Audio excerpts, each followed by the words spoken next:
各位来宾，大家早安！高龄整合照护模式跨国比较与具体实施国际研讨会即将开始，请各位来宾尽速就座，并请将您的行动电话关机或转为震动模式，以免影响场内会议的进行。提醒现场学员，如果需要继续教育学分的人，请全程参加，务必准时完成各学会要求的签到、签退及课程结束后的满意度调查，缺一则不合予学分。本次课程已申请公务人员、西医师、老医、家医、内科、护理师、专科护理师、物质、职治、药师、营养师、长照共12项学分。线上直播观看并未提供学分，敬请见谅。最后，若您对于课程有任何想对讲师提问的问题，请透过课前通知的 Google 表单连结提问。谢谢您的合作。Good morning, ladies and gentlemen. We're delighted to have all our guests here attending the international conference, Integrated Care for Older People, International Comparison and Implementation. The symposium is about to start. Please turn off or set your cell phone to vibration mode. Friendly reminder, don't forget to fill online sign-in sheet. Thanks for your cooperation.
各位来宾，大家早安！欢迎莅临高龄整合照护模式跨国比较与具体实施国际研讨会。Good morning, ladies and gentlemen. We're delighted to have all our guests here attending the International Conference, Integrated Care for Older People, International Comparison and Implementation. 首先，让我们欢迎台北荣总高龄医学中心林明宪主任上台致辞，并主持第一阶段。First of all, let's welcome Dr. Ming from Center for Geriatric and Gerontology, Taipei Veteran General Hospital, to give the opening remarks and host the following session. Welcome, Dr. Lin.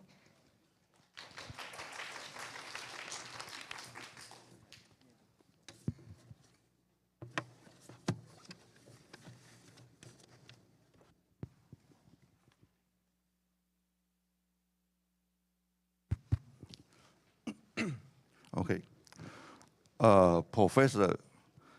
President Professor Tsai, Deputy Director General Jia, Superintendent Professor Ying, and Chief Tung, ladies and gentlemen, good morning.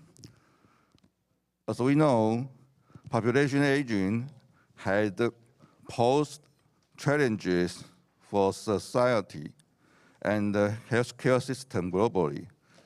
Asia is the most populated continent with the fastest aging rate, which highlights the urgent need to develop age-friendly healthcare service. In order to detect of functional decline in the older people as early as possible, Taiwan Health Promotion Administration has established a proposal based on WHO ICOPE guidelines to emphasize the importance of general assessment towards the elderly population. This included 6 key elements for successful aging. Further investigations will be available to the individual with abnormal performance, together with early intervention to prevent occurrence of disability. Today, we are honorable to have the opportunity to welcome experts of integrated care for older people from various areas to share their experience and research. Started with Professor Tsai, who will be sharing his first-hand experience in Japan about value-based care. Then Professor Chen from Taiwan will further demonstrate solid research data and experience in Taiwan's community population, followed by Dr. Zhang from China to perform a cross-country comparison. And today is going to end with a speech from Ms. Lu from France about the Inspire Care cohort. I believe through the exchange of cross-border communication, we can benefit from each other. Thank you all for your participation, and let us welcome our first speaker of the day, Professor Tsai.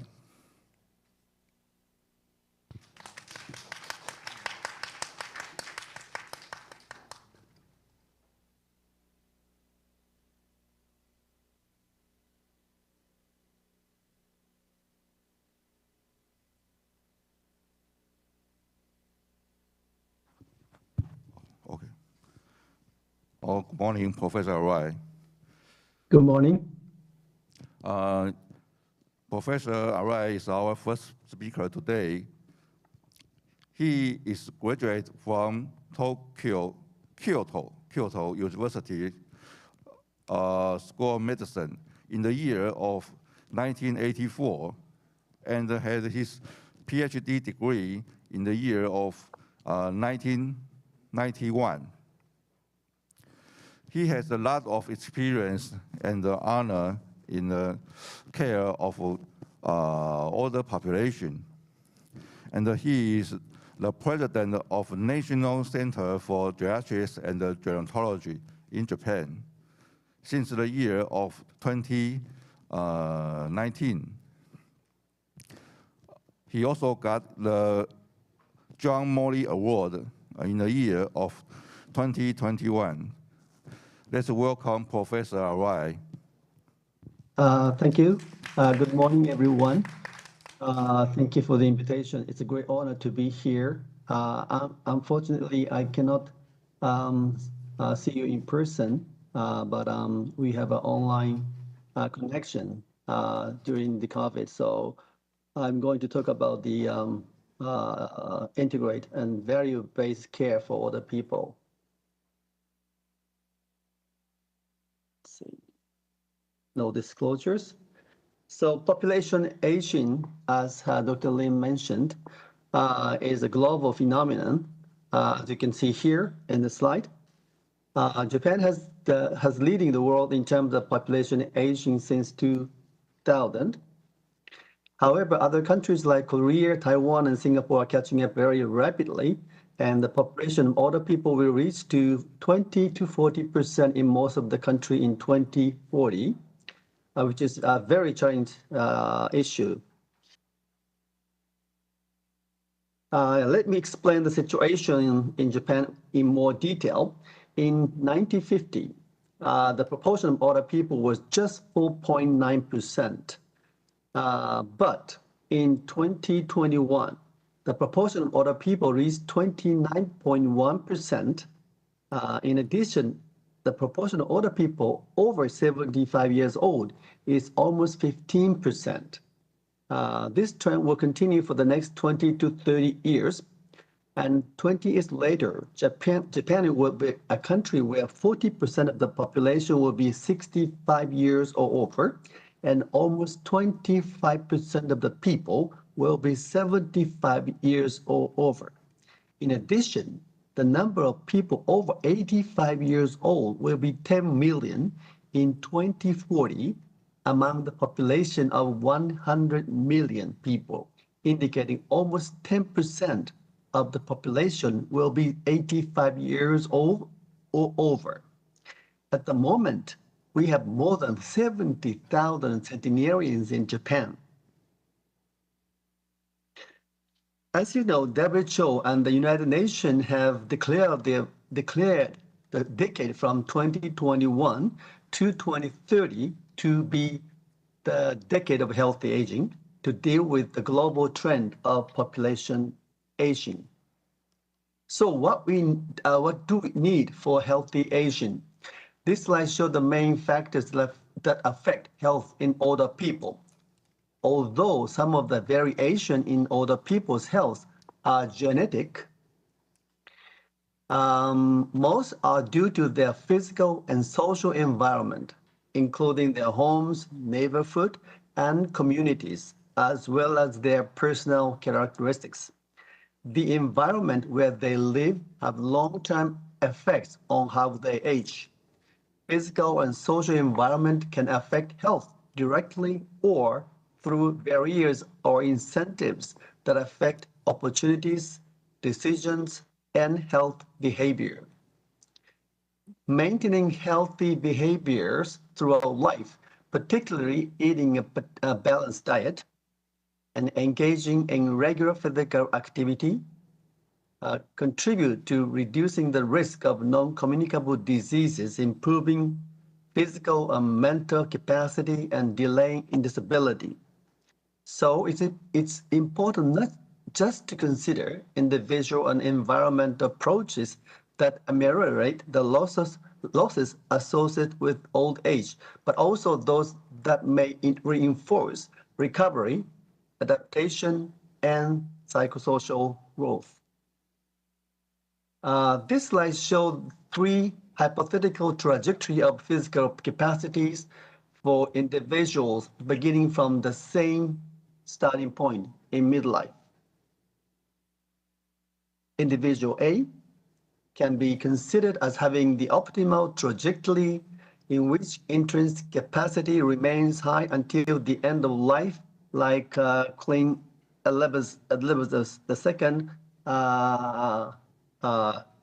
she maintained relatively healthy status until just before her death. Individual B has a similar trajectory until a point when an acute event causes a sudden fall in capacity, followed by some amount of recovery, and then a gradual deterioration. Individual C has a steady decline in function starting from the original starting point. The goal will be for each individual to experience the same trajectory as individual A. Experience in monitoring trajectory of intrinsic capacity suggests that it's possible to assess individual and predict their likely future trajectory given information on behaviors, health characteristics, genes, and personal factors. Such predictive models are likely to be useful as more data are collected. For individual C, a more positive trajectory might result from a change in health-related behaviors or having access to medication or medical system. These hypothetical curves are example of the diversity of an old age and reflect the weak link at an individual level between intrinsic capacity and chronological age. When you take care of older people in clinical settings, it's important to focus on their functional status along with comorbidities.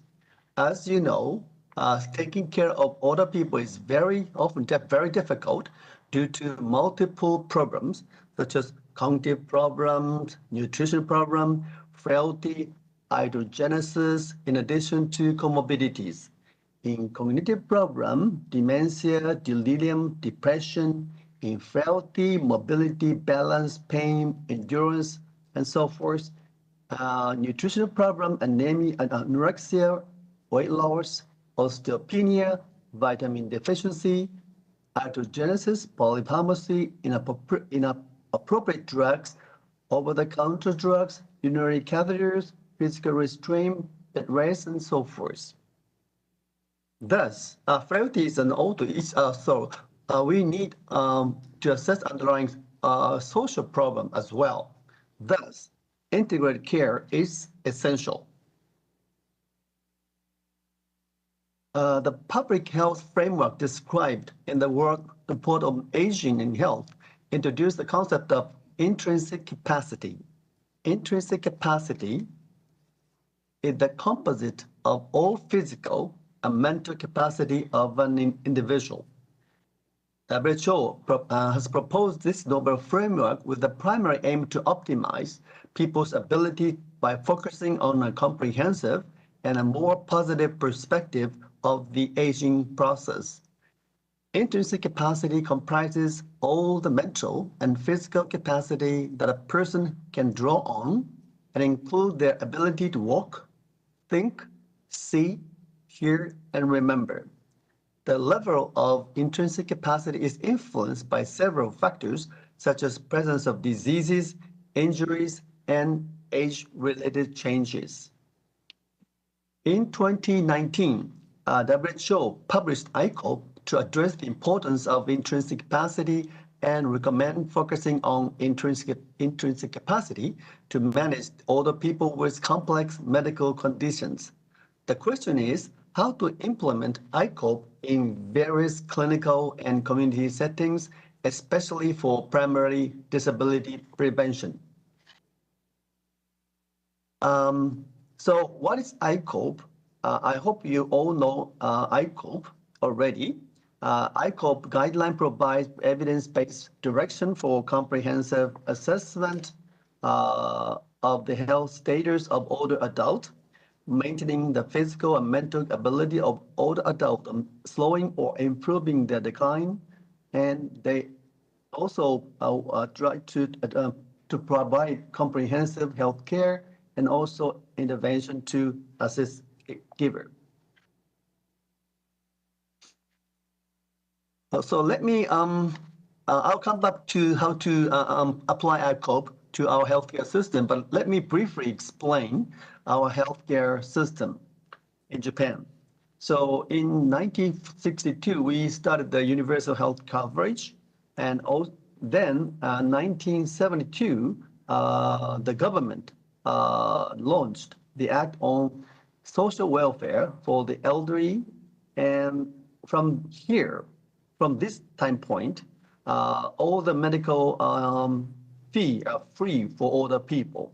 But this was the wrong strategy for the coming aging society. So the government realized the problem of the free service for older people. That's why they retracted free care for older people, and they imposed a small co-payment like 10% or something.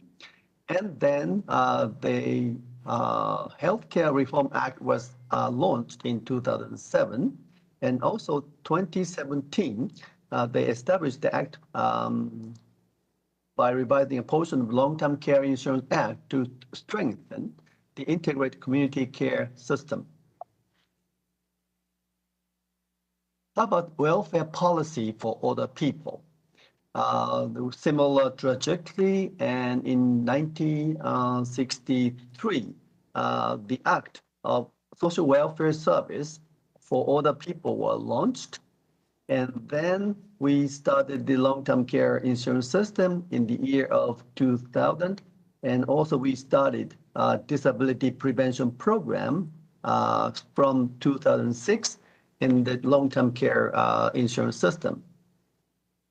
So the question is how to merge medical and welfare or long-term care system in our society. This slide shows the concept of a community-based integrated care system and aging in place in Japan. Community-based integrated care system is a cornerstone for the provision of appropriate health care for older people, and it's necessary for the healthcare provider to collaborate with multiple professions in various medical settings, such as acute, subacute, and chronic settings. This system is also based on the principle that even if someone requires intensive long-term care, they should be able to live their homes as they used to be. To achieve this, the system aims to provide comprehensive support with 5 components: healthcare, nursing care, preventive care, residential care, and support for daily living. Physicians play a central role in community-based integrated care, not only in the treatment of older people in the community, but also in measures against dementia, preventive medicine, and regional medical coordination by collaborating with integrated community support centers. Public health nurses who approach the older people in the community from medical perspective, and care managers who prepare care plans, and social workers who advocate for the right of older people work together with doctors to build a team system to protect the health and lives of older people in the community. So what should we do for the community-based integrated care as a doctor or healthcare professionals? In hospital and clinics, we need to change from disease-oriented approach to function-oriented approach. We need integration of care by multidisciplinary team approach. In the community, prevention of frailty, demences should be promoted, and we need to provide countermeasure for social problem in older people. I'm sorry, this slide still in Japanese. I cannot translate all the contents, unfortunately. So actually in Japan, health checkups and disability prevention are independently managed in different bureaus of the Ministry of Health, Labor and Welfare. But obviously, the collaboration between medical and long-term care is mandatory for older people, especially in old, over 75 years old. So in April 2020, the integrated implementation of long-term care prevention and healthcare services was launched amid a trend toward the active involvement of professionals in long-term care prevention project. All municipalities are scheduled to implement the program by the fiscal year of 2024. The integrated implementation aims to strengthen the coordination among the health services of the National Health Insurance, medical care system for old, and the long-term care prevention services, which have been independently implemented until then. Through efforts such as providing advice from professionals when planning the overall content of disability prevention project, and activities involving professionals at disability prevention sites, such as places where people can go for disability prevention. We are aiming for a more effective approach to disability prevention than ever before. It is also expected that this will lead to more effective disability prevention effort and improvement of ADL. So what are the problems of taking care of older people? This is a summary. In the clinical practice or in the community, still it's disease-oriented. We do not have enough evidence, especially in frail or disabled older people. And the care is still fragmented, and we have most of the older people go to several clinics. That's why we have a problem of polypharmacy. Even if we reduce the number of medication during admission, when they go home, all the medication come back. So there's no solution about the polypharmacy. And we do not have a preventive care because of the lack of awareness, frailty, or cognitive impairment. And we still do not have enough social support. So improving intrinsic capacity and preventing frailty is our goal, is a super-aged country like Japan. As you know, frailty is a common clinical syndrome in older people that carries an increased risk for poor health outcomes, including falls, incident disability, hospitalization, and mortality. Frailty is a dynamic process, and prevention or reversal of frailty is possible. So there's several key points of frailty. Frailty is not an inevitable consequence of aging. Frailty is best thought as a syndrome with multiple possible components rather than a single condition. People with frailty for experience and acute illness will have worse outcomes such as death, nursing home placement, and disability than those who are not frail with similar comorbidity. Multifactorial features are characteristics of frailty, and frailty has features such as physical, psychological, and social domains. So it would be ideal to make a comprehensive assessment. Actually, the Japanese government came up with the Kihon checklist in 2005, as you may know, and tried to screen older people without disability in the community for frailty. The Kihon checklist consists of 25 yes or no questions, which are divided to 7 domains such as ADL,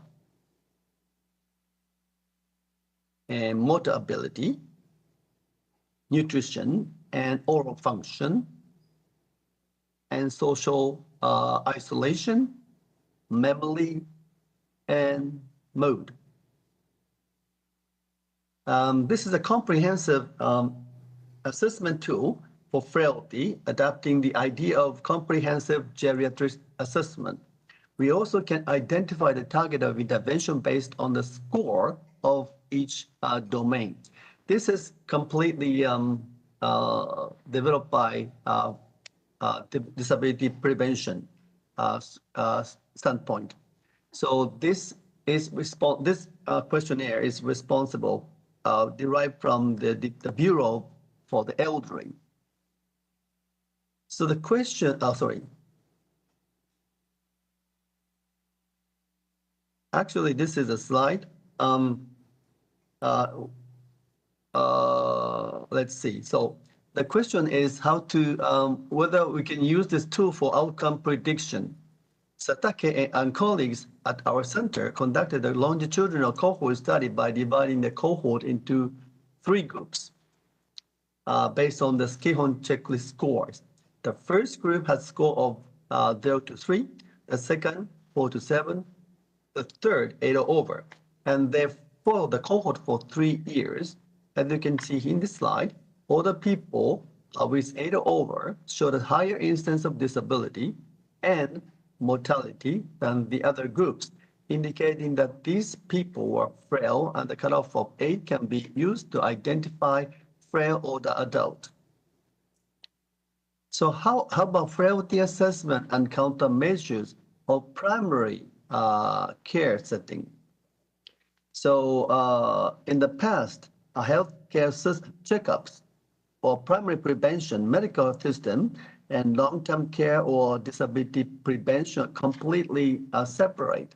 And healthcare primary care physician here were only focusing on medical problems, not frailty prevention or disability prevention. So that's why the government tried to merge these two by introducing another kind of questions.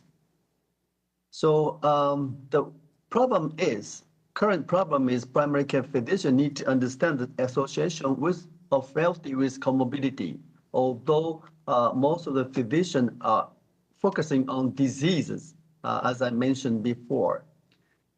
Diabetes, cardiovascular disease, osteoporosis, COPD, CKD, etc. are associated with frailty.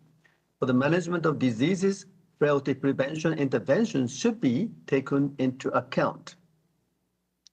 So how about the frailty measures in their practice? So we need to identify frailty, why it is so important.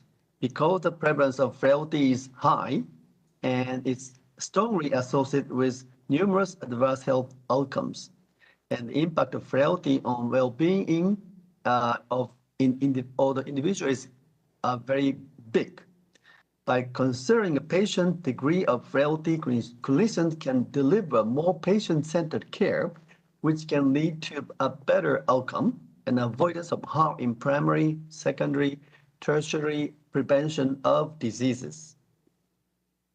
So this is the questionnaire that the government introduced in 2020. This is a questionnaire from the Bureau of Health Services, not from the older people or elderly. This, as you can see here, the questions are very similar to Kihon checklist, but slightly different. They cut many questions from the Kihon checklist and introduced a few questions like how is your health condition? Are you satisfied with your daily life? Do you eat 3 times a day or something? And the question about smoking is also introduced, although we are very against to introduce this question in this questionnaire. So basically, this question is introduced for older people over 75 and the healthcare checkup, not long-term care or disability prevention program. This is an interesting system in Japan, totally fragmented. So this question is about oral care, nutrition, mobility, memory, and social isolation. So most of the factors of the Kihon checklist is introduced in this questionnaires. So basically, the government tried to use this question to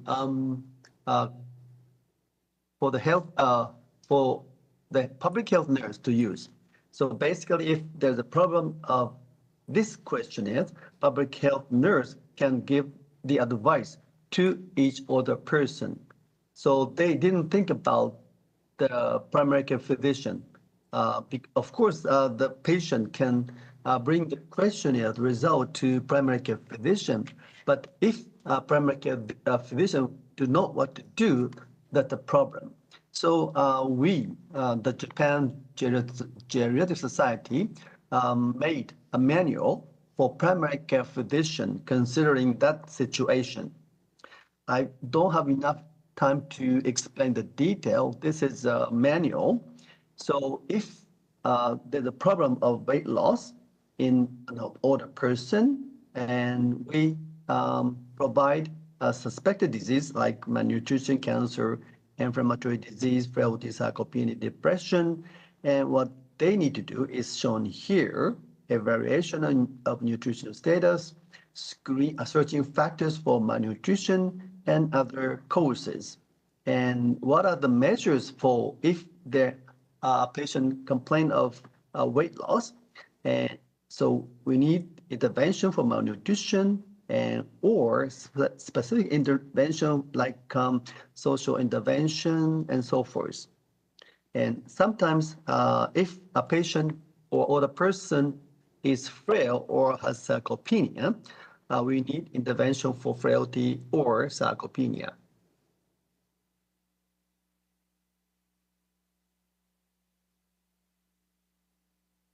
And a primary care physician need to understand multidisciplinary approach is necessary for older people, especially over 75 years old, with multi-morbidity, frailty, and other geriatric syndromes. So here you can see for frailty, nurses, doctors, physical therapists can be involved. If a patient has a nutrition problem, dietitian, speech therapist, dental hygienist can be involved. For social frailty, social worker, mental health social worker can be involved. For the psychological frailty, clinical psychologist and other healthcare professionals can be involved. In our system, in our center, we have a frailty clinic. So we are providing multidisciplinary team approach for all patients with frailty or sarcopenia or locomotive syndrome. Here are the list of intervention, and most of the patients are provided this kind of intervention program in our frailty clinic. So we need to provide 5 components of countermeasure for frail patient: exercise, nutrition, social participation, oral care, polypharmacy measures.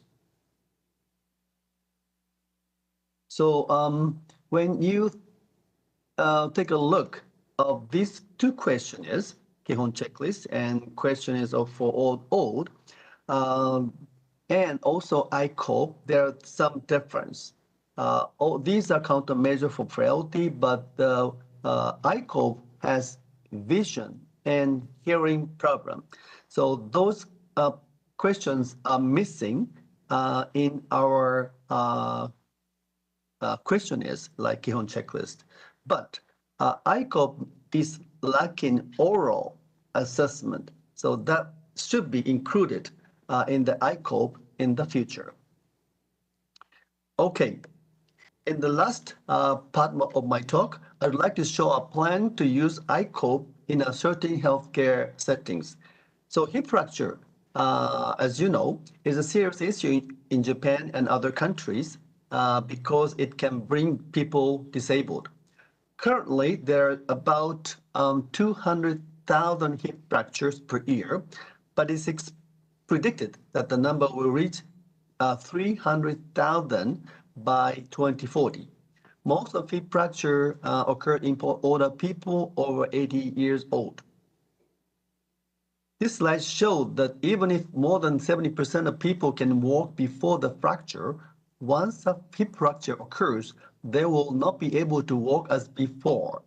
As you can see at the bottom, if both sides of the femur are fractures, more than 60% of people will end up in a wheelchair or bedridden, resulting in a significant decline in QOL. So what is also scary about this fracture caused by osteoporosis is that once you break a bone, you are more likely to break it repeatedly.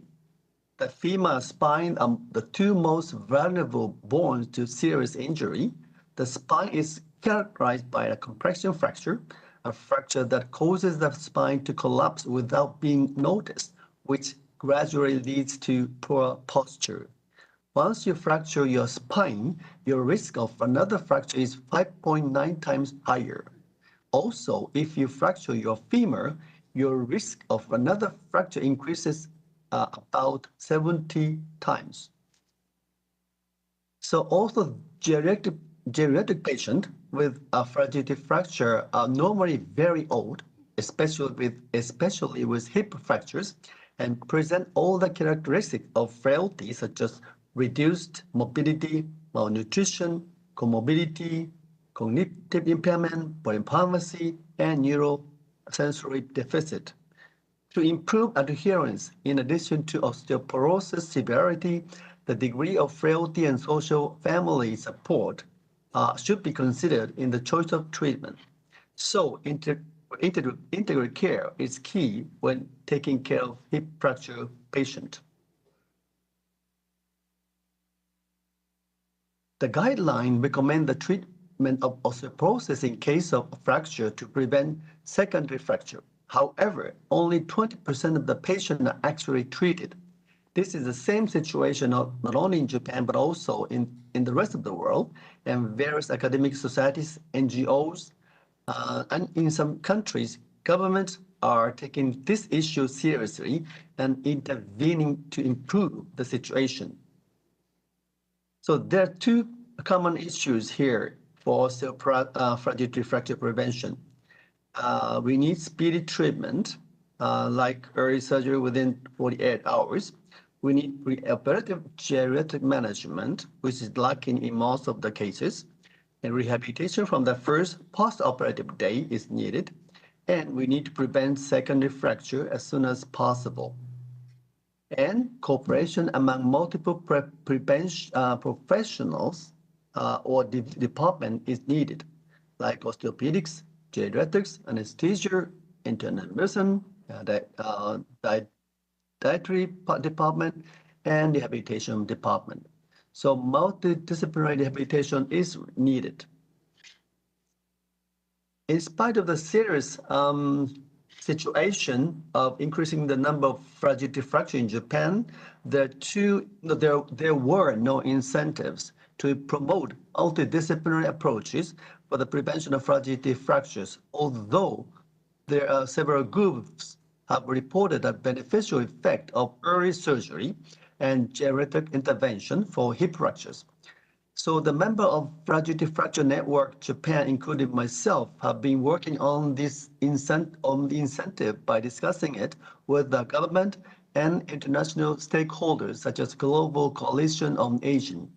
And luckily, our government adopted new reimbursement schemes to help improve rehabilitation and prevent secondary fractures by providing coverage for visits to facilities that provide holistic care, including a multidisciplinary approach based on fracture liaison services in April 2022 this year.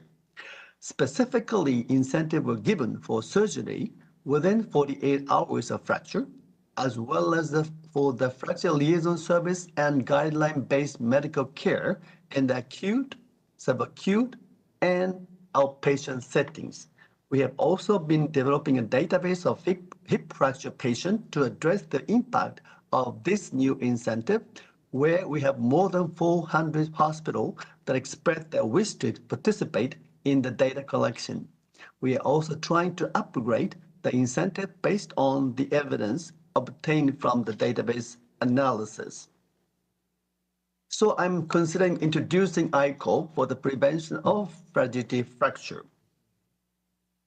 There are 6 key domains of intrinsic capacity, such as vitality, visual capacity, hearing loss, cognitive capacity, psychological capacity, and locomotor capacity.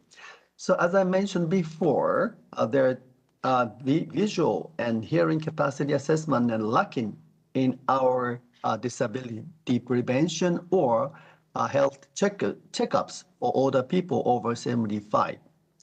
However, ICOP is lacking oral functional assessment. As you know, this is a screen. I don't have enough time to explain the details. These are the questions for screening: cognitive decline, limited mobility, malnutrition, visual impairment, hearing loss, and depressive symptoms. And this is the example of the approach in the locomotor capacity. There are 4 key points in the locomotor capacity. Limited mobility is common among older people, but not inevitable. Community level healthcare worker screen for limited mobility with simple test. And a program of regular exercise tailored to individual capacity and needs is the most important approach to improve or maintain locomotor capacity. And also adapting one's environment and using assistive devices are a good way to maintain mobility despite reduced locomotor capacity. And this is the algorithm. I'm not going to the detail, but they starting from the screen. And if this or the person answers yes for this question, able to, or this is, objective measurement. So we need to measure 5-chair stand test. And if the time is less than 14 seconds, we can reinforce generic health and lifestyle advice for or usual care.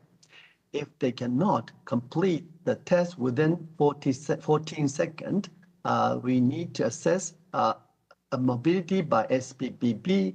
And if the score of SPBB is 10 to 12, we recommend multimodal exercise at home. If the mobility is less than 10, we can provide multidisciplinary approach like polypharmacy approach, osteoarthritis, frailty, sarcopenia, pain control. So in these settings, a multidisciplinary and integrated approach is very important for an older person with frailty or complex medical problems. And there's a goal shown here. Throughout each week, they recommend more than 150 minutes of moderate intensity aerobic physical activity, or at least 75 minutes of intensive aerobic exercise or equivalent combination, and exercise at least 10 minutes at a time. And for additional benefit, we recommend 300 minutes of moderate intensity aerobic exercise per week, or 150 minutes of intensive aerobic activity per week, or equivalent combination. And they recommend most strengthening activity 2 days a week or more. And if the mobility is poor, they recommend performing physical activity that enhances balance on 3 days a week or more. So this is the Japanese version of fracture reading service, and we are now using this for the new incentive. And what is our plan? We have also translated. We already translated a full version of ICOP into Japanese, and the Japan Geriatric Society translated ICOP handbook to Japanese.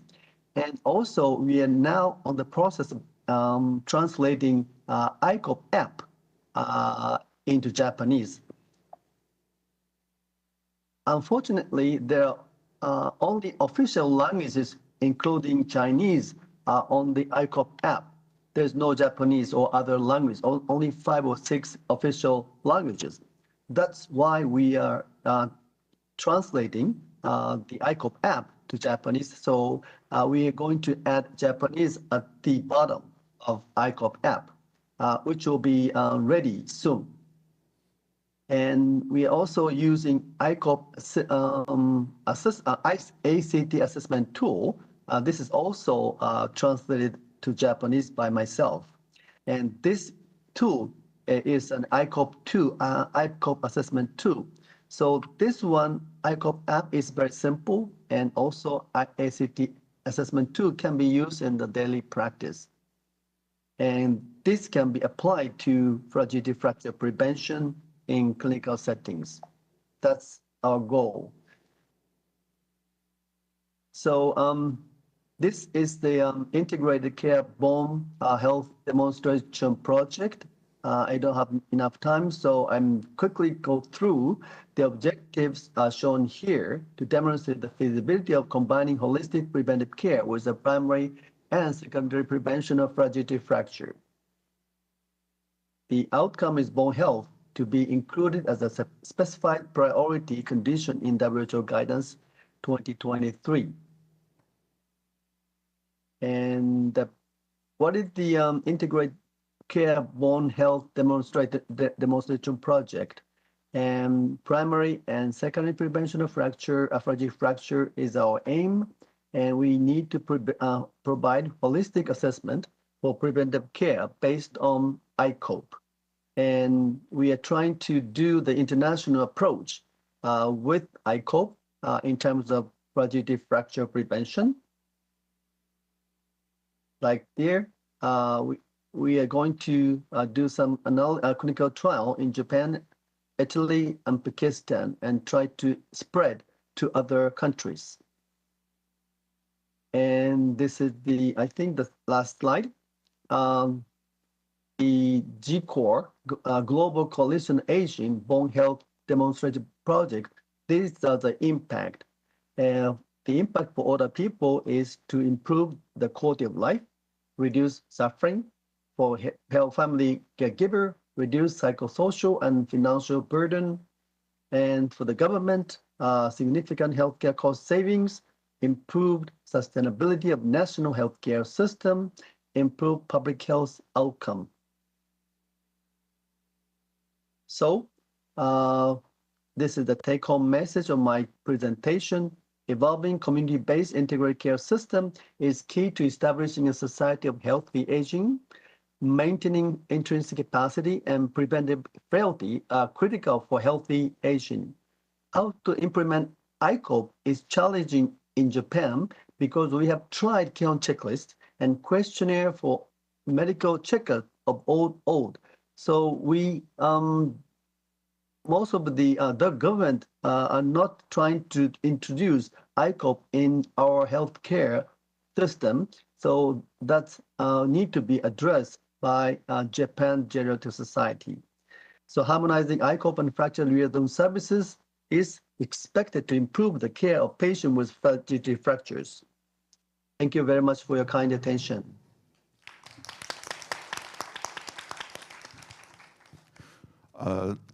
Thank you very much, Professor Arai, for your wonderful speech to share the Japanese experience.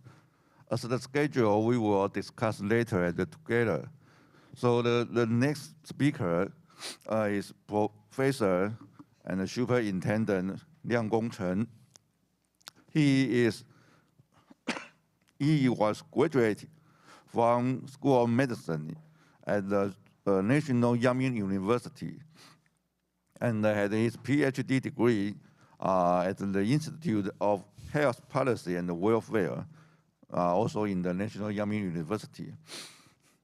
He is now the professor of Department of Geriatric Medicine and is a superintendent at Taipei Municipal Gando Hospital. As we know, he just finished the speech online in another meeting. So let's welcome Professor Chen. Okay. Good morning. It is yes, quite a rush to share some of our previous research regarding to the integrated care using the value-based healthcare measurements. That before we start, I think we should all sit back to think about what ICOP is. Today, ICOP sounds like a proper noun that then we directly link to the assessment tool, and we think about how to conduct all those assessments in different settings, but that is not exactly correct. That ICOP stands for integrated care for older people. So the most important thing is the integrated care. And the ICOP assessment instrument is developed to assess intrinsic capacity. That is under the whole scheme of the WHO's healthy aging. So a new instrument being developed, and people are very keen to do all those assessments and publish papers. That is one thing.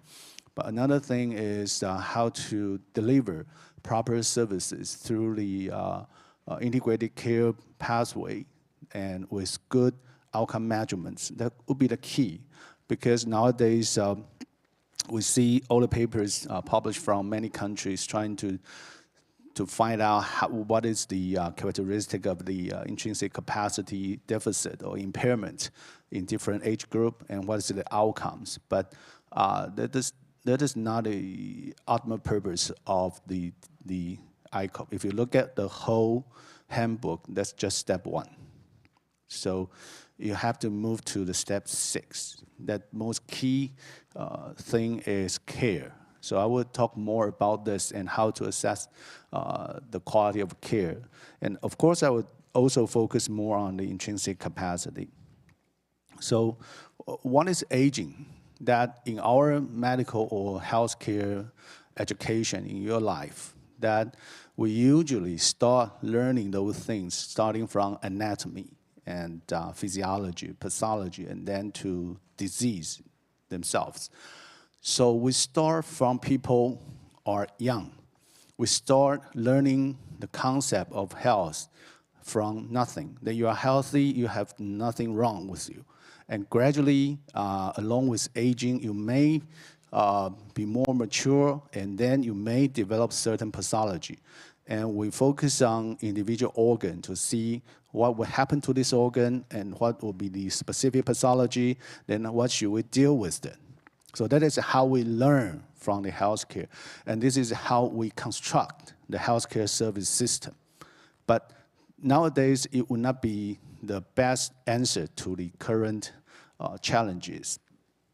If you think like that way I just described, you will see when you are getting older, you may start from hypertension, and some may start from diabetes, and you may have one disease, one condition, and 2, and 3.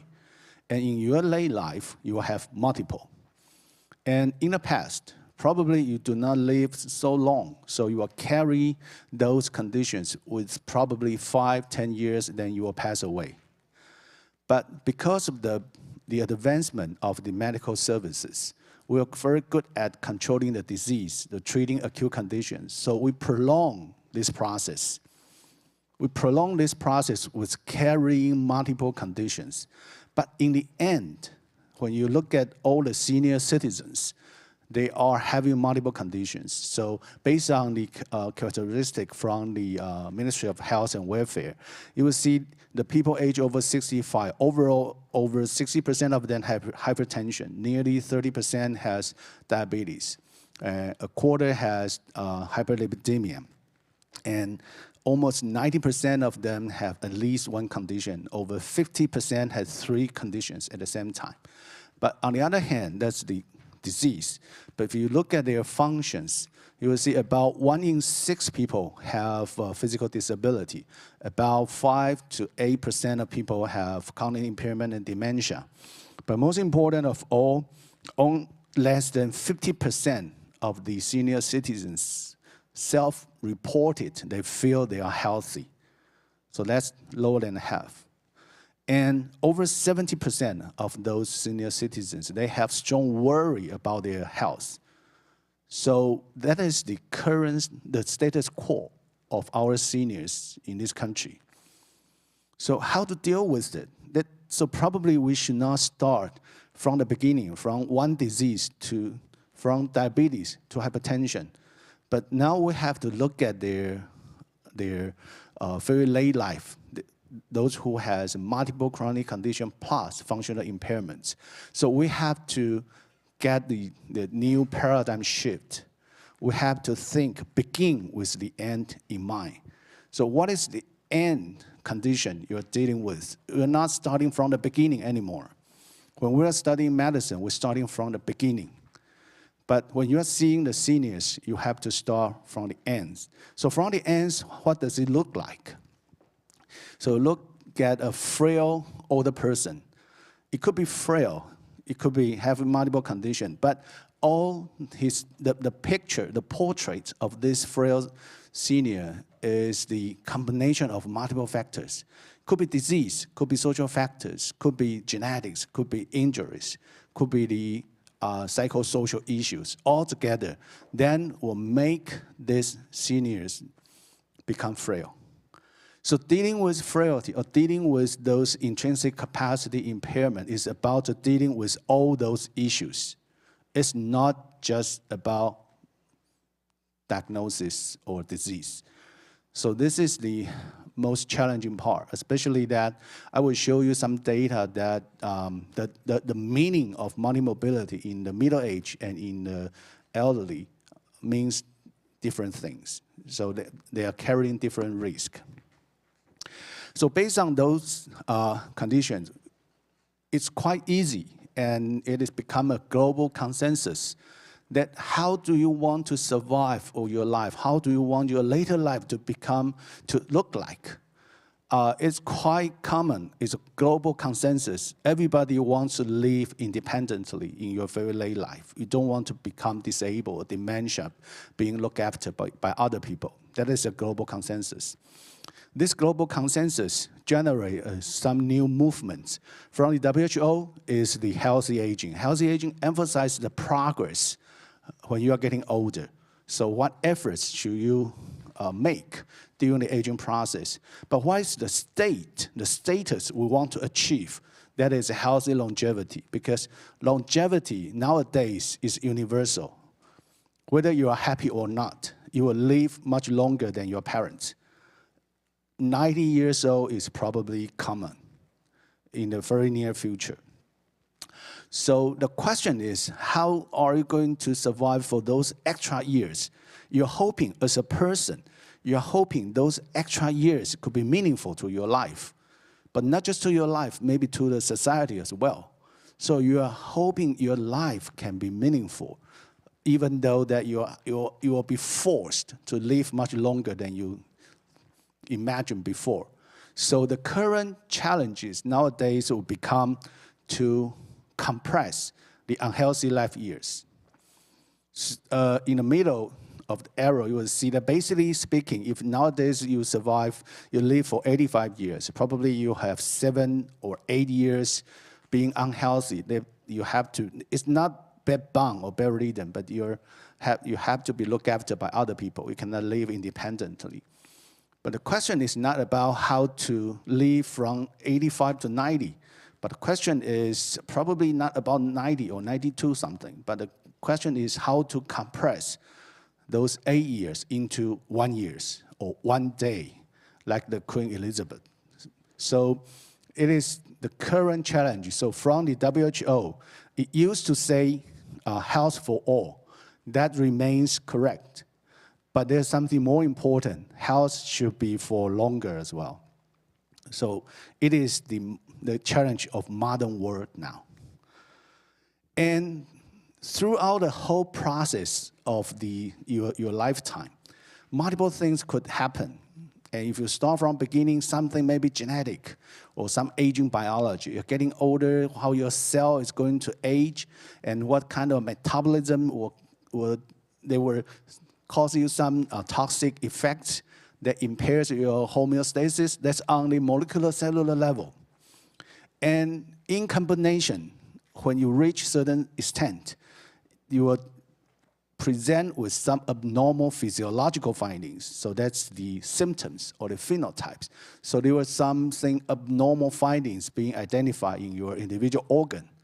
And all together, when you're getting a little bit older, then you will develop functional limitation. So that's from aging biology, aging physiology, and geriatric medicine. All this combination is a new term called geroscience from the NIH of America. So we think about health issues nowadays for the seniors. You have to think about all those things together. It could be genetic very early in your life, and then maybe social factors, maybe organ-specific, but also with issues of functional limitations. So you have to think all those things together to begin with the end. Then what could be the best answers? We're looking at, we're not dealing with individual organ only. So you're seeing the senior citizens, you have to know their fundamental, their basic characteristics. They're having multiple conditions, they're having functional impairments. Then what is potentially the best solutions for you to deal with their challenges, their health issues? It could be the integrated care, because you notice there are multiple things that you have to think together. So integration is the biggest challenge nowadays, and it is the biggest success in Europe in the past 20, 30 years, so that they can maintain their social security system from the integration. So it's not just about integration between cardiology and endocrinology, no. It's the healthcare sector, social care sector, preventive service, all together for the integration. So the integrated care may become the best solution. But the question is, everybody is saying integrated care. What is the universal standards? Probably in Sweden, they implement the integrated care in their way, under their systems. But how can those things be implemented in Taiwan? What is the global standards? How should we assess and evaluate or to design our system based on what globally recognized standards? That could be an important issue. Because every time we look at the differences of individual countries, that is true, we have to look at the individualization. But the question is, sometimes when we focus on the individualization, then we ignore the efficacy and the global standards. So what is potentially the best solution for this issue? I will introduce one potential solution that may not be applied to all of your mind, but I would think this is a pretty good one. That is the value-based healthcare. Value-based healthcare is proposed by Michael Porter, who is the professor of the Harvard Business School, and is an important advisor in Obama's presidency in terms of Americans' healthcare reform. And he published 2 papers in New England Journal of Medicine to talk about how to redefine the healthcare services as a professor in business school. And he would think, how much should we spend on healthcare? Of course, we have to spend enough money to get the good quality. But the question is how to measure quality. If you go to cardiologists, they may say, quality stands for blah, blah, blah. And you go to endocrinologists, they may tell you a different story about quality. Every expert has their own opinion regarding to quality. That makes things difficult. So his first move to implement the value-based healthcare is to define how value should be defined. That is this very simple equation. It's like we call it CP ratio when you are buying a cell phone. So you want to think about what is the value. Value is how much money for you to successfully purchase a group of outcomes that is good for your health or the overall, the globally recognized standards.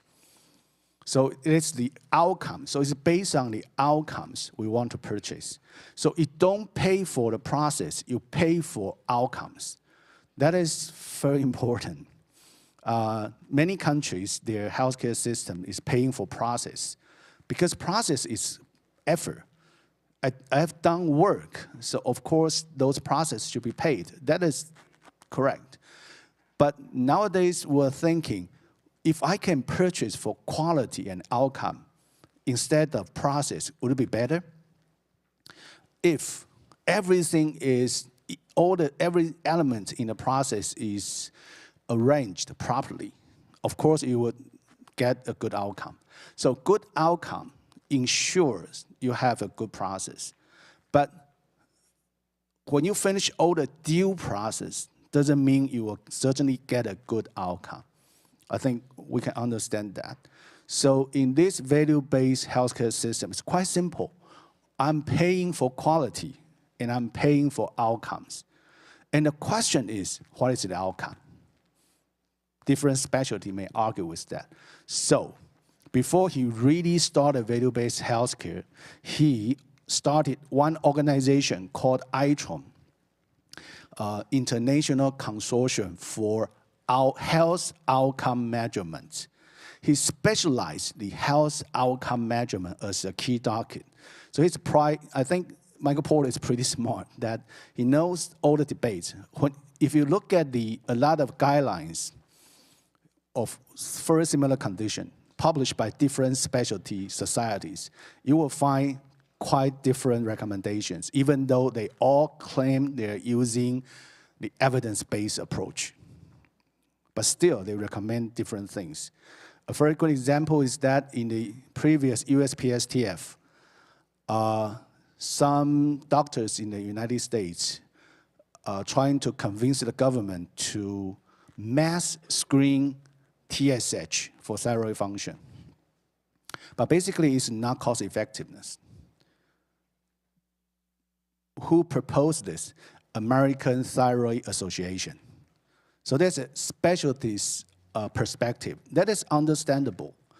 But in governments, for public health sake, you have to make your proper decision. But our government is still screening TSH, which is not cost effective as well. We're screening many things without cost effectiveness. And, but that's politics. Anyway, so we're hoping that we're speaking based on evidence. So Michael Porter, together with the Karolinska Institute, that is the institute that awarded the Nobel Prize. They start this ITROM, and they start with different conditions, trying to define the universally agreed health outcome measurements. By whom? By specialty experts still, because only the experts in your arena can speak for yourself. But in the development process, the ITROM people has strong regulation.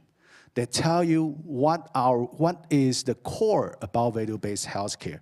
So we have to make our definition of outcome measurement under our scheme, but based on your specialty knowledge. So they split into different conditions. And like diabetes, hypertension, cataract surgery, BPH, all the things. And the senior persons is one of the conditions.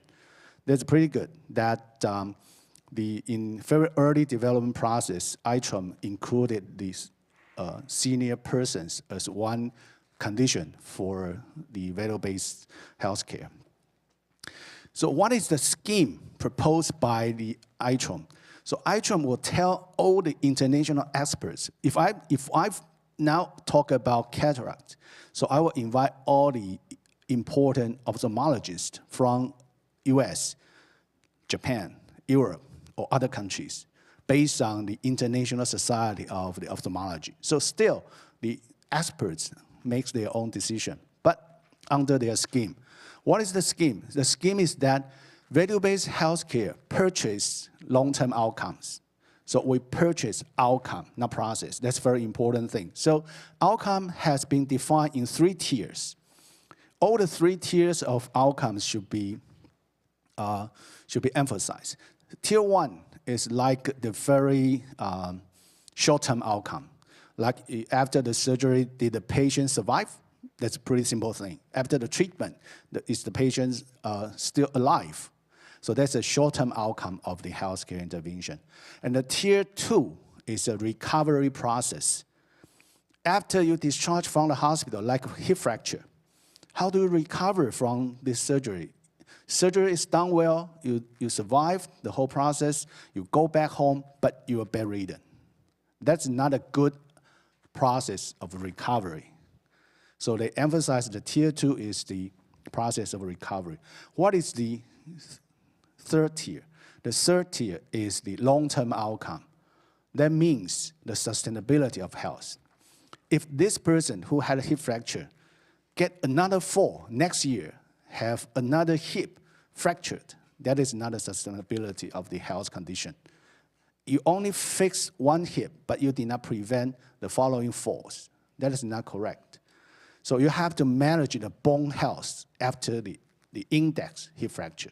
So I'm part of the expert being invited for the senior persons standards. So we have to define our outcomes based on those schemes. In your specialty knowledge, what indicators can stand for short-term outcomes and what standards stands for the recovery process and what is the sustainability?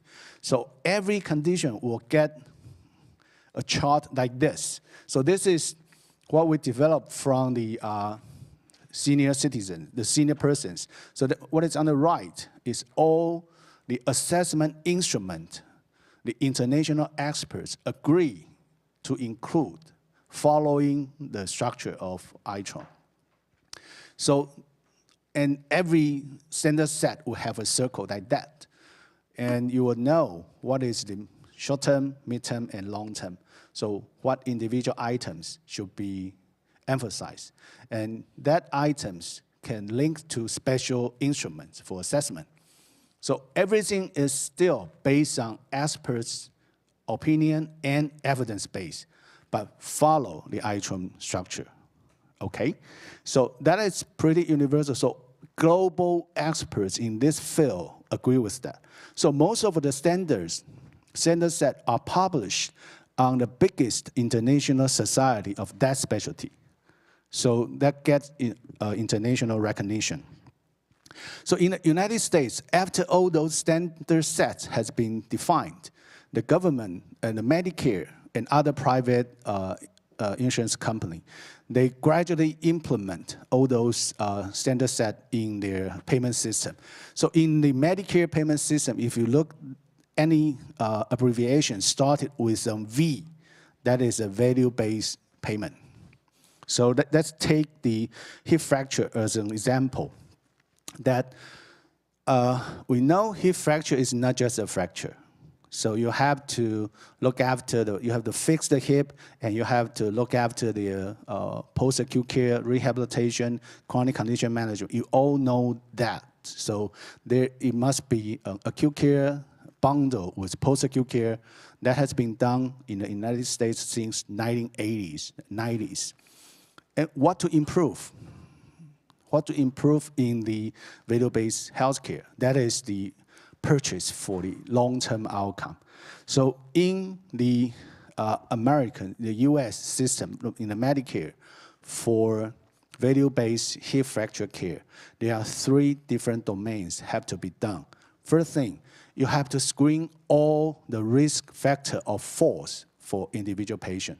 Fracture is not just a fracture. In Taiwan's DRG, orthopedic surgeons just fix the hip, but that's because the payment of the DRG only allows you to do something related to the surgery. But the value-based healthcare say, no, you shouldn't do that because those patients are carrying multiple risk factors. If you don't identify and correct those risk factors, he will fall some other day. So all physicians, not only in the acute care, but also post-acute care, you have to assessment all the risk factors That is rarely done in many healthcare systems. But first thing, you have to do all the risk factor assessment.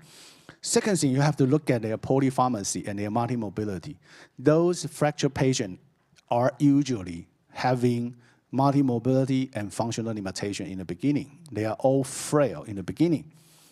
Then you have to take advantage of this surgery to fix his problem, not just the hip. So you have to deal with the multimobility, polypharmacy, inappropriate medication at the same time too, because the patient is now admitted to your hospital.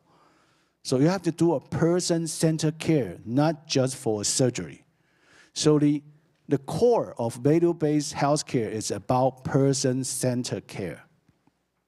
And the third part is the home environment modification. You want to prevent subsequent falls. So the home environment must be improved. Maybe the patient needs some assistive devices. Maybe they need to do some other environment refurbishment. That should be included as well. So all those things, all those three domains have to be covered to be called as a value-based healthcare. If you do all those things, the payment is better. So they call it a value-aided payment. So because your practice is of value, so the payment is higher. The government is paying for the quality and outcomes. And how can you be sure all those processes can be linked to outcome? That was the previous process all the international experts agree on. When we look at those problems, that can secure for the long-term outcome. Okay, then back to the Taiwan. How are we going to deal with our senior people? As I have shown in the first few slides, those people are having multiple chronic conditions together with functional limitation. How can those people being properly managed to echo the principle of healthy aging and integrated care? So we start a randomized controlled trial in the community setting by including some primary care physicians and some the new Taipei City Public Health Station, as well as the outpatient department of some hospitals. And overall, there are 6 institutes. That study is called TIGER and being published last year in Lancet Health Longevity. That study design is quite simple. First thing, we include people with more than 3 conditions plus functional limitation, but not disability yet, only some functional impairment. You can think of that's the impairment of the intrinsic capacity. And we provide the primary care physician plus lifestyle modification. Lifestyle modification stands for the multi-domain intervention that includes exercise, physical exercise, cognitive training, nutrition, and health education continuously for 1 year. And all the physicians has been educated. Some of them are geriatricians, some are not. If they are not geriatricians, we'll provide them some education material regarding to the multimobility management, polypharmacy, what is the individual goal for the chronic condition of the seniors. So because of that, you will see that even the control group make very big process. So from the government's perspective, probably you just need some investment to educate the GPs. They can make something different. In our study, if you provide certain education for the GP who are willing to make some changes, they can really make some changes. What are the outcome measurements? The outcome measurements are traditionally, because we focus on the person-centered care, what is the holistic outcome measurement? That could be very difficult. So we pick up the quality of life. That's a holistic outcome. And also, of course, cognitive performance, frailty, as well as the value-based healthcare metrics, all those indicators. And this study is a randomized control trial. We screened for about 630 cases, and around 400 participate in the study and being randomized in 2 groups, the intervention group and the control group. Intervention group is the primary care physician with education plus multi-domain intervention. Control group is only the primary care physicians with education, no multi-domain intervention. And surprisingly, even in the control group, almost 80% of the participant, they completed the study. And for the intervention group, almost 90%. So they are quite well participating in this study. If you look at their background and their baseline characteristics, they are very well matched. So this is a randomized control trial, so they're very well matched. And you look at the outcome, it's a very busy, but I will summarize for you. The main outcome is the quality of life. So they make improvement, significant improvement of the intervention group in the physical component and the mental component, especially in the physical component. And if you look at their progress, you will see that the green bar is the control group, the orange bar is the intervention group. Both groups makes improvement. So, well, the control group, eventually the control group is not a real placebo. The control group is the active control. We still provide education for the physicians. Physicians still practice differently compared to their previous approach. And so both groups makes differences, but the intervention group make more significant improvement. And what about the value-based outcome metrics? There are several domains making significant improvement, especially in the tier 3. That is sustainability of health. That is the real thing that we want. We want to have a long-term benefit. So we did, through this randomized control trial, we get the long-term benefit for those patients. And if you look at their cognitive performance, almost all domains, the MOCA, from the total score to individual domains, make significant differences. So, to summarize for this trial, we improved this intervention, this integrated care, this integration of at the primary healthcare setting through the education for the GP plus multi-domain intervention. This integration for the disease management and the functional the disability and dementia prevention. We make significant improvement in quality of life, cognitive performance, and frailty. But even some biomarkers, their cholesterol, their uric acid are improved. That is the way to reach the healthy longevity. But what about the patients, those participants with different their baseline intrinsic capacity? What is the role of the intrinsic capacity and the multimobility in their outcome? Because multimobility can predict mortality and disability. Intrinsic capacity as well. Which one is more important? So we use our data that all the data I'm presenting here are unpublished. So there's very new data. In a 7-year longitudinal follow-up study for about 1,000 people aged over 50 in Yilan, we want to know whether the baseline intrinsic capacity or the multimobility are at risk, increases the risk for disability. The answer is both are risk factors. Both multimobility and intrinsic capacity are, the impaired intrinsic capacity are risk factor for incident disability. But better baseline intrinsic capacity can attenuate the risk of multimobility.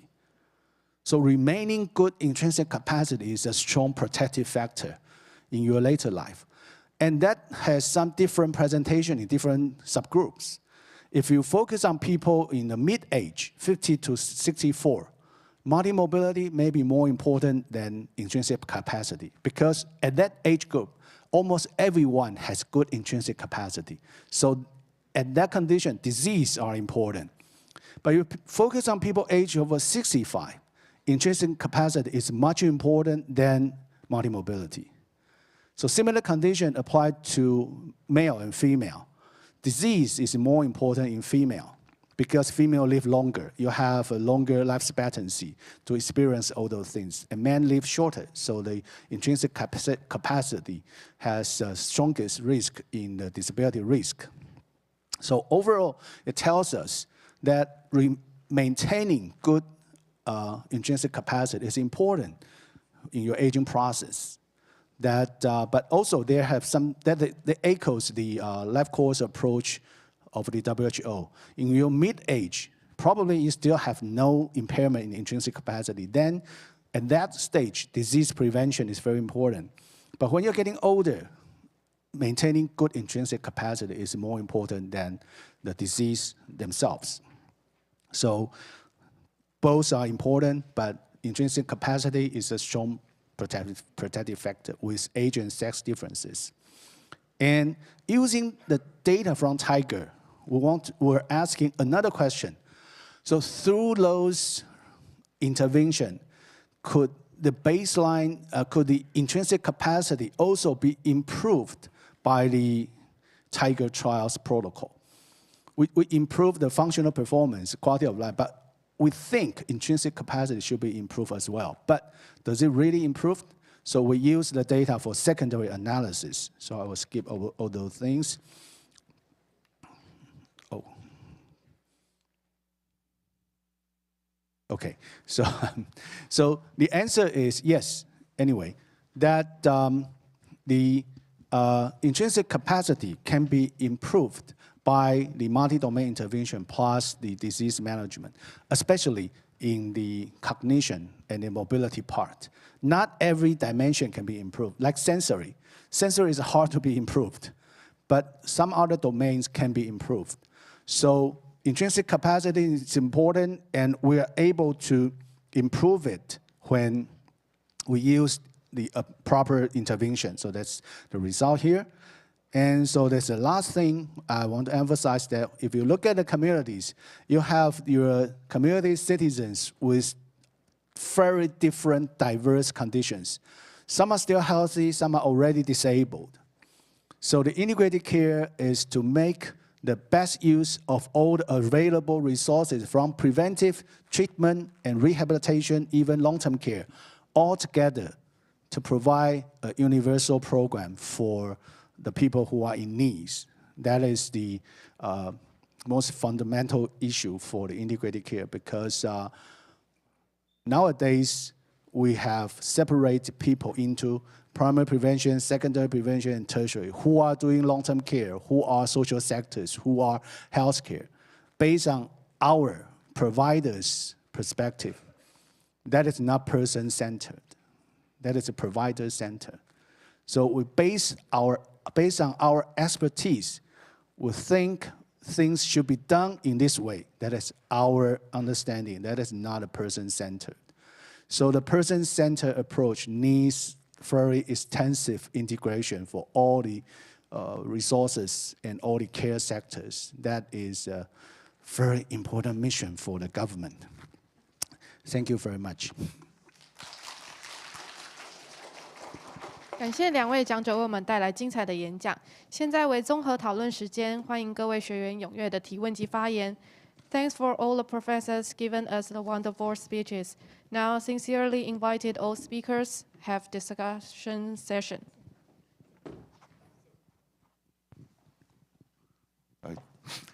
Thanks, Professor Chen, for a wonderful speech.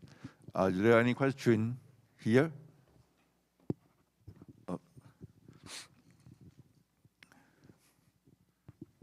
Yeah, I'm from the Health Promotion Administration. I'm Deputy Director General Shou-Ren. I'm very inspired about the two professional speech. I have two questions, one for the Dr. Align, one for the Professor Chen. Like Dr. Align mentioned about the oral care. You know, we provide, we follow the WHO guideline. We provide the pilot study in Taiwan. Like Professor Chen mentioned, we always do the assessment about the elderly from the ICOP. Just now, the Dr. Align mentioned about the ICOP guideline list of the oral care. So the one question about the oral care. So I want to know how to the oral care assessment order and also the implementation in Japan.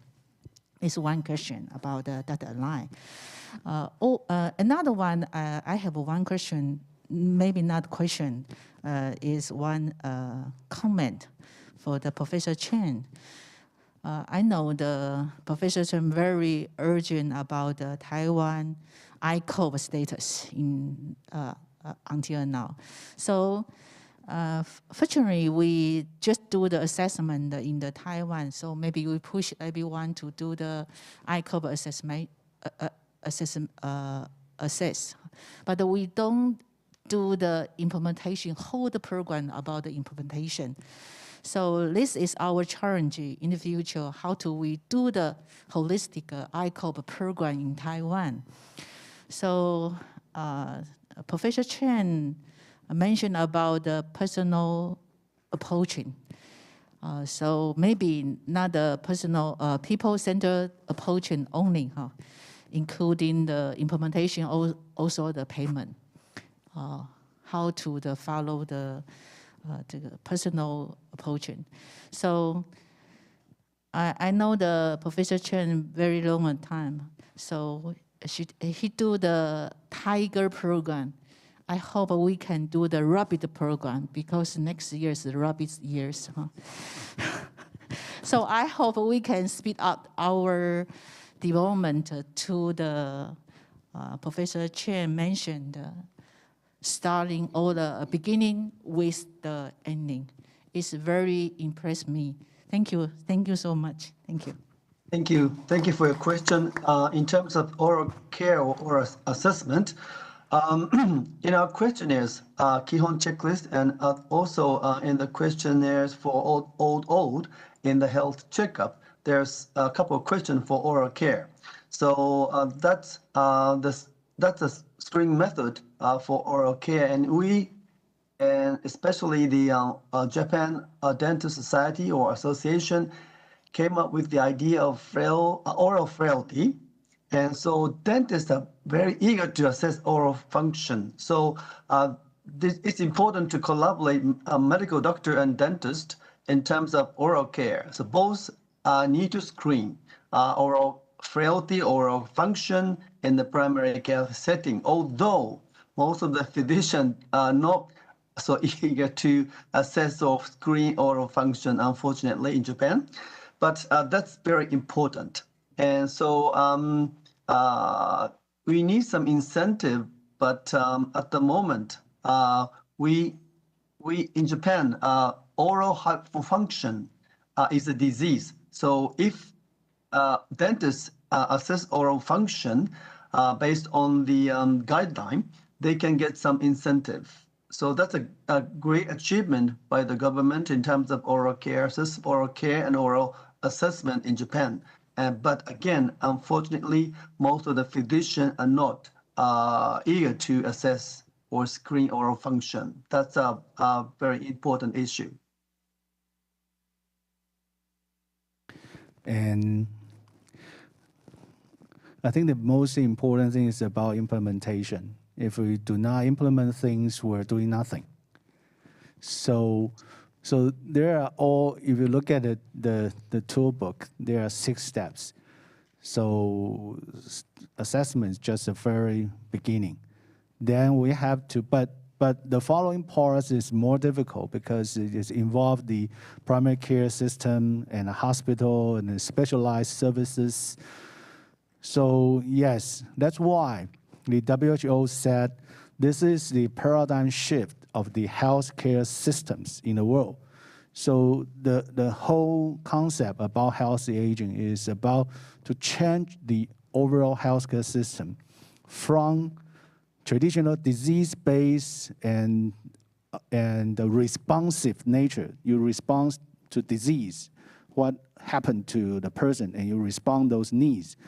From the responsive nature and disease-based model to proactive and preventive models. And that is the proposition of WHO. But I believe you come back to every country, there may be different solutions and different difficulties in all the countries. But yes, if we're hoping to get a a good solution to all challenges. Probably we should think bigger also. But I know that's difficult.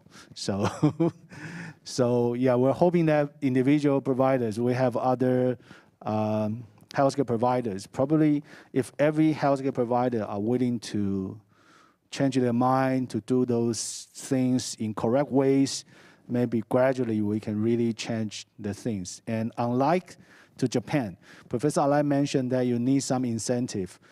We need strong incentives to make the whole system to change. Thank you. Okay. Thanks, Professor Alai and Professor Chen. There are two questions online.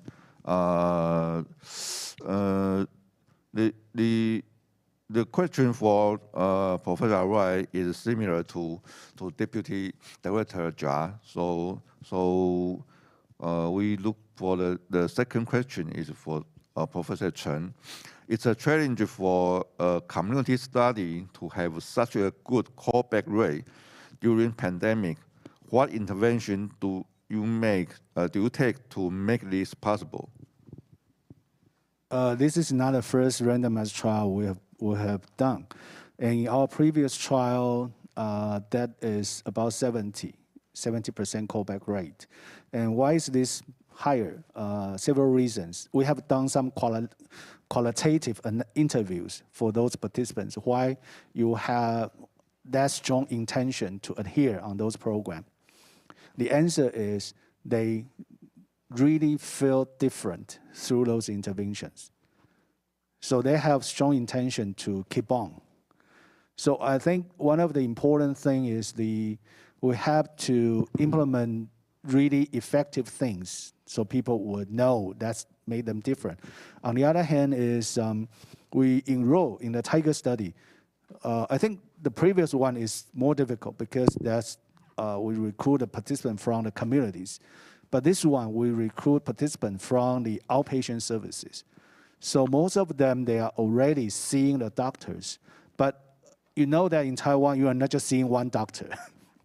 But at least this is the doctor you are seeing now.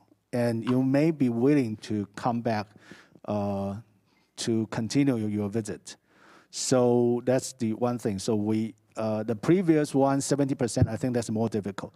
This one in the outpatient setting is relatively easier, but through the qualitative interviews, the stronger drive for them to adhere to the program is their subjective feeling for the efficacy. So I think that would be important. That has been repeated, shown in different trials. We're asking the participants. Thank you. Okay. Thank you for our two speakers in the first section. In the following, we will have a break. Right? Okay. Thank you very much. 感谢各位踊跃的提问及发言，请林主任与陈院长留步。现在为大合照时间，有请所有讲者及贵宾来到台上，也请线上的讲师打开镜头，一起合影留念。Thanks for your participation. Now sincerely invited all speakers to have a group photo. And Professor Alai, you can turn on your camera and take a group photo.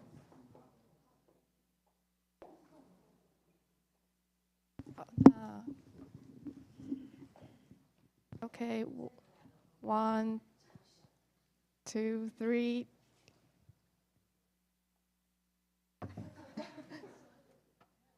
One more. Okay. Okay, thank you everybody. 谢谢各位贵宾今天莅临参加。各位来宾，现在为中场休息时间，场外备有茶点，欢迎各位享用。下半场的演讲皆为中文演讲，那下一场演讲将于10点50开始。Thanks for your participation and cooperation. The next session will start at 10:50. Thank you.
各位来宾您好，研讨会即将开始，请各位来宾尽速就座，并请将您的行动电话关机或转为震动模式，以免影响场内会议的进行。谢谢。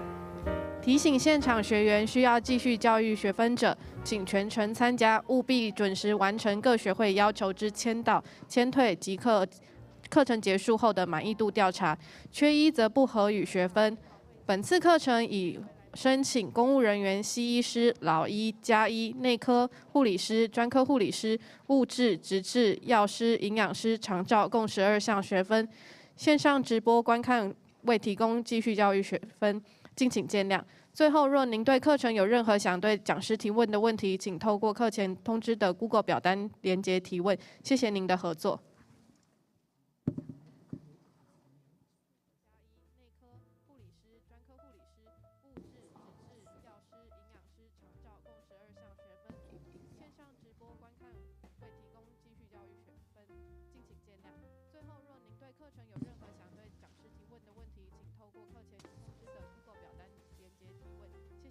另外提醒场内的学员及贵宾，场内不可以饮食，然后如果需要饮食或者是饮用茶水的部分，请到场外饮用，谢谢。有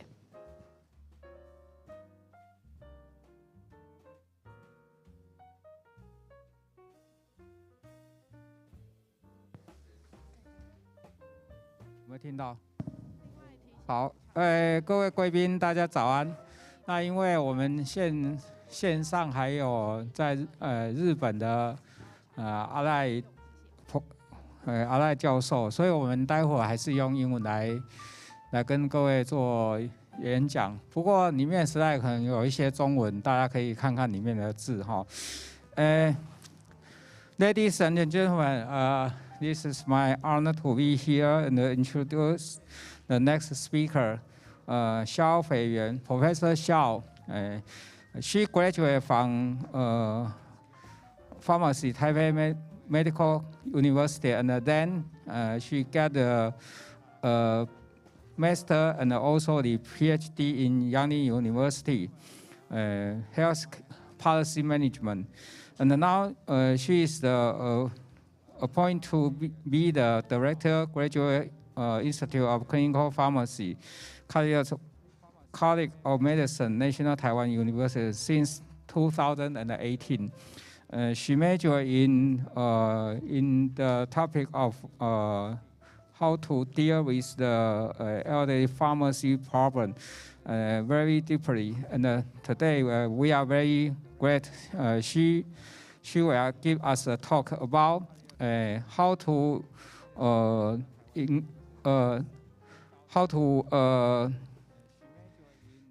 discuss.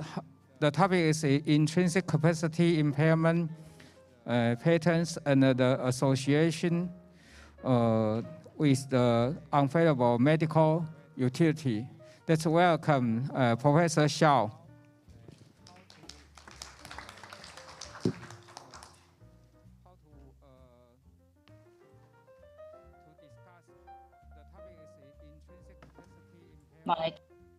In English. Is it okay for everyone to hear from me? Okay. Okay. Now it's okay. great. So I will move on. So today my talk will be intrinsic capacity impairment patterns and their associations with unfavorable medication utilization. This is a nationwide population-based study of approximately 37,000 community dually older adults.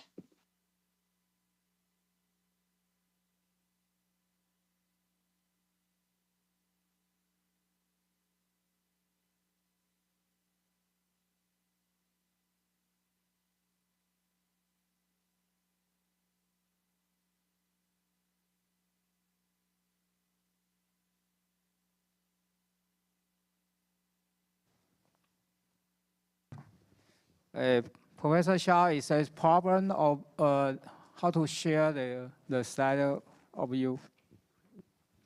Any problem?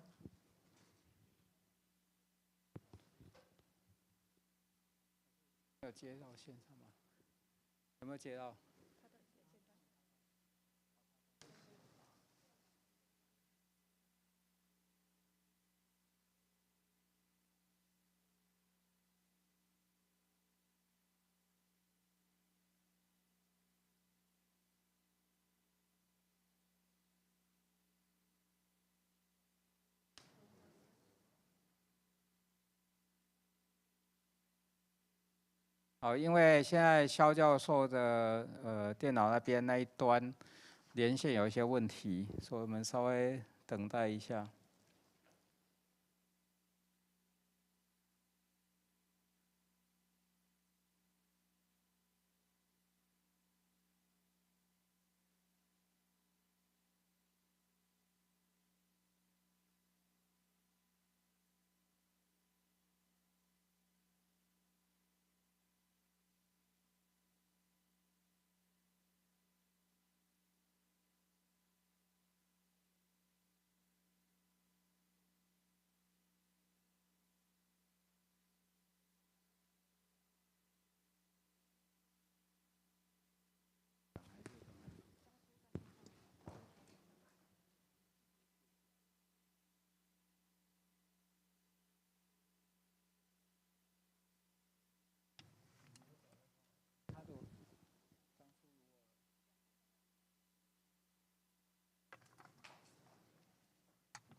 那可能是刚开始。Okay. Is it okay now? I hear that this. I can hear it. Okay. Now it's okay. Please. Is everything okay? Fine. Good.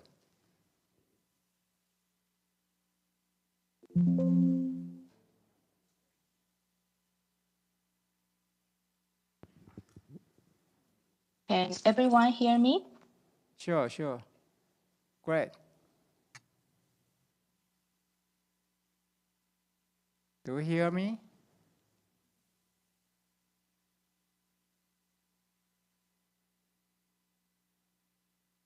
Do you hear me?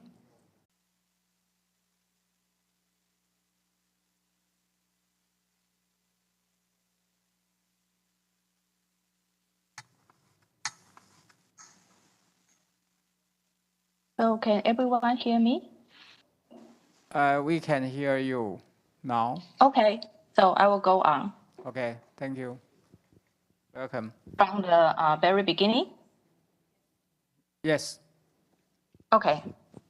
So today my talk will be intrinsic capacity impairment patterns and the association with unfavorable medication utilization. So this is a nationwide population-based study of approximately 37,000 community-dwelling adults.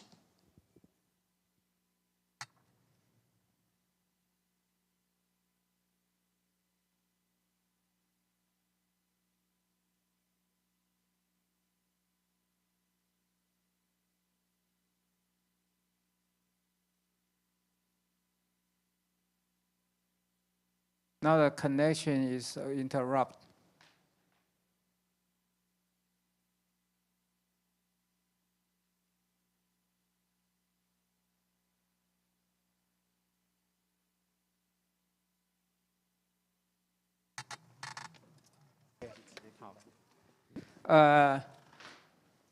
Maybe we can move on to another speaker.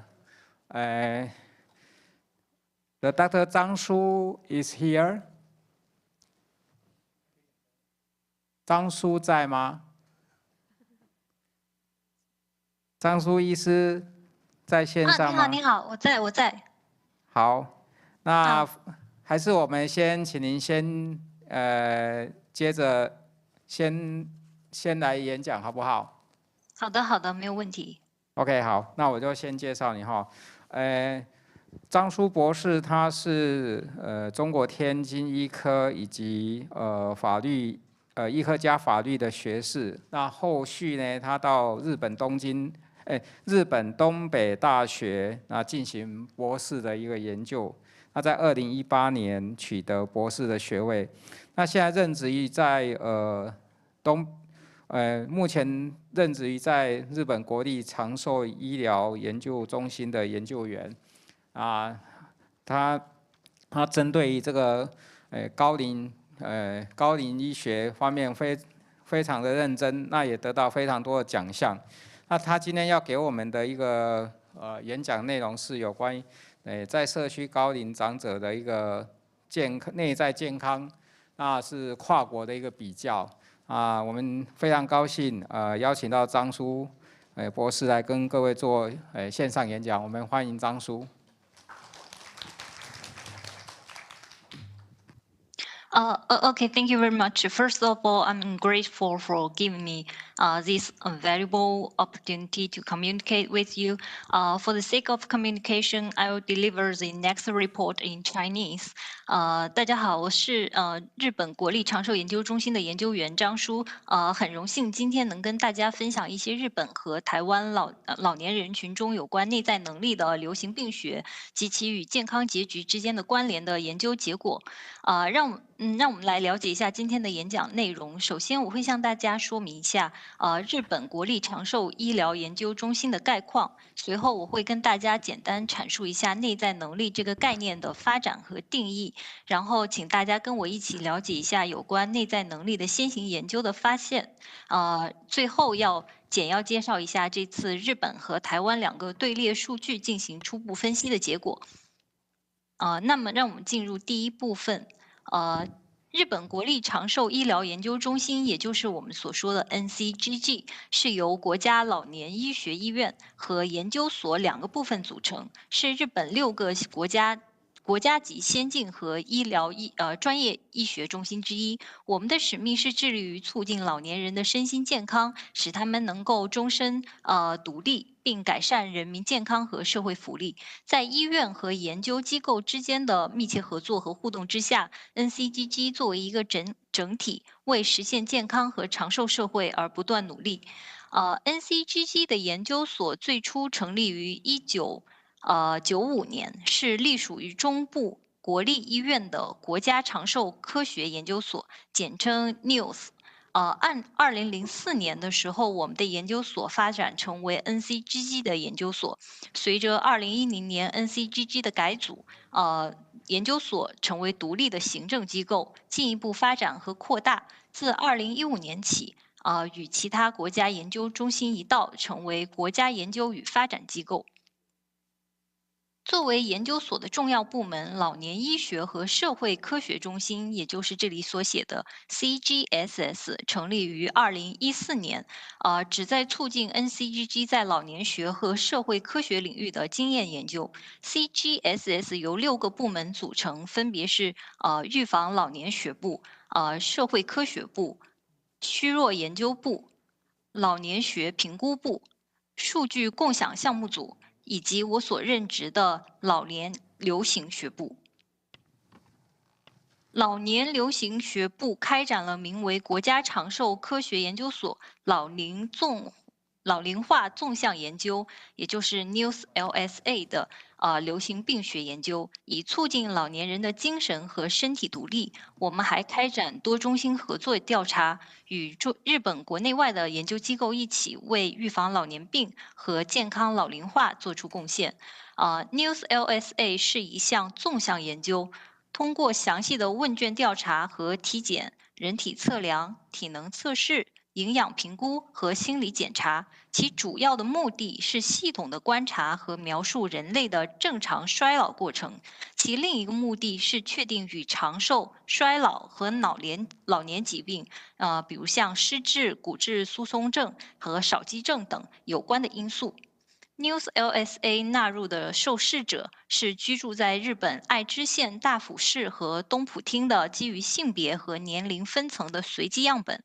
从第1波到第9波调查，受试者们每2年被随访一次。NIOS LSA 的首次调查包括了2267名40至79岁的社区居民，每10岁一个年龄段，每个年龄段包含300名男性和300名女性。当受试者不能被随访时，比如他们搬到了另一个地区，因个人原因退出或死亡，我们会随机招募新的年龄和性别匹配的受试者。因此，每一波调查都包括近1200名男性和1200名女性。接下来，让我们一起了解一下内在能力的概念是如何被提出，以及什么是内在能力。2017年和2019年 ，WHO 分别发布了老年人综合护理 ICOPE 管理内在能力下降的社区干预措施指南和手册初级保健中以人为本的评估和路径指南。其目的是通过适当评估随着年龄增长而出现的内在能力，也就是IC 下降的领域，在社区提供最佳护理，延长老年人的健康预期寿命。WHO 健康老龄化公共卫生框架的重点是把整个生命过程中保持内在能力和功能能力作为目标。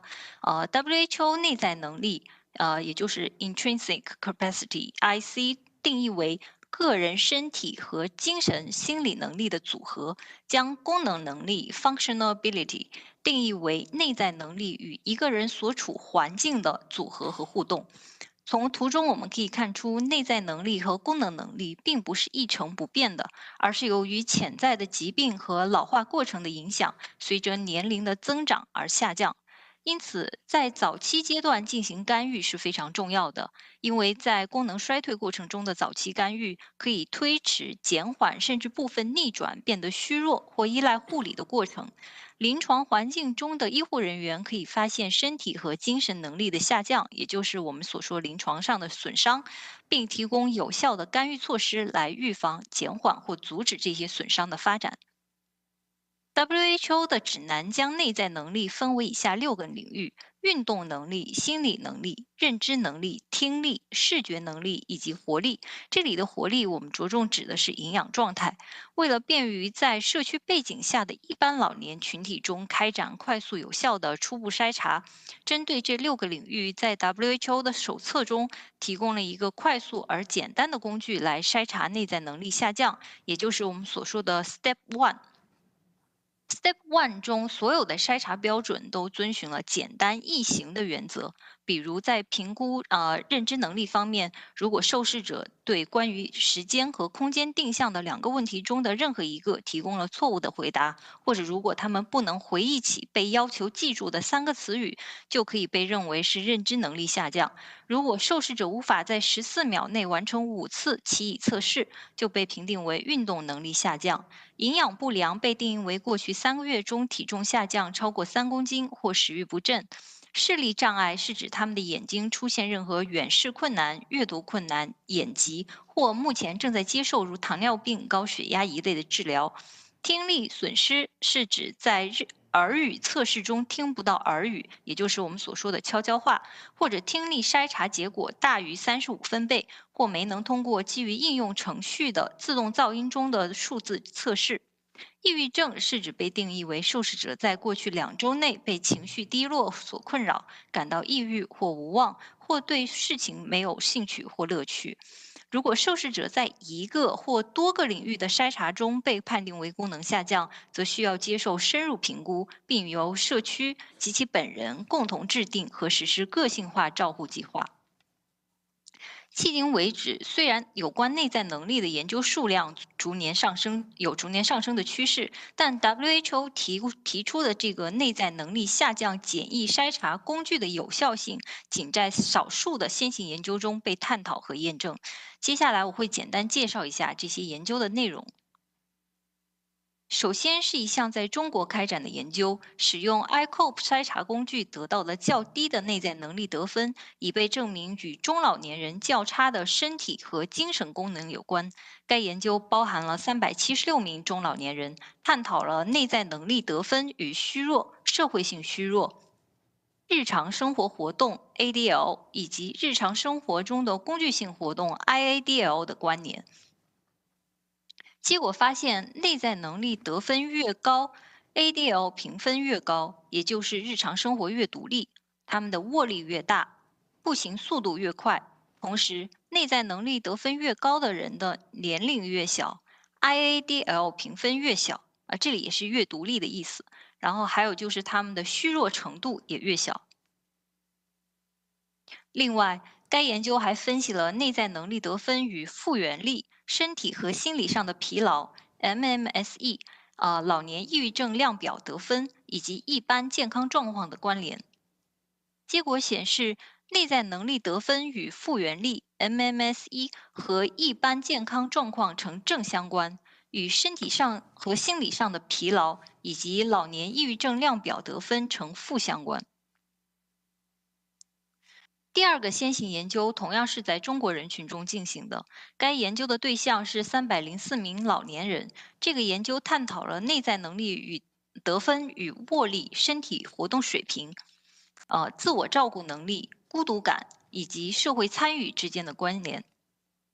从图中可以看出，老年受试者表现出较低的内在能力，但男性和女性的内在能力没有明显差异。教育程度和婚姻状况都与内在能力得分明显相关。握力弱的受试者的内在能力较低，但身体活动水平上差异不明显。在日常活动的自我照顾方面，需要一些支持的受试者，感到非常孤独的受试者，或在社会参与方面不太积极的受试者，其内在能力明显较低。不仅是社区里的中老年人，一项在759名70到89岁的有记忆障碍的法国老年人群中开展的研究也指出，经过 ICOPE 第1步工具的筛选，90%的老年人有一种或多种内在能力的下降情况。然而，以上几个研究都是基于横断面数据。据我们所知，只有一项中国纵向研究表明，使用 ICOPE 筛查数据可以预测2年内的身体机能低下和跌倒。此项研究包含了227名高龄老人的分析显示，在对协变量进行调整后，定向障碍、记忆力受损与2年中身体功能下降显著相关，而其以测试失败体重减轻以及做事没兴趣、没乐趣与2年中的跌倒的发生显著相关。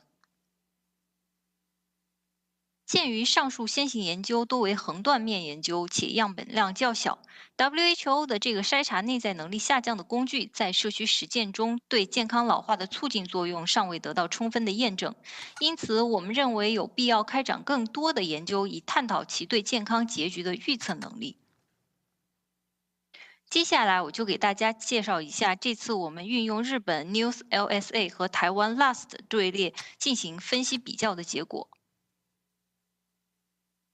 首先，我们简单给大家介绍一下 LAST 队列的基本情况。LAST 的全称为Longitudinal Aging Study of Taipei， 即台北纵向老龄化研究。台北纵向老龄化研究招募的居住在台北及周边地区的50岁及以上的社区居民。迄今为止 ，LAST 进行了2波调查。第一波调查从2016年5月持续到2020年12月。包含了1534名受试者。第一波调查的受试者在3年后自动被纳入第2波调查。第2波调查则从2019年7月至今，已调查了680名受试者。无论是第一波调查还是第2波调查，受试者自接受调查之日起，每3个月接受1次电话随访，用以收集健康结局事件的相关信息。LAST 的第一波和第2波调查中都收集了受试者的年龄、性别、受教育程度等人口统计学资料，开展了身体功能、认知功能、营养、精神状态的评估和测试，并进行了体成分测量和血液、尿液检查。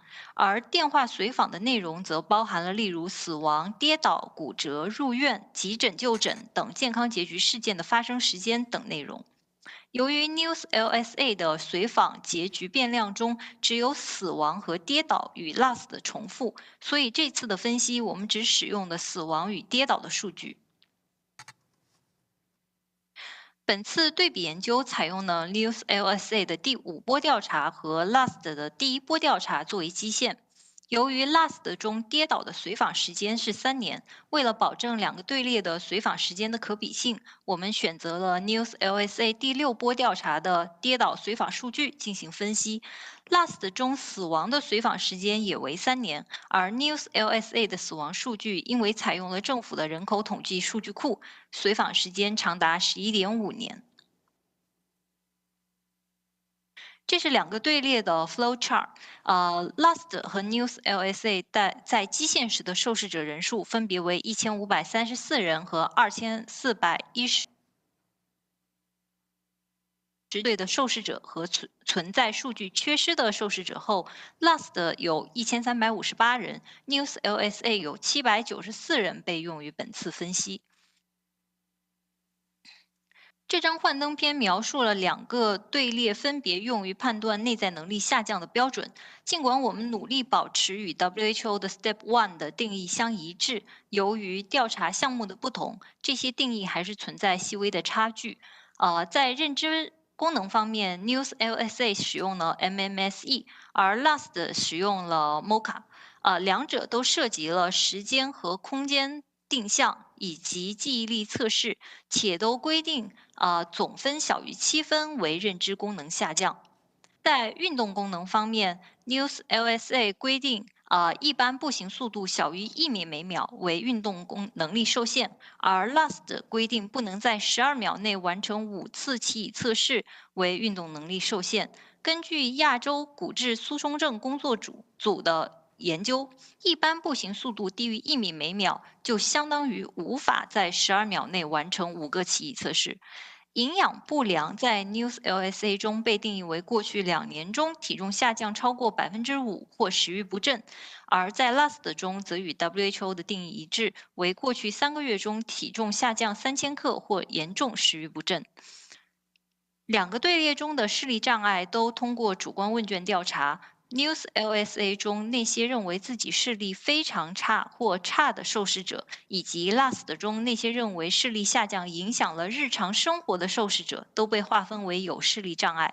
听力障碍是在 News LS 中被定义为听力筛查结果大于35分贝，是一个客观的测量数据；而 LAST 中则采用的主观问卷中认为自己听力下降影响了日常生活的受试者，被定义为听力障碍。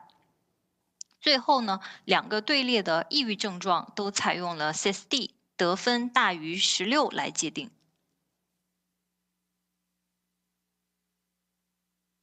针对每一个内在能力领域，如果出现下降，我们就判定这个受试者得0分，没有下降得1分，而内在能力总分就为0到6分。在接下来的分析中，我们将研究对象分为2个组，小于6分的内在能力下降组和6分满分的健康组。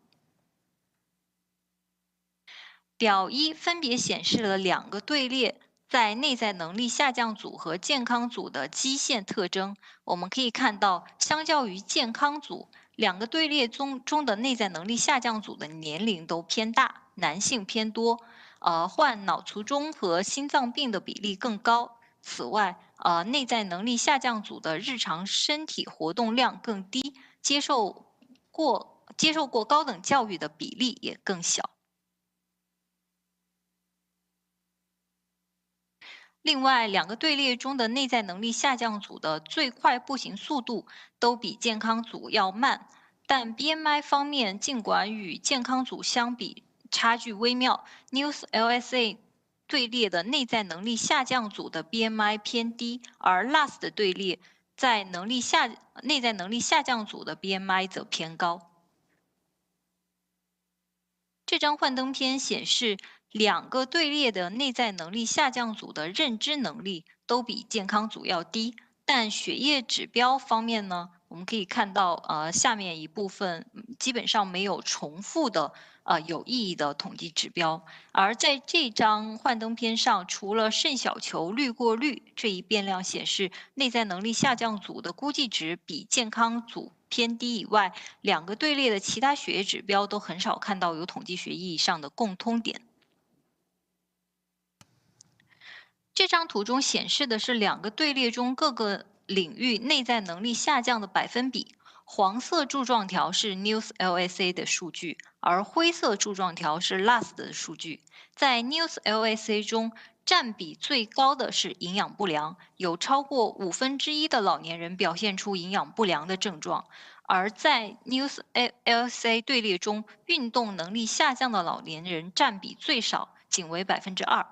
在 LAST 中，有超过1/5的老年人表现出认知功能下降，而仅有1.3%的老年人表现出视力障碍。下面的排序中，我们也可以看出2个队列的不同领域的内在能力下降存在着很大的差异。接下来，让我们看看内在能力下降与跌倒的关联。这里我们可以看到，在用多变量调整的 logistic 模型进行分析后，与健康组相比 ，News LSA 的老年人中，内在能力下降组在2年内摔倒的 odds ratio 更高，为1.5。而在 LAST 的老年人中，只有女性的内在能力下降组的2年内摔倒的 odds ratio 有统计学意义，为1.41。这2张图显示的是内在能力下降与死亡的关联。从多变量调整的 Cox 比例风险模型的分析结果可以发现，与健康组相比 ，News LSA 的老年男性的内在能力下降组有更高的死亡风险 ，hazard ratio 为2.14。而在 LAST 中，我们没有观察到任何有统计学意义的结果。针对这2个队列中内在能力下降与死亡关联的差异，或许可以归因为随访时间长短的不同。这是我们运用 News LSA 的数据画出的生存曲线。我们可以看到，在随访开始的3年内，健康组与内在能力下降组的生存概率都是高度一致的，而从第3年开始，2组之间的生存概率才随着时间的推移逐渐拉开差距。考虑到分析中用到的 LAST 的随访时间仅为3年，在 LAST 中观察不到内在能力下降与死亡的关联，或许也是情理之中的事情。好，让我们来回顾一下本次发表的主要内容。首先，让我向大家介绍了日本国立长寿研究中心以及我们老化流行病学研究部的概况。接着，我们一起了解了内在能力这个定义的起源和内在能力下降筛查工具的具体内容。然后，我跟大家简要介绍了一下迄今为止运用内在能力筛查工具的进行的与健康结局有关的先行研究结果。最后，我向大家展示了一部分有关内在能力下降的日本 News LSA 和台湾 LAST 队列的比较分析结果。虽然本次分析没有在同为亚洲人的两个群体中找到太多与内在能力下降相关的相似之处，但两个队列之间的差异也是一个有趣的发现。比如，通常我们认为受教育程度是影响老年人认知能力的重要因素。然而，虽然 LAST 的老年人在受教育程度上比 News LSA 的老年人高，但 LAST 的老年人的认知能力下降却排在了所有领域之首，而在 News LSA 中认知能力下降只排在第3位。又比如在运动能力测试方面，虽然有研究证明1米每秒的步行速度与12秒内完成5个骑椅测试具有相同的鉴别效力，但两个队列中被定义为运动能力低下的老年人的比例存在很大差别。考虑到骑椅测试不仅能反映出步行速度相关的下肢肌肉力量，它还能反映出受试者的整体平衡力以及肌肉的整体能表现，所以我们认为骑椅测试在一定程度上可能会难于步行速度测试，导致 LAST 中被定义为运动能力低下的老年人的比例比较高。虽然两个队列的老年人的 BMI 非常相近，但营养不良成为 News LSA 队列中最严重的问题。相对应的 News LSA 中表现出抑郁症状的老年人也比较多，因此我们推断与抑郁症状相关的食欲下降可能影响了 News LSA 中对营养状态的判断。这个推论也可以从 LAST 中侧面得到验证，因为 LAST 中表现出抑郁症状的和营养不良的人都非常少。在对视力和听力受损的评估上，News LSA 采用了相对客观的评价指标，特别是听力，我们采用了气导纯音阈值测试，而 LAST 因为只询问了受试者听力下降是否影响日常生活，所以我们推测，即便一部分受试者的听力存在障碍，他们也可能因为日常生活中没有感受到听力受损带来的不便，而没有被划分到听力受损的组别中。综合以上内容，我们认为，除了测量方法带来的差异，两个队列中不同的经济、社会、环境、文化因素，可能也对内在能力的维持产生了很大的影响。最后，我要感谢本次跨国研究的领头人 Hidenori Arai 理事长和陈亮公院长，以及台湾方面由彭丽林老师带领的团队，我所任职的老年流行病学部的全体同仁，以及为本研究做出贡献的台湾和日本的社区中老年受试者。谢谢大家。好，非常谢谢张博士跟各位分享有关于在这个在跨国一个 head-to-head 的比较哈，那这个 cohort study 其实做的内容还蛮多病人的哈。那不知道在座各位针对刚张博士所提的这个内容有什么要提出来的？那我先带有一个问题哈，就是说在比较台日的一个请问张博士有听到我的问题？我要开始问了。我有，请讲。OK， 谢谢。那就第一个问题就是在比较台日的研究当中，发现虽然有很多族群年龄差异不太大，但是在 IC 下降的种类不同。那请问您觉得这个原因造成这个原因的现象是如何？因为他们两个说案的标准好像是一样的哈。那这是第一个问题，谢谢。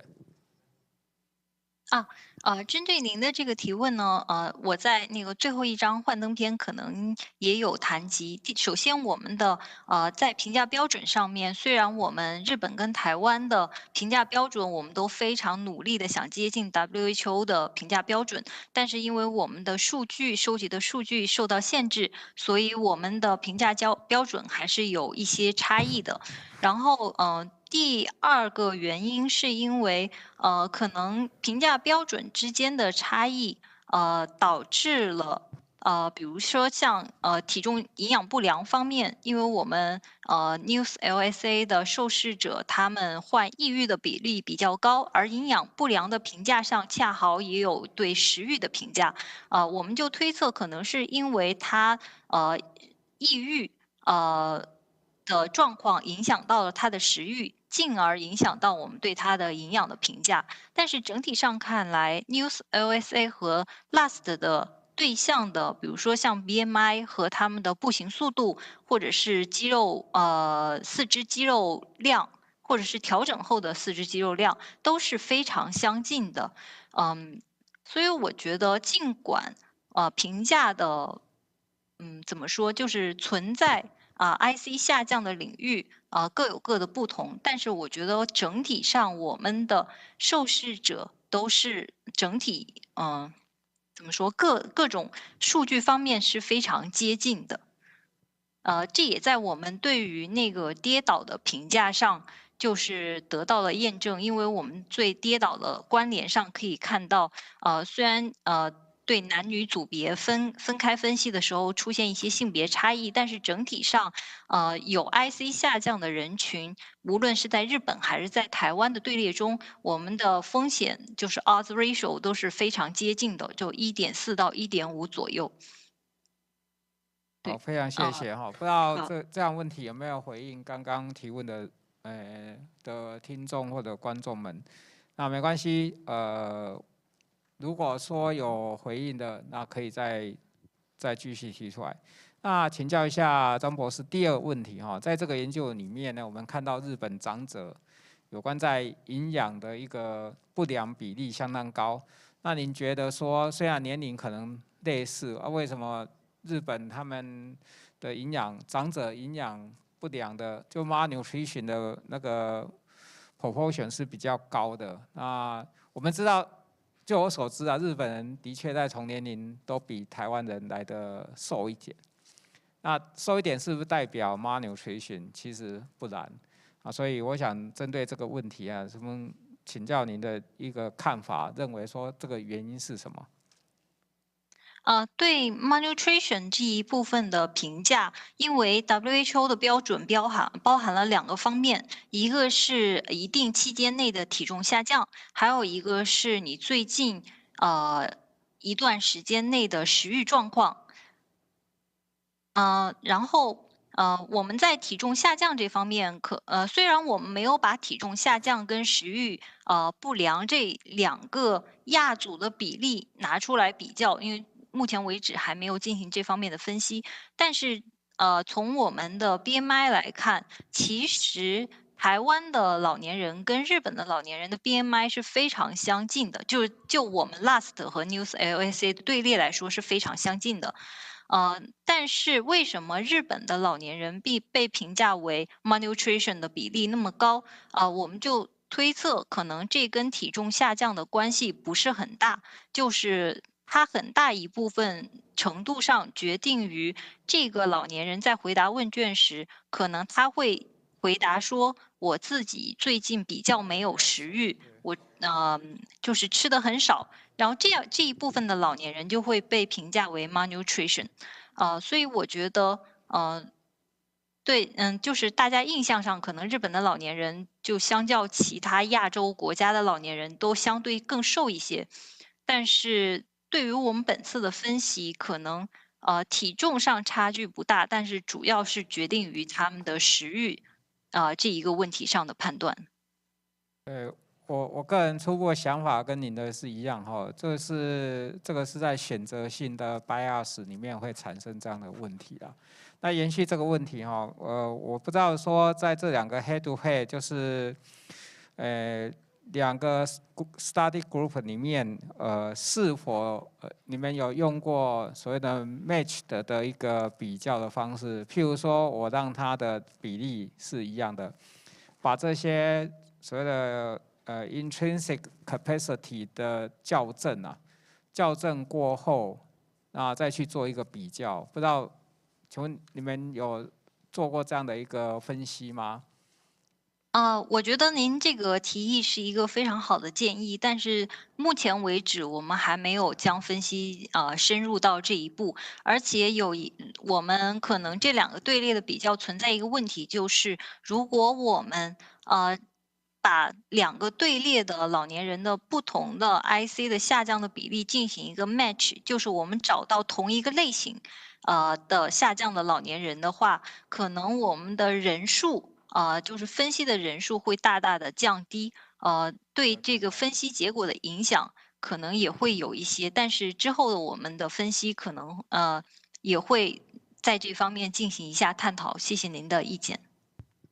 对我刚看到数据上面的确在比例上面或许真的会像您所提的假设我用 match 的方式，那它的 study patient 的 study group 的 number 不会达到达到一定的一个分析效能。不过我在想在统计分析上面还是有它价值啊。今天我们在分析少量的病人、少量的个案数跟多数个案数用的方法都不一样，倒不妨可以稍微尝试看看啊，或许你这个分析会很有价值，说不定又可以产生另外一个说法，就是这样子的科学性会比较 evidence 会更强。对，好，谢谢您的意见，我们以后会进行这方面的探索。对，谢谢。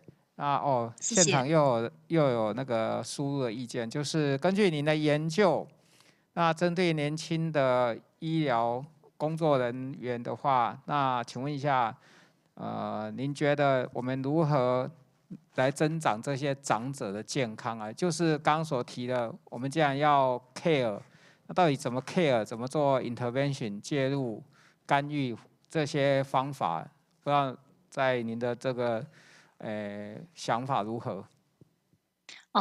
因为我在临床上面可能经验比较浅，我觉得这个干预的措施可能陈院长比我更了解一些。然后我个人的意见就是比如说像我之前介绍的 WHO 在预防老年人就是非健康寿命增加上，因为它着重focus 就是在IC 和那个 functional ability， 因为 functional ability 的定义就是你的内在能力跟一个环境的相互作用，所以在临床上，我认为如果大家有发现老年人有比较初期的功能低下的时候，可能会需要进一步的，首先要更进一步的对它的功能进行一个精准的评估，然后找到它这个功能下降的原因，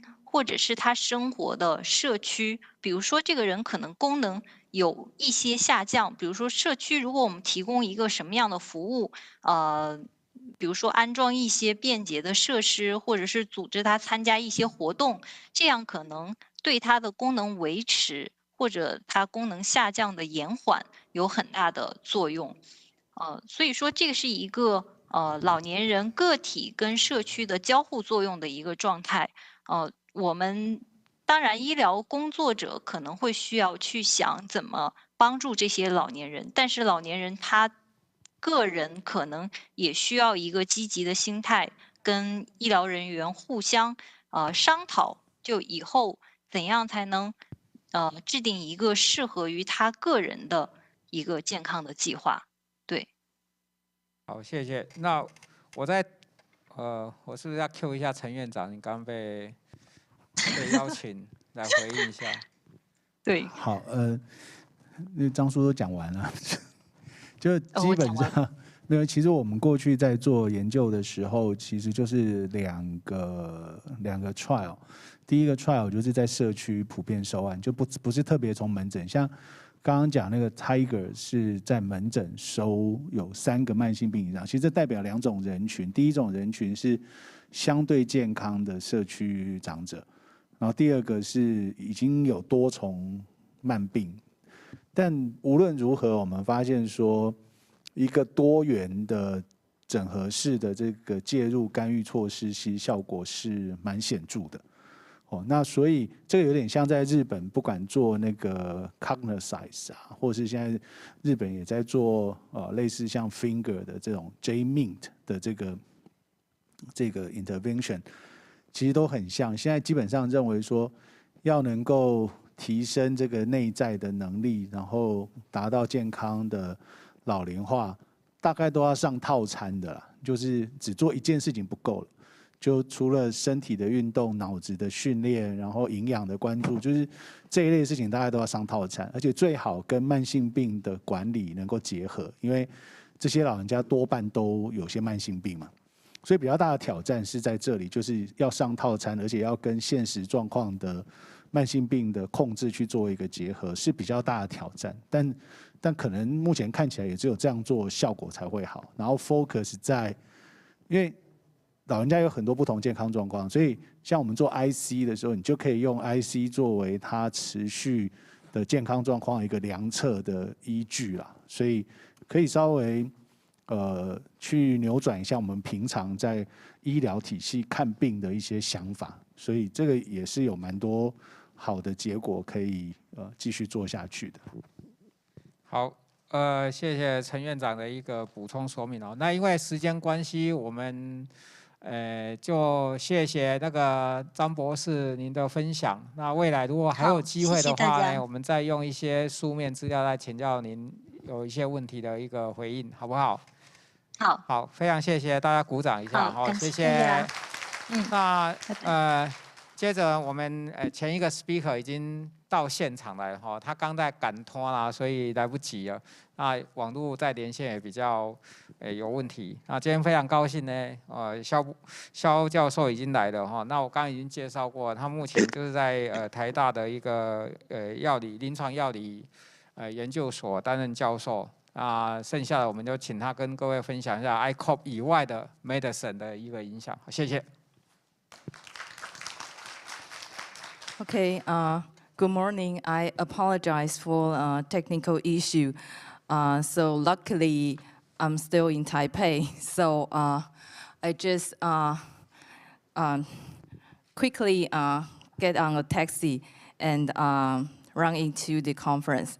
So today, my presentation will be intrinsic capacity impairment patterns and their associations with unfavorable medication utilization.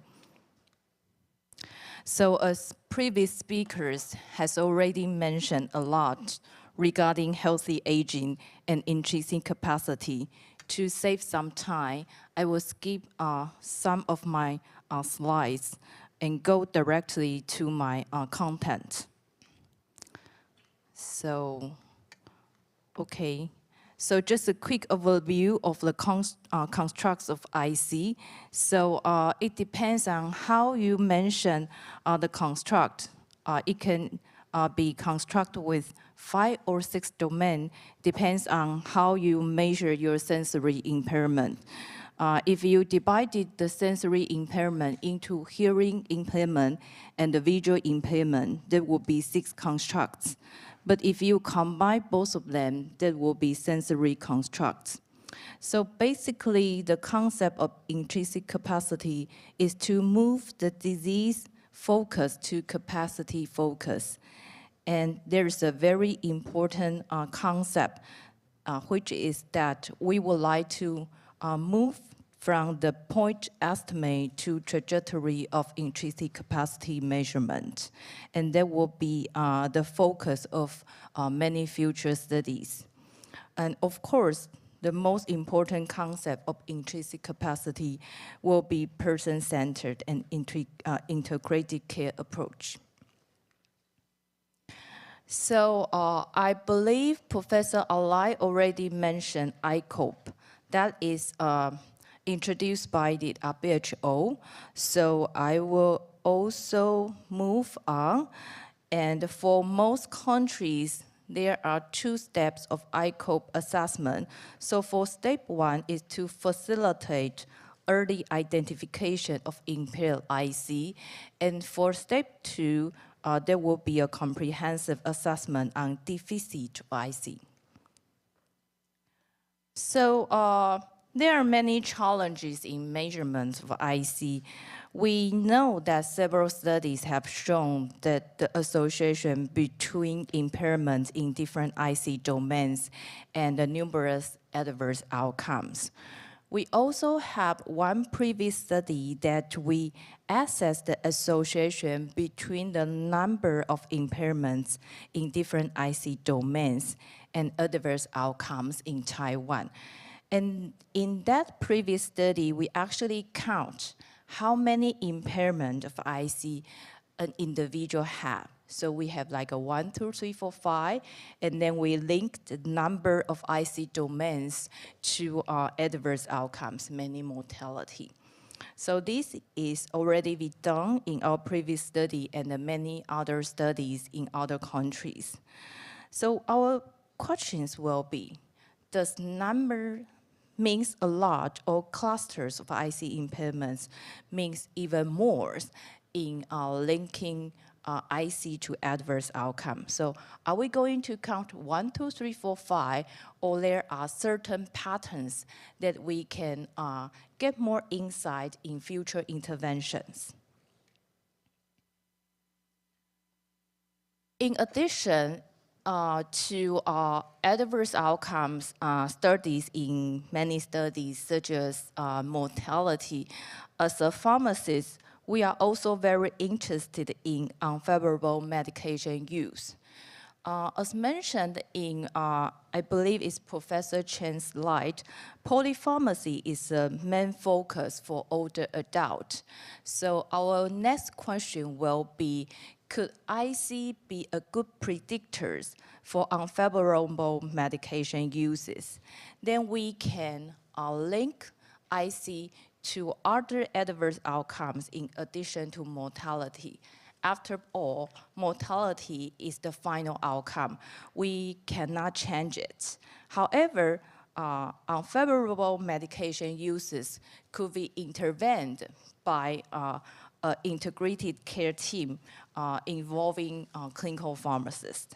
So what are we interested in are excessive polypharmacy and potentially inappropriate medications. Also, we would like to know if IC can link to the occurrence of adverse drug reactions. So that will be our main focus in the following study. So in this study, unlike counting numbers in our previous study, we use a data-driven approach, which is the latent class analysis, to first examine IC impairment patterns. And then for the second stage, we will link the impairment patterns to unfavorable medication utilization. So this study is based on data from Taiwan ICO program. So this is our collaboration with Director Ying. She actually received funding from the Health Promotion Administration of the Ministry of Health and Welfare in 2020. And then this is actually the data from Health Promotion Administration. In the program, actually the ICOP Step 1 is implemented for approximately 37,000 people in Taiwan. While they are community dwelling people aged 65 years old and older. They are invited to participate in the study by hospital outpatient department, primary care physicians, and community public health centers. So as I mentioned before, this study comprises approximately 37,000 people. So this is the ICOP Step 1 screening for IC impairment in Taiwan. We actually have 6 domains, which includes cognition, locomotion, vitality, visual, hearing, and psychological. I will not go detail for the IC assessment questions, but you can see from this table, we have each corresponding assessment question to assess each domain of intrinsic capacity. So for the unfavorable medication utilization, there are 3 outcomes of interest. First of all will be polypharmacy, because in the step 1 ICOPE assessment, we actually include 3 quality indicators for medication use. So for polypharmacy, we have a certain question to ask participants who regularly took 10 or more drugs.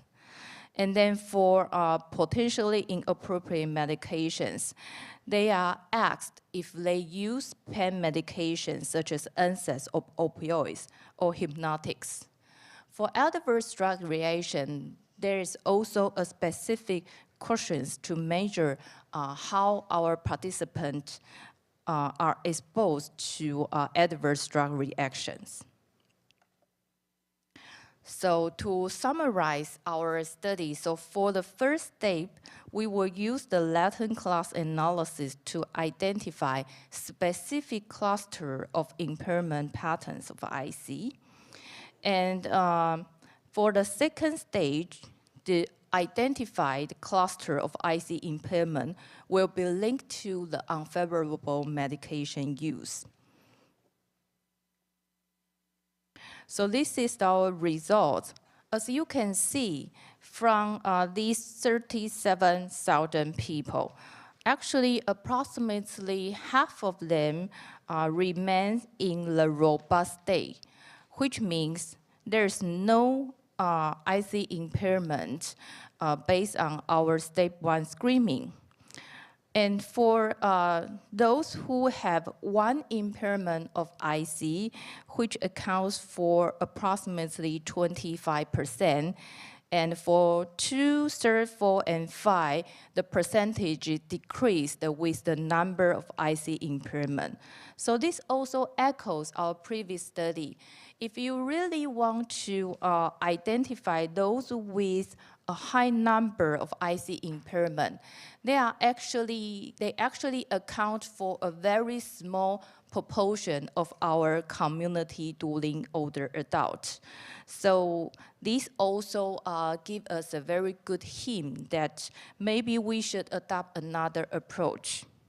So for each of the IC impairment, as you can see from the left-hand side, on table, we can see that approximately 20% of our screening community during adult, they have cognitive impairment, followed by visual impairment, which makes sense as people get older, their visual function usually decreased as their age increased.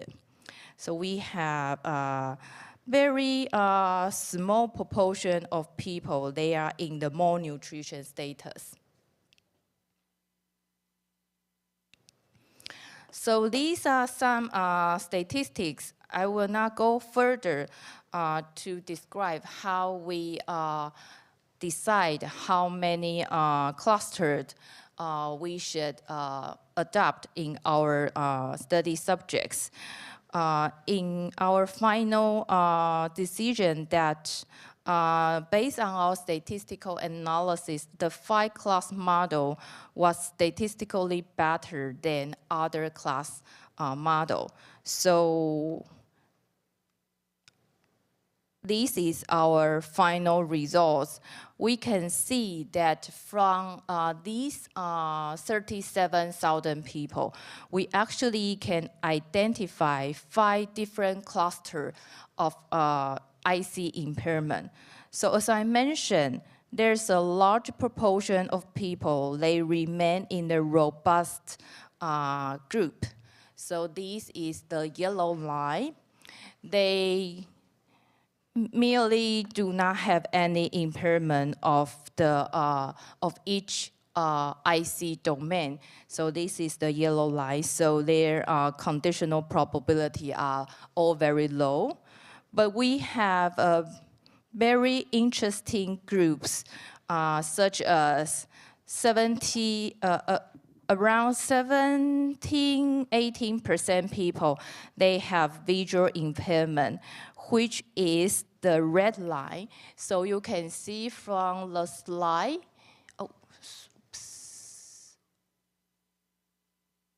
the red line has a peak on visual impairment. So we also have people, they have cognitive decline with sensory impairment. So you can see two peaks. They are the blue one. So they have a limited mobility and also have sensory impairment, such as visual impairment and hearing impairment.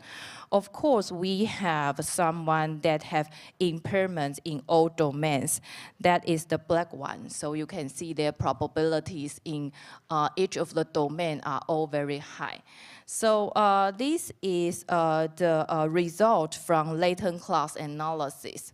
As comparing to counting the number, right now we have a high potential to identify a specific cluster of people. Then we can think about maybe we can have different intervention program for people with different pattern of IC impairment.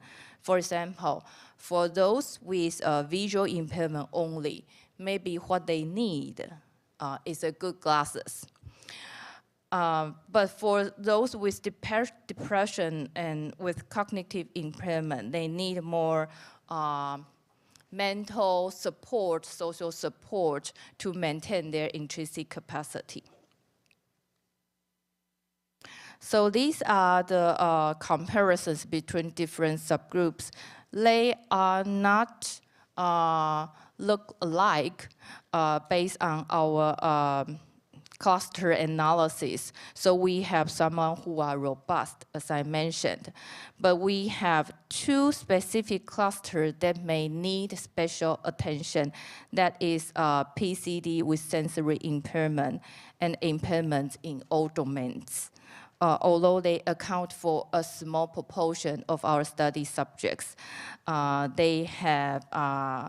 they look different from the other groups. They are older with more impairment in intrinsic capacity.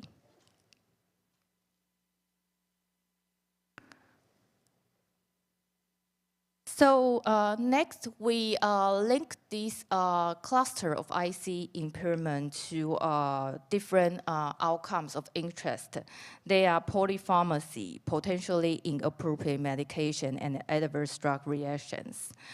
So as you can see from this table, as compared to the robust group, indeed, for those who have any IC impairment, they have a higher risk of unfavorable medication use. However, for those with depression with cognitive impairment, and for those with impairment in all domains, they have the highest risk in receiving unfavorable medications. So although we try our best to do the latent class analysis and link the result from the latent class analysis to unfavorable medication, we still have some limitations in this analysis. First of all, this is a cross-sectional study design because we retrieve data from the ICOPE Taiwan project, and this is a cross-sectional one. So we can only see some hint or some signal between IC impairment patterns and unfavorable medication use. We believe a longitudinal study will be needed for confirmation for this association. And as you can see from our previous slides, the adverse drug reaction is measured based on a relatively non-specific question. This is understandable as ICOPE originally is not designed for measure medication use in community during adult. So for future research, maybe we need to link ICOPE to other community-based survey or even link to electronic medical records in hospital or even claims data in Taiwan to further confirm whether the IC cluster will be linked to unfavorable medication use.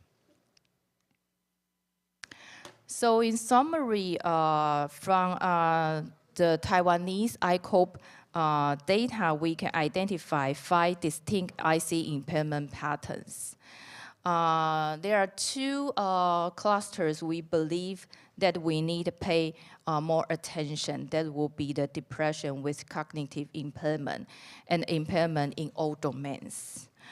Of course, as I mentioned before, we will need longitudinal and interventional studies to further verify our findings and their clinical implications. So I believe that will be my last slide. So in addition to counting numbers, we believe cluster will mean more in clinical settings to identify people that we may need further intervention.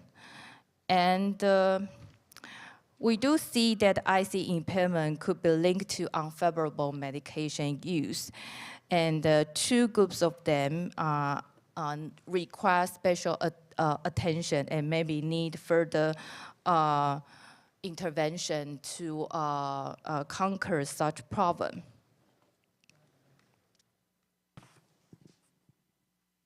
So if you would like to have more information regarding my today's talk, please see our published papers for more details.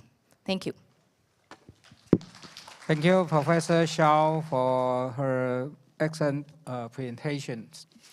And just because the previous section has been discussed, so we move to another. Move to this section in discussion. And the first question is, 我做一个 summary 哦，用中文做一个 summary 哈，就是肖教授刚有提到，他有5个 model， 那这5个 model 是跟多重用药或者是潜在性药物过量是有关系的。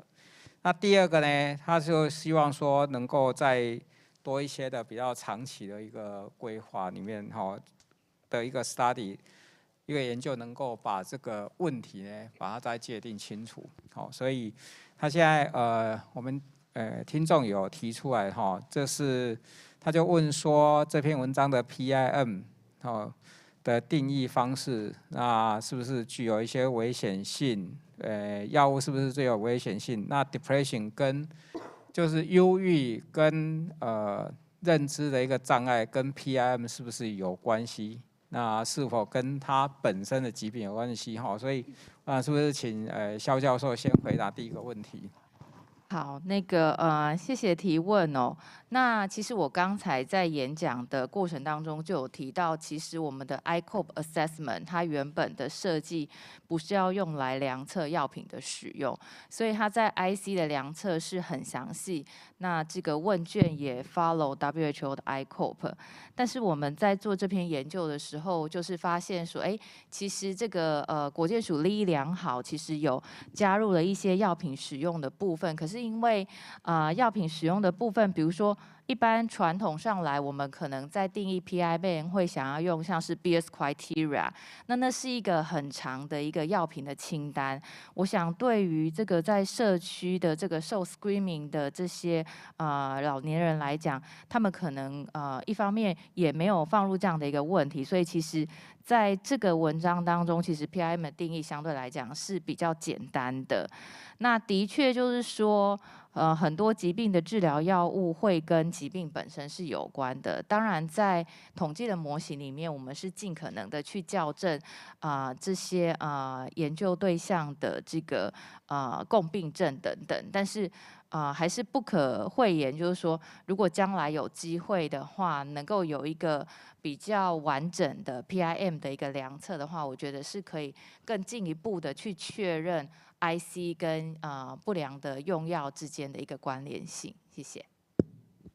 好，那第二个问题是说，从目前的研究里面，台湾长者怎么可以如何去增加他内在能力啦？哈，那所以这不要看。我以为是要问张叔研究员。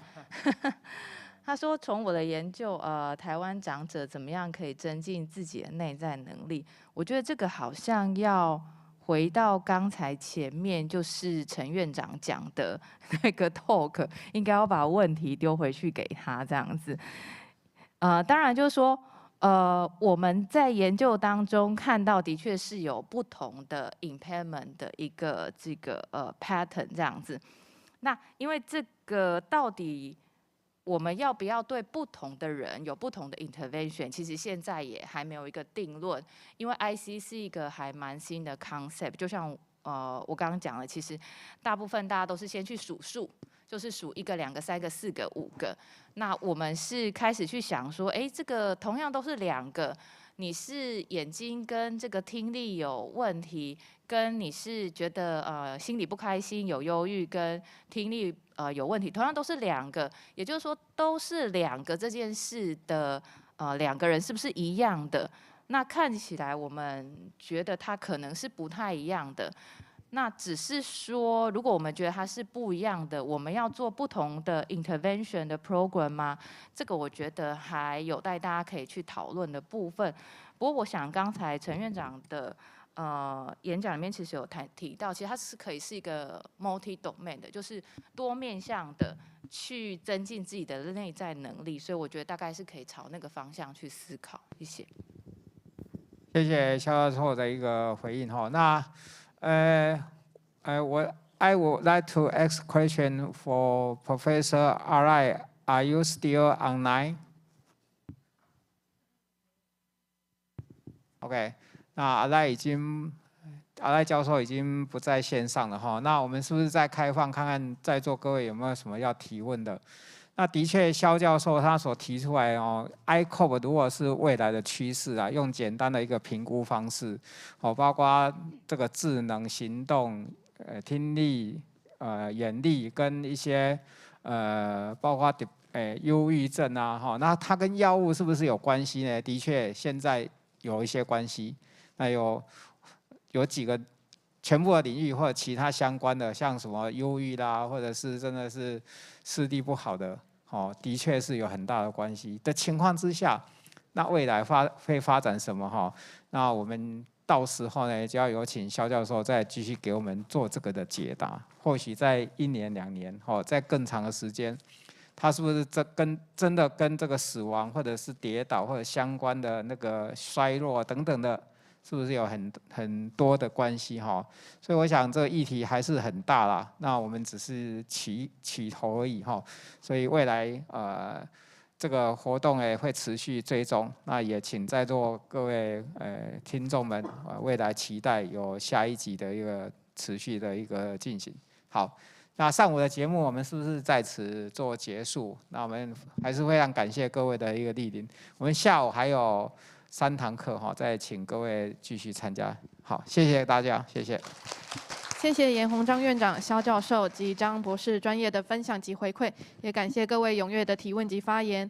各位来宾，现在为中午休息时间，感谢各位来宾的参与，请各位学员至场外领取餐盒至103、104教室用餐。为避免影响学员权益，再次提醒各位需要营养师、长照、护理师、专科护理师、职能治疗师、物理治疗师学分的学员，记得至场外学分签到处签退及签到。感谢大家的配合，谢谢。下一场演讲将于下午1点开始。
各位来宾您好，研讨会即将开始，请各位来宾尽速就座，并请将您的行动电话关机或转为震动模式，以免影响场内会议的进行。谢谢。提醒需要营养师、长照、护理师、专科护理师、职能治疗师、物理治疗师学分的学员，记得至场外学分签到处完成下午的签到。最后，若您对于课程有任何想对讲师提问的问题，请透过课前通知的 Google 表单连结提问。谢谢您的合作。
各位来宾，欢迎回到高龄整合照护模式跨国比较与具体实施国际研讨会。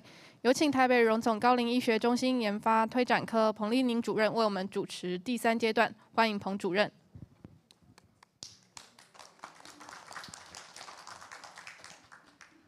那各位在场的一个学员以及线上的一个同好，大家好，我们进到下午的一个会议。我们大概早上已经知道什么是 ICOP， 大概知道 ICOP 的具体的一个架构以及跨国的比较，同时也了解了 ICOP 跟药物之间的一些相关性。接下来下午呢，我们从 ICOP 各个面向来探讨 ICOP 跟我们实际上在内在健康的一个影响，跟运动、饮食以及行动力之间的相关性。那接下来第一个speaker 呢是台北荣总高龄医学中心的主治医师严可翰。那我稍微简单的先介绍一下严可翰的一个经历。严可翰医师呢，他是高雄医学大学毕业，那目前在读阳明交通大学医务管理所的硕士班，那预计应该是在明年就会毕业，会顺利毕业。那他同时非常的优秀，他现在是阳明交通大学高龄医学科的讲师。那也是非常有潜力的高龄学科的一个主治医师，在临床上、在研究上都有非常卓越的表现。那他接下来要花大概30分钟到40分钟，跟大家介绍一下，在 ICOP 的一个架构之下，行动力与脉搏压以及ABI 之间的一个交互作用。我们掌声欢迎他。喂，有声音吗？好 ，OK， 谢谢彭主任的介绍。那宪哥、林主任跟在场的各位嘉宾，大家好。那很高兴今天有这个机会在这边跟大家分享一下我们的一些相关的研究，那跟 ICOP 会做一些连结。那大家辛苦了，就礼拜天天气这么好，在下午还可以看到这么多的听众在现场，是非常高兴哦。那我今天的介绍题目大概会跟一些比较临床的实务面会比较相关哦。那我们可能跟早上比起来，大家早上听完之后可能会有一点抽象。那包括说有些讲者他们使用英文可能会有一点比较困难理解的部分。我今天的讲题的部分会比较接地气一点哈，会把大家导入我们比较临床的一个面向哈。那这是我今天的题目，就是我们要探讨的是这个不好意思哦。探讨的是这个mobility， 就是移动力跟它的这个 pulse pressure， 还有一个 ABI 的指数，这个待会会跟大家介绍哈，就是它们之间的一些关联性哈。好，那我们早上已经知道说，我们想要有一个 healthy aging， 就是比较健康的老化，它会需要有一些额外的措施。那包括像亮公院长说的，就是可能都已经不只是单方面的，我们可能都要上套餐，不只是活动能力的增加，不只是营养方面的介入，包括认知功能，包括 depression， 包括这个忧郁的情绪等等，我们都需要做一些介入哦。那所以呢，这个不免俗，我还是有放一下，就是早上有非常多的讲者都用了这张投影片哦，就是我们在讲 ICOPE， 就是高龄整合性照顾里面的几个面向，包括认知功能，包括移动力。那我们今天会 focus 在这个移动能力 locomotion 上面啊，包括它的这个视听力的障碍，包括它的这个活力，包括它的这个psychosocial 的部分哦。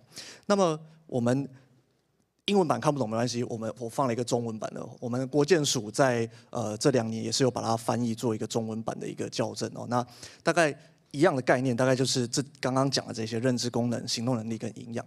那我们今天想要跟大家分享是着重在这个行动力上面啊。那可以看到这个图，就是老人家，如果我们年纪慢慢大了之后，有没有办法还可以持续的像这样的动画一样，可以很健康的可以做一些 jogging 啊，或者是一些爬山等等运动？这个活动能力对我们来说是非常非常重要的。好，那到这边我们就会想，我们就停下来想一下哦，就是说，除了这些运动的能力之外，除了走路的速度，除了这个坐下起立的速度之外，我们临床上有没有什么样的检测工具是比较简单的，很常接触到，但是却有机会拿来做这个行动能力、活动力的预防呢？那我们就想到最常做的这个平常的临床量测，大概就是量血压。大家可能很多人在家里都可以量血压，或者是说在门诊，每次在排队等门诊等了2个小时，旁边有台血压计，顺便量一下，就可以得到一个血压的数值，一个收缩压，一个舒张压哦。那进一步我们就在想说，那量测血压既然这么频繁、这么实用、这么通用的一个工具，那能不能有机会给我们更多的一些线索去做健康跟这个活力、这个活动力的预防呢？的预测呢？有没有一些预测的一些 value 在呢？因此呢，我们就做了一些相关的研究哦。好，那因为在座有一些是比较可能不是我们医护人员，我还是会稍微介绍一下这个东西到底在讲什么。我们讲的这个 ABI Ankle Brachial Index， 就是我们讲的手部跟脚部的血压的差值。照理说，人的血管如果是完全通畅的话，手的血压跟脚的血压应该要一模一样，上面100，下面应该是100，相处的比值应该是1。但是你会发现说，下肢去处理上肢的时候，常常下肢因为一些尤其是周状动脉硬化造成血管狭窄之后，下肢的血压量起来会比较低。那你的小的数字可能比如说变成60，那你60除以100就是0.6嘛。那这个数值变低之后，代表的可能就是我们的血管狭窄的一个趋势哦。那这个是我们讲的 ABI。那这个其实已经有很多的 paper 在讨论说，它在心血管疾病包括死亡率的上升都是有一些预测效果哦。那我们平常临床在讲的这个 PAOD， 这个 Peripheral Artery Occlusion 的 disease 哦，就是周边的这个动脉硬化跟动脉狭窄的疾病哦。那这个是 ABI 这个数值，这是我们今天的第一个主角。好，那过去已经有非常多的文献，我们大概切 0.9， 所以你的下肢血压除以上肢血压，如果小于 0.9， 你可能就有一个血管狭窄的问题，这个要小心。那全世界其实统计起来大概有超过2亿人，也就是1/30的这个盛行率，其实不低哦。那可以看到这个示意图，大概就是周状动脉硬化造成血管的狭窄哦。那其实我上网找了一些图但真的都太血腥了，就是那个脚都黑到有点可怕。我找了一张比较不会这么可怕的图给大家看哦，就是我们讲的 PAOD 这个周边血管的狭窄的这个疾病哦，它大概就是我们讲的 ABI 数值下降之后造成血管狭窄的一个表现哦。那其实它会造成死亡率上升，可以到3到6倍，所以是一个不可忽略的一个疾病哦。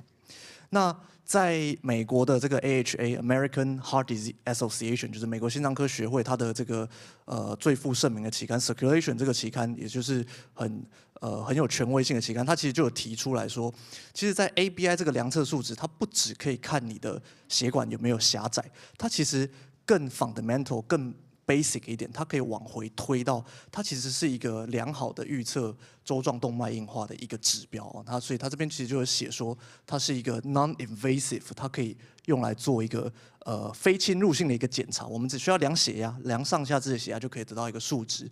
那得到这个数值就可以有机会去预测这个病人有没有周状动脉硬化哦。那在这边有附了一些文献哦，在比如说包括 atherosclerosis 这个也是很棒的期刊，这是在德国做的研究，在2013到2014年之间发表的哦。我直接给大家看我都整理结论给大家看哦，就是说他们做出来结果，他证实说 ABI 这个数值就是上下肢血压的这个比值呢，它其实是可以拿来预测粥状动脉硬化，这呼应我们刚刚前面所讲的观念哦。那以及它可以拿来做一个中风的预测哦。那其他的 paper 有提到说，ABI 的这个数值，它其实对于这个 physical function， 我们今天的重点哦，就是我们的活动力，我们的这个能够行动跟移动的能力哦，它其实也可以做一个预测。这是美国 Johns Hopkins， 就是约翰霍普金斯，他们也是非常全世界非常杰出的医学院，在2016年发表的 paper 哦。那它大概就是结论就是说，你的 ABI 数值比较低，也就是说你可能血管有狭窄，那或者是说不管怎么样，你的数值降低了之后，它的 physical function 就是你的整体身体的活动、身体的功能性会跟着下降哈。那在高龄医学也蛮好的一个期刊JAGS American Geriatric Society 的期刊它其实也有做出一个结论，就是说在下肢比较缺血、下肢血管狭窄这些病人 ，ABI 数值下降这些病人，尤其是他的下肢的活动力会变差。他这边的结论其实上肢比较不明显，但是下肢很明显，就是下肢的这个肌耐力啊、坐下起立啊这些，它是有一个下降的一个趋势哦，这是有 evidence 证实的一些 reference 哦。好，那讲到这边，我们就进入我们今天的第二个主角。第一个主角就是我们刚刚讲 ABI 这个数值，就是血管有没有狭窄的这个数值。第二个数值是我们讲的 pulse pressure， 我们讲的中文讲脉搏压。大家知道我们一般讲血压140/90嘛，收缩压140，然后舒张压90，这个差值是50，对不对？那如果说今天这个老人家他变成160，那跟90，那这个差值就变成70。从50上升到70，这就是一个脉搏压上升的一个状况。那这个过去有很多的文献来探讨说，这可能也是有一个预测的效果，对于一些后续的疾病有预测效果。那这边给大家看一下示意图，就是说这个是我们的收缩压跟舒张压，它之间的差值140跟90之间的差值，这个就是我们今天的第二个主角脉搏压 （pulse pressure）， 我们简称 PP。那这边可以看到右边，这是正常有弹性的血管，这个是老化之后 （vascular aging）。vessel aging 之后，它的一个硬化的血管，你可以看到血管硬了之后，它的血流喷出去的速度是比较快的，所以它血压打出去力道比较强，它血压会上升，那收缩压会上升。另外呢，它因为它的这个血管收缩之后要舒张的时候，它的血管弹性变差，所以它弹不回来。等于说你140跟90，但是它原本要有90，可是它弹不回来，它可能还在60或是50，那你140跟60跟140跟50之间的差距就变得更宽，变成从60变到80，变到90啊，那这就是一个血管硬化的一个表征。所以简单说呢，刚刚讲的一个是 ABI， 就是血管有没有狭窄的一个指标。那这个 pulse pressure 是我们讲血管的，我们以往是用来形容它的弹性。很多门诊病人会问我们这个问题，就说：医生，我的这个收缩压好像上升，但是舒张压又更低，那中间这个差值很大，有没有关系？我们一般会跟病人讲说没有关系我们还是以收缩压这个大的数值为准去问心脏科的医师，他们也是这么说那但是这中间有没有什么样的预测的一些value， 它的价值存在，我们就想要再进一步去探讨它好，那这边的话大概就是我们刚刚讲的 vascular 的这个 stiffness 血管的硬化那跟这个 pulse pressure 在血管系统的老化有没有什么样的角色？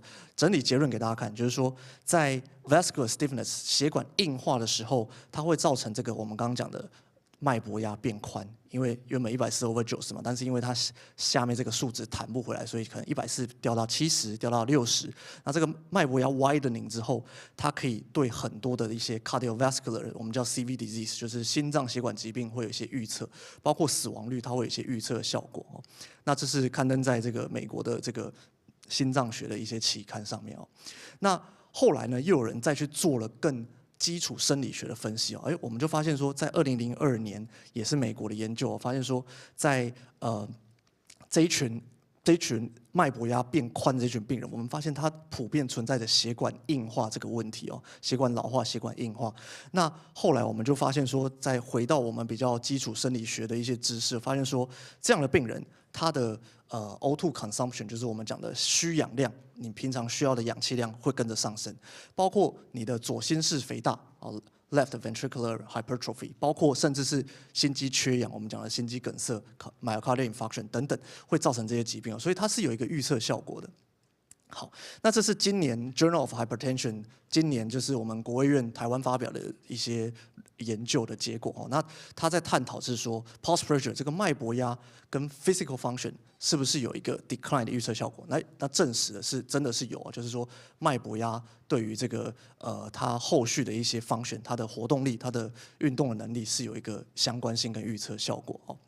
那这为什么 AHA 在它的期刊里面就附了一个这个图哦，就是说在我们的血管，如果你是一个完全不动的 sedentary， 就是你坐在那边都不动、都不运动的血管，它会变成一个硬化血管。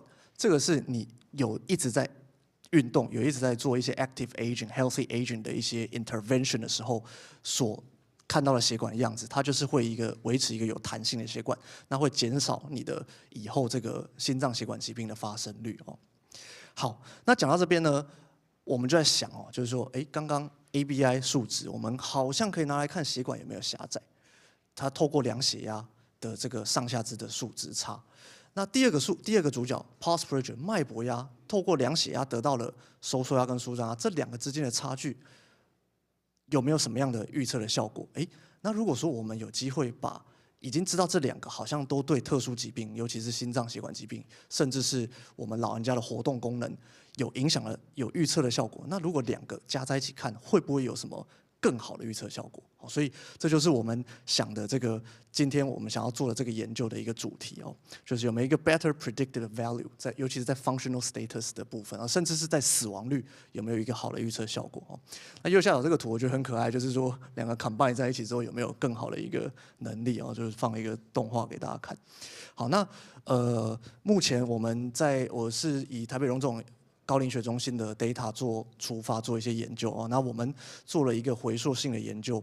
那我目前收案的病人是从2019年1月到2021年12月，整整收了3年的 data。好，那给大家看一下，我们大概会做周全性老人评估。这边还是简单跟大家介绍一下，我们常常在讲说老人要做一些周全性的评估，做一些多功能多重的介入哦。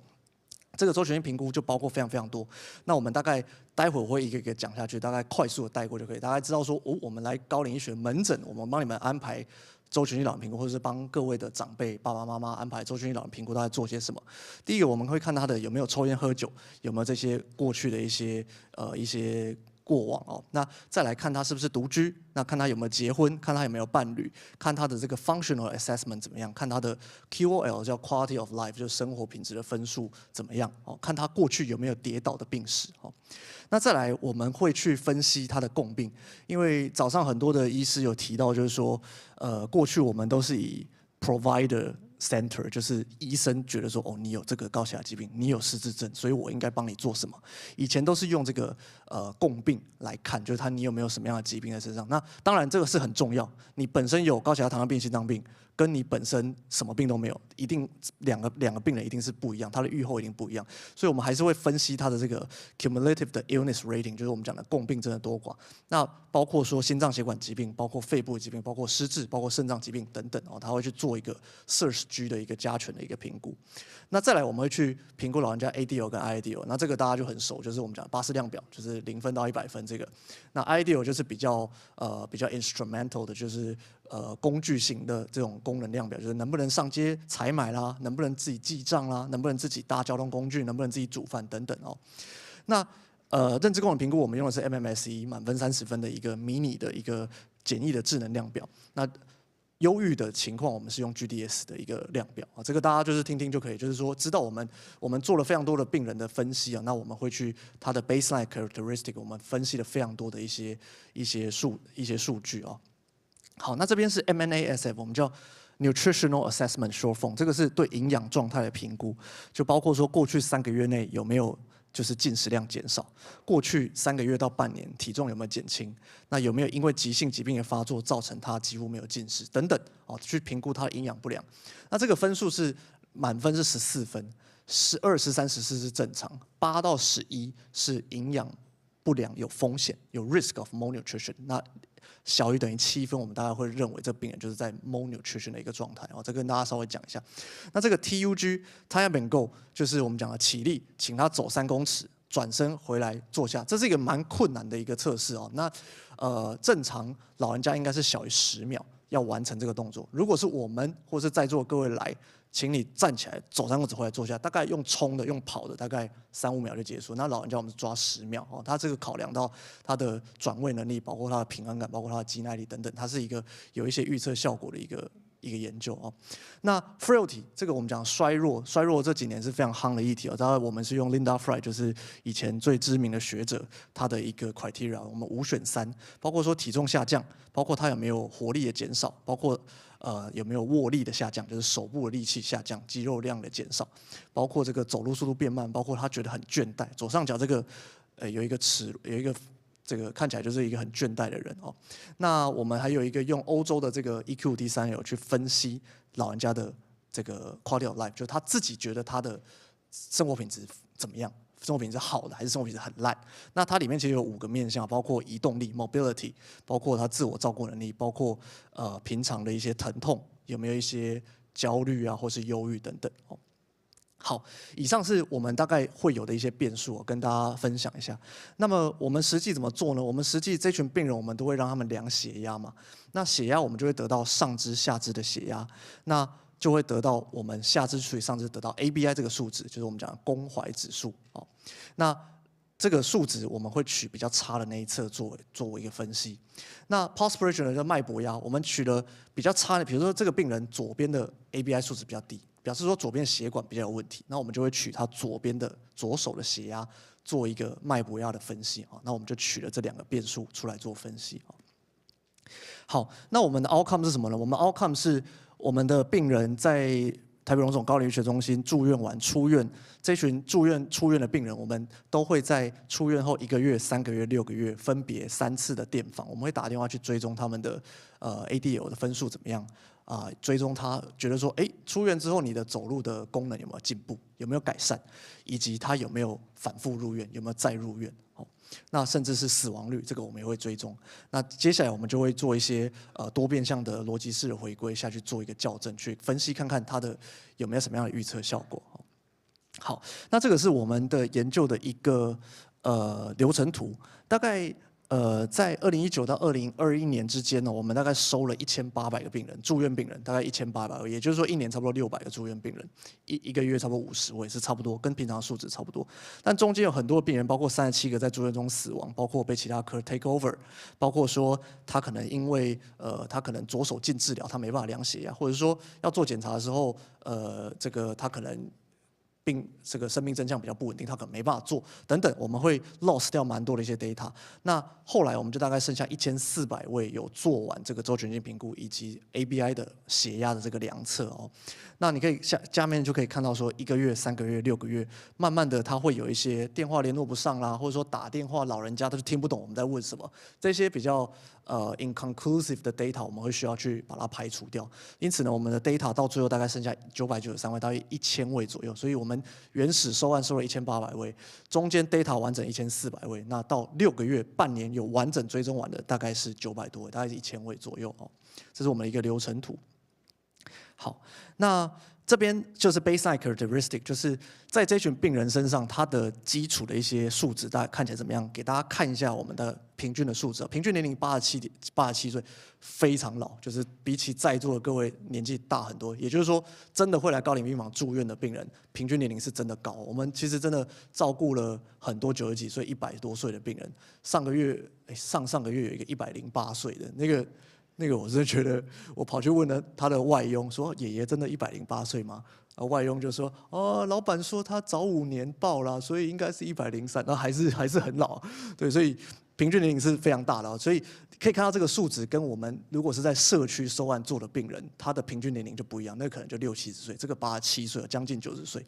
那可以看到它的平均的这个ABI 的数值是0.88，我们刚刚说0.9以上是正常，0.9以下是血管可能有狭窄，所以他们多多少少有一点血管狭窄的趋势在那它的 pulse pressure 呢 ？pulse pressure 是60以下正常，60以上我们认为血管的弹性变差。我们认为这是坏事这个 pulse pressure 上升好像是不好的但待会我们研究做完会跟大家看一下完全不一样的结果那看起来这个大家的 pulse pressure 是有超过60，是有上升的趋势跟符合我们讲的 natural aging 的一个走向这边的图非常非常复杂，我会帮大家标重点出来那这边的话，我的左半边是分ABI。我们先看左半边就好，右半边先不看，就是看我们分析 ABI。那待会第二部分我们会看右半边是分析这个脉搏压。可以看到，在 ABI 大于等于0.9，就是这个血管看起来没有狭窄 ，ABI 数值正常的大概有750位。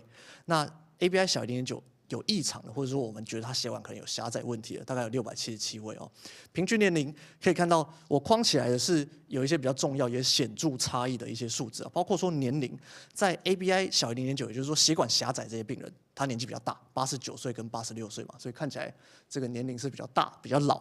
那包括说他在视听力的问题，他的这个视力障碍跟听力障碍有问题的，分别是79% 跟74%。63% 跟54%，也就是说，在血管狭窄病人身上，它其实伴随很多问题它本身的 underline， 它的视听力状况就会比别人差，它的 mobility 走路的能力也会有这个移动障碍的比例，它的百分比也会比较高，包括它的 ADL、IADL， 它的平均分数都是比较低，可以看到 ADL 42.8分，正常人是这样。那这一群血管狭窄的 ADL 只有30.59分，就是它是有一个显著差异的，两群人之间本身就存在的一些好跟坏的一些差别那包括说营养状态的指标，这一群血管狭窄有问题的人，他的营养状态分数是比较低的，也就是说他的营养不良风险比较高。好，那我们接下来看右边右边这个是脉搏压，我们讲的小于60跟大于等于60那我们会发现说，在脉搏压上升的病人，他的平均年龄是比较大的，他是88岁。那脉搏压正常的病人，他是87岁那在 ADL 方面也有一个预测效果，就是脉搏压比较宽的，我们刚刚这边就是有趣的地方，我们刚刚认为脉搏压比较宽的，代表他的血管弹性变差。代表我们过去觉得这是死亡率会增加，是一个不好的一个现象。可是它的 ADL 大家可以看到，它的 ADL 平均分数反而比脉搏压来的低的这群病人，这群老人家，他的 ADL 分数还比较好，这很奇怪。这个后面我待会会用一点时间跟大家讨论。那包括营养状态的这个分数也是比较低的。这就是在脉搏压比较宽的这群病人身上。好，那么我们就做了。后面我大概跟大家介绍，就是说我们出院6个月之后追踪几个面向下去看他的 outcome 他出院的一些 outcome。第一个是绿色框起来这边，就是在 ambulation， 就是我们讲的走路有没有改善 ，improvement of ambulation， 就是说他觉得自己走路有没有改善。那我大概抓了1个月、6个月的 data 出来看大家可以看到左边这边是 ABI 数值。这个 odds ratio 呢，2.753跟1.369，我直接解释给大家听这是统计的东西，就是说。在这一群病人身上，在 ABI 数值比较好的，也就是说 ABI 没有小于0.9，小于0.9是有问题的。如果你今天 ABI 数值是正常大于0.9的，它的走路改善的功能，走路改善的这个比例是比较高的，它的这个值是正的1.3。如果是小于1的话，就是表示是危险因子；大于1的话是保护因子。也就是说，在 ABI 好跟坏的病人身上 ，ABI 数值比较好的，他出院之后。他走路改善的比例会比较高，可以吗？那包括这边还有一个 malnutrition， 就是这个我们讲的营养状态不好，营养状态比较好的，他的走路改善的比例也会比较高。所以大家记得就是说 ABI 数值好像是一个保护因子对于这个走路，然后这个营养分数比较高，也是有一个保护的效果。那这边就可以看到，就是在这个 pulse pressure 的部分呢，一样，我们看到一样类似的结果，就是说，在 pulse pressure 比较宽的病人身上，他出院之后走路改善的机会比较高。它的 odds ratio 是大于1的，分别是1.3跟1.6。那它的 P 值都是非常小，都是有显著差异的。但这边可以看到，就是我们讲的 pulse pressure 跟 ABI 的预测的这个 P 值显著差异，好像 pulse pressure 来得更好哦，比起这个ABI， 它可以预测它的走路有没有改善的效果来得更好。好，那第二个 outcome 我们看的是它有没有再入院。很可惜的是 pulse pressure 在这边好像没有一个预测效果，就是它的显著性是没有显著差异的。但令我们高兴的是呢，就是说在 ABI 的部分，这个族群它的显著性的预测效果还是存在的。这边大家可以看到我们的标题是 readmission， 就是再入院。就是说，你出院之后1个月又再入院，出院之后2个月又再来住院，那表示说他状况很多嘛，表示说他身体的状况是比较差的。那大家可以看到 ABI 的数值跟营养分数哦，它这边的数值是小于1的，0.7跟0.4，也就是说它是一个保护效果，就是说你的ABI 你越没有血管狭窄，还有你的营养状况越好，它越不会再入院，也就是说它对于再入院这件事情是有一个预测效果的。好，那第3个最后一个我们就看 ADL 的分数哦。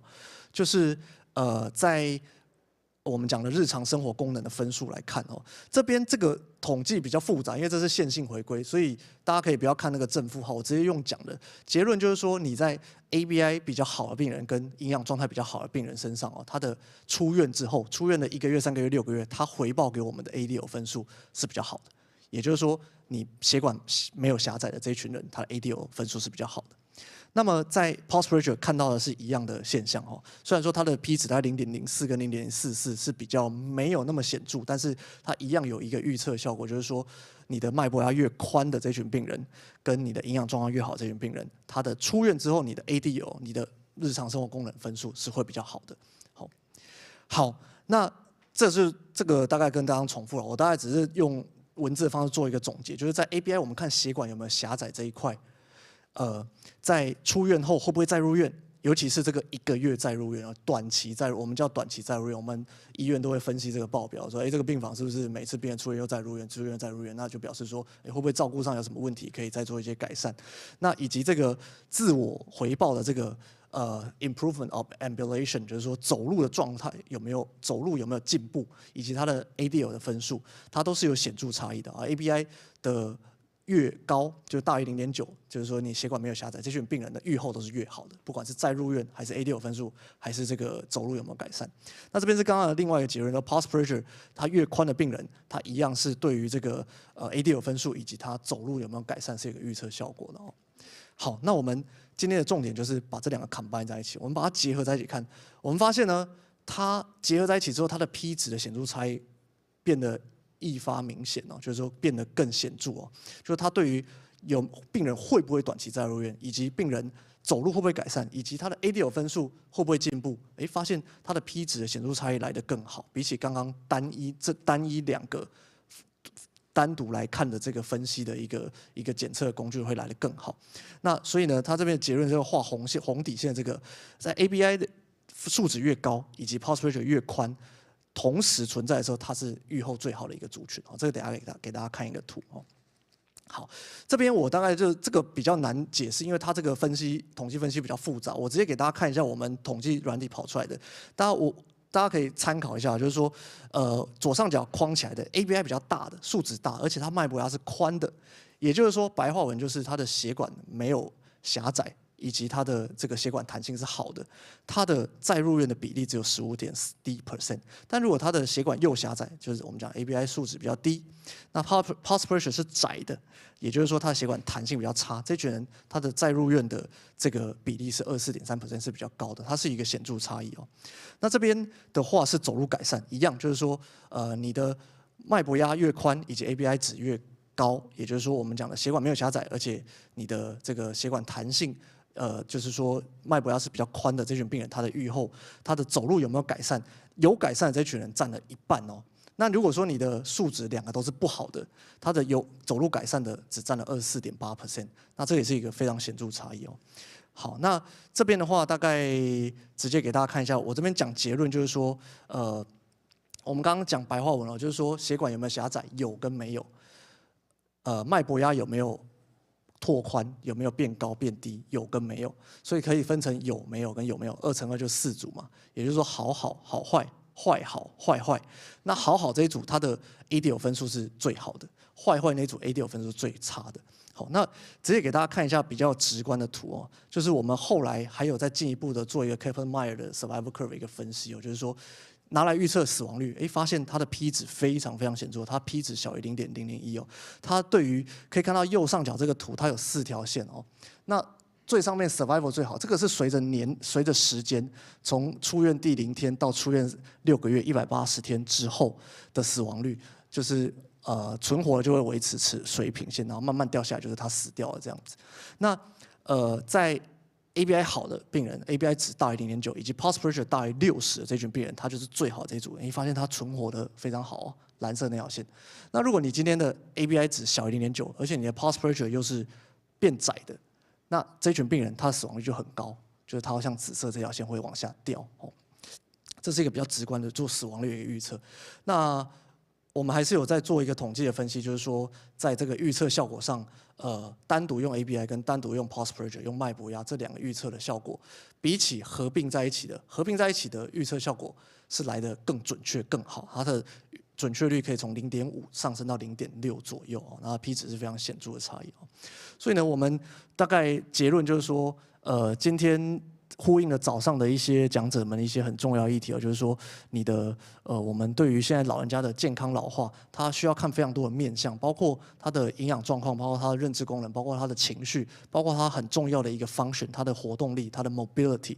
那我们发现说，透过一个很基础的一个量测血压的一个数值哦，你可以量到上下肢血压，你可以量到收缩压、舒张压，然后只做一个量血压的动作，你就得到2个 ABI 跟1个 pulse pressure， 这2个数值就可以好像有机会做一个更好的对于死亡率以及对于一些出院后 ADL 跟他会不会再入院的一些预测效果哦，这是我们做出来的一个结论哦。那也希望在未来在这个临床上有一些应用的一些空间哦。那这是我的最后2张 PowerPoint， 这边我稍微讲一下好了，因为这个东西非常非常学理哦。因为这个东西，就是说我们过去认为，大家可以不用看字，可以直接听我用讲的就可以。就是说，过去我们认为血管狭窄是不好的，这个很直观。我们过去认为血管弹性变差的时候，你140/90，血管弹性变差的时候，它弹不回来，就会变140/80/70，它弹不回来，所以它数值变低了。那中间的差距就变宽了。我们以为这是血管弹性不好，我们认为这是不好的事情，认为它是会影响我们的血管的一个功能的一件不好的一个事情哦。但是呢，我们却忽略掉一件事情啊，就是说，在这群老人家身上，为什么我们看到这么老人家身上，他的 pulse pressure 他的脉搏压变宽了，可是他的预后他的 ADL 分数比较好，他的走路功能比较好，他比较不会再入院。这跟我们一开始想的血管弹性变差的不好的预后是反过来的。那简单讲他的结论就是说，因为在这群老人家身上，我们可能不单纯只能考虑他血管的弹性的问题，我们还要考量到很多老人家他会有心脏衰竭的问题，包括他的 systolic 的跟 diastolic， 就我们讲的收缩型的血管的心脏衰竭跟舒张型的心脏衰竭。收缩型的，它的数值，它的血压打不出去，也就是它的收缩压上不去，那就会造成脉搏压变低。好，那舒张型的这个 heart failure 的这个心脏衰竭，它的这个舒张的效果会变差，它的心脏没办法放松。也就是说，它的这个回流的血量会下降，这2件事情都会造成它的这个收缩压冲不上去，以及舒张压下不去。所以你140/90，它原本应该要变成可能160，它只能变到142。那原本90，它可能要往下掉到80，它可能只能掉到这个85，就下不去。所以它之间的这个差距会变得没有办法被拉开。这一群病人就是我们讲 heart failure 的病人，就是说心脏衰竭的病人。那么大家注意到我们前面讲的这一群病人是非常非常高龄哦，在住院的病人身上，平均年87，将近90岁，有非常多的病人是有心脏衰竭的问题。因此呢，这个 pulse pressure 变宽，搞不好对他们来说是一件好事哦。就是说，他今天 pulse pressure 很宽的病人，我举一个极端一点例子，140/90直接变成160/60好了。之间的差距变100，160减掉60变100，搞不好这群病人是好事哦，因为表示说这个老人家他的心脏功能是打得出去，他的心脏收缩力是好的，他的血压可以冲很高，而且他冲完之后他可以放松，放得很宽松，那他的这个舒张压可以下去，所以他才可以从140跳到160，下面那个可以从90跳到60，搞不好这件事情在过去我们觉得好像是血管弹性变差是件不好的，对于这群老人家来说是一个心脏功能比较强的一个表现，对他来说是一个好的事情，所以才会进而可以预测他后面的 ADL function 会变好，包括他的死亡率会下降等等哦。那以上大概是我的一个分享啊，就是说希望一个比较接地气一点、比较临床实务面的一个探讨哦，可以给大家一个范例，就是说，对于我们早上讲的 ICOP 很多整合性的介入，包括活动能力这件事情非常重要。那我们在临床实务面上，其实也有一些工具可以来预测这个活动能力，包括像 ABI 跟 Pulse Pressure。好，那以上是我今天的一个简单的分享，好，谢谢大家。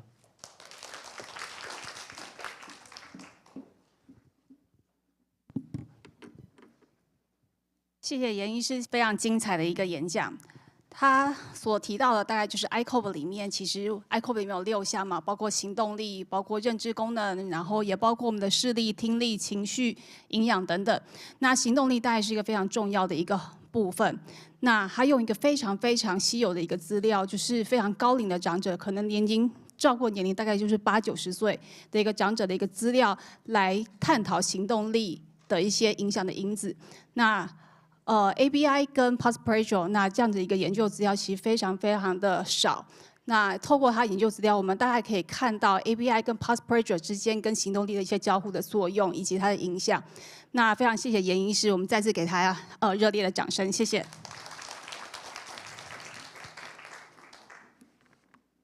那我们第2位讲者在线上，黄医师有在了吗 ？OK， 有。好，那黄医师，我先简单的介绍一下，黄继贤医师，他是医大医院现在家庭医学部的主治医师，那非常的优秀。他在高雄医学大学毕业之后呢，有非常非常认真的进修，不仅取得了硕士，那现在也在日本名古屋大学在2020年的时候取得了博士的学位。那他本身呢，除了是家庭医学科的一个医师之外呢，也在台大接受老人医学科的训练，那成为一个非常非常杰出的一个老人医学科的医师，那也认真的投入于高龄医学的一个照顾跟研究。那今天黄医师要跟各位线上以及在场的民众分享他的一个研究的一个成果。那他是从运动跟饮食的部分来探讨这些因子对于社区高龄长者 intrinsic capacity 内在健康的影响。我们掌声欢迎黄继贤医师。好，那首先谢谢主任的介绍。那非常开心有这个机会，那能够在这边跟大家分享一下，就是关于就是其实算是这个演讲里面算是一个在整天演讲里面算是一个非常重要一个部分，然后就是包含像是这个介入的部分。那早上的演讲其实也有蛮多前辈跟这个伙伴们有提到说，到底我们要怎么样能够改善这个 intrinsic capacity 了。好，所以我想这个大概是我们临床上就如同早上陈院长所说的，就是我们介入这个部分确实是比较少去提到的啦。吼，那这边其实我可以先跟大家就是讲一下我今天的结论，还有跟大家分享的主要内容，就是说其实这方面的研究真的相对来讲是相当的少了。吼，所以这个也是希望就是大家如果有兴趣的或是专家们，其实可以多投入在这个领域啦。吼，那因为其实在intrinsic capacity 大概是从2015年 WHO 提出 healthy aging 这样的概念以来到现在其实大概7年的时间。那所以其实也说长也不长，说短也不短的情况之下，其实有蛮多的研究都针对这个 intrinsic capacity 的评估 assessment 跟 screening 的方面做了相当多的研究了哈。那但是在介入这个部分，确实是它的资料是证据是相对来讲是非常非常的少的。那主要也是因为说目前的大部分研究其实都不是针对 intrinsic capacity 而去设计的。那我们常常就是会利用目前所手上有的一些 study 一些 trial。那一些 cohort study 呢，我们就是因为我们在 cohort 里面其实都收集了相当多的一些变数，那我们刚刚好都符合这 intrinsic capacity 一个概念，所以我们就把这样子的一个 intrinsic capacity 的概念带入到我们现有的 cohort 里面去做一个分析，然后所以老实说，目前来讲，真的单纯针对 intrinsic capacity 这样一个概念去设计的一个研究，真的是相当的少了哈。那但像是北宏这边，陈院长早上提到一个 Tiger Study， 大概也就是会以这样子的一个整合性的服务去提供这样子的一个临床上的一个证据了哈。所以我相信这个部分将来的这个证据一定是会越来越多的哈。不过这边就是先跟大家提到说，其实目前来讲还需要更多的研究去证实。好，那所以。当然这样不能说这样我就今天讲完了哈。那这边其实应该 intrinsic capacity 是一个整合性的概念，所以它必须要有就是早上提到这么多个 domain 的一个合并哈。那但是我们找不到这样一个合并的一个 evidence， 那我就试着去帮大家找到一些文献哈，就是说之前根据这个每一个 domain， 我们是不是有一些介入的方法能够提供一些改善哈？所以我这边会跟大家做一些 review。那因为我在日本那个时候做的一些研究，大概也就是利用既有的一些 cohort 跟 RCT， 那我们去试着用现在的资料，然后带入 intrinsic capacity 的概念，然后去看说，到底我们现在的这些介入对 intrinsic capacity 有没有一些改善的一个方向啊？好，那虽然说我的 slide 很多了哈，不过原则上其实这些就是帮大家念点书，那大家其实我会帮大家做一些简单的 summary 的哈。那我想这个早上大家都提到了，然后所以我想这个我就先跳过。那 intrinsic capacity 的概念，这个大家也都清楚了，所以我们今天就是 focus 在 IC 这一块哈。那6大面向，我想这个早上大家也提到了蛮多的，那所以我这边就是 focus 在说，我们根据每一个 individual domain， 我们怎么去提供一个介入。好，目前现有的证据告诉我们哪些介入是有帮忙的。那首先第一个我们来讲的是 vitality 啦，那 vitality 这个部分，其实它目前来讲，老实说，我们也还没有非常明确到底去定义说到底 vitality 是哪一个面向所组成。所以其实之前 study 也告诉我们说，其实有人用 grip strength， 有人用 nutrition， 这两个大概是最常见的。但也有人是用一些像 biomarker 或者是像这个本身的这个心肺功能等等这些，这个都有人提到了。那所以不过大概目前来讲，最常见的就是握力 grip strength 跟 nutrition 那这边我就是挑握力这个变项来跟大家分享。那之前的 study 也告诉我们说了就是营养跟运动这个大概是我们目前最知道能够改善这个握力的这个一个介入了但是其实我们发现到说，如果说我们就单纯的这个蛋白质补充来讲，其实在 meta analysis 看起来其实通过0的话，大概就是没有统计上的差距。那我们发现到说，其实好像不管是就上下肢肌力的程度来看好像这个单纯 protein 补充并没有那么多的好处了那再来我们来看说，如果是以这个 condition 来看的话，我们发现到说，其实如果是针对 frailty 跟 sarcopenia 这一群人好像是比较有效的，但对健康来讲，相对来讲好像效果没有那么明显那再来的话，我们会希望说，就是营养加运动的这个介入嘛那这个但是跟我们想象中好像有一点点不一样但发现好像整个 study pooling 起来，其实看起来好像没有统计上的差异那另外一个比较近的一个 meta analysis 也是告诉我们说，其实这个好像也没有达到统计上的差距，针对于这个上肢的这个肌力的改善那握力的部分也是一样不管是营养加运动，好像也没有达到特别的统计上差距那下肢肌力的部分也是一样好，但有一个部分比较这个证据就比较明确，大概就是在这个肌肉肌力的部分那有些 study 告诉我们说，这个握力其实有帮忙leg strength 有帮忙那其实我刚刚要讲的就是说，其实像 HMB 啦HMB 这个也是我们常常提到的，就是说营养补充，我们除了蛋白质之外，我们补充这个更直接的 HMB， 可以让肌肉生长得更好的这个元素情况之下呢，对于这个握力好像也是没有太大的一些改善那对于下肢的这个 leg strength 好像也没有太大的明显的改善大家可以看到这个 study 的方向有左有右，然后就代表说这个其实 study 的一致性可能也是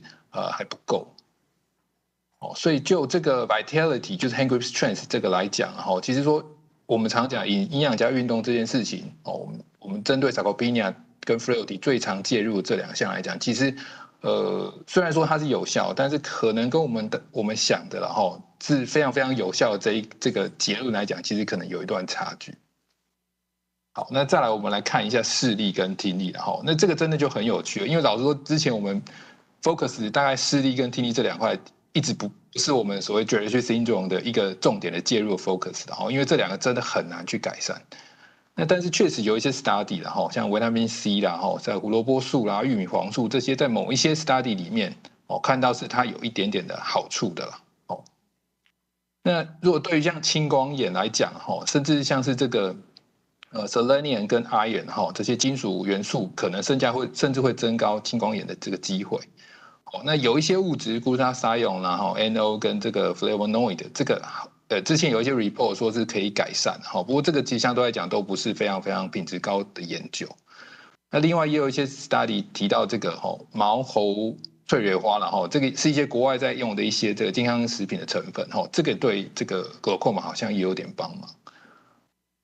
那对于这个年纪的这个 macular degeneration AMD 来讲的话，就是有提到 omega 3还有这个 lutein 这个好像是有一点帮忙了但是呢，在以前的这个 meta-analysis 告诉我们说，其实这个 lutein 的补充不管是6个月或1年，其实有帮忙，是针对这个 pigment 的 optical density， 就是在你这个眼睛里面这个 pigment 的 density 这个色素的这个浓度是有帮忙，但是实际上我们如果来看说你的对视力有没有帮忙这边看到其实就是没有明确的这个帮忙但是虽然说整个 pooling 起来最后结果是有一点帮忙的，但是其实大家可以看到说这个不管你是在10 mg 20 mg 单纯分开 dose 去分析情况之下是没有统计上差距的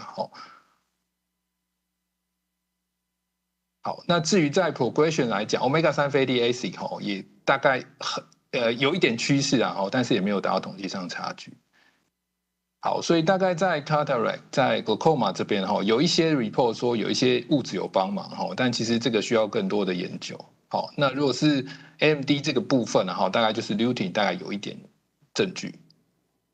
那听力这边也是啦大概做了一些 review 来看的话，大概像这个 macronutrient 部分，包含像是这个什么 carbohydrate 啦、fiber 等等这些物质，大家可以看到最右边这个往上的箭头就代表有改善，往下就是反而是会恶化。那持平的话大概就是没有什么帮忙，所以大家可以看到这么多的一些macronutrient 里面，其实大家可以看到高低持平的都有了，所以就代表说这个其实目前还需要更多研究去支持了。那 micronutrient 部分也是的不过这个部分大家可以看到，相对来讲改善的这个项目就比较多了。不过相对来讲，这个也都是需要更多的研究，因为这些只是单一研究的这个结果了所以我们需要更多的一些研究了那另外就是来说，有人说这个地中海饮食跟这个听力损失也有关系的那确实也有 study 提到了甚至是这个地中海型饮食也是一个保护因子。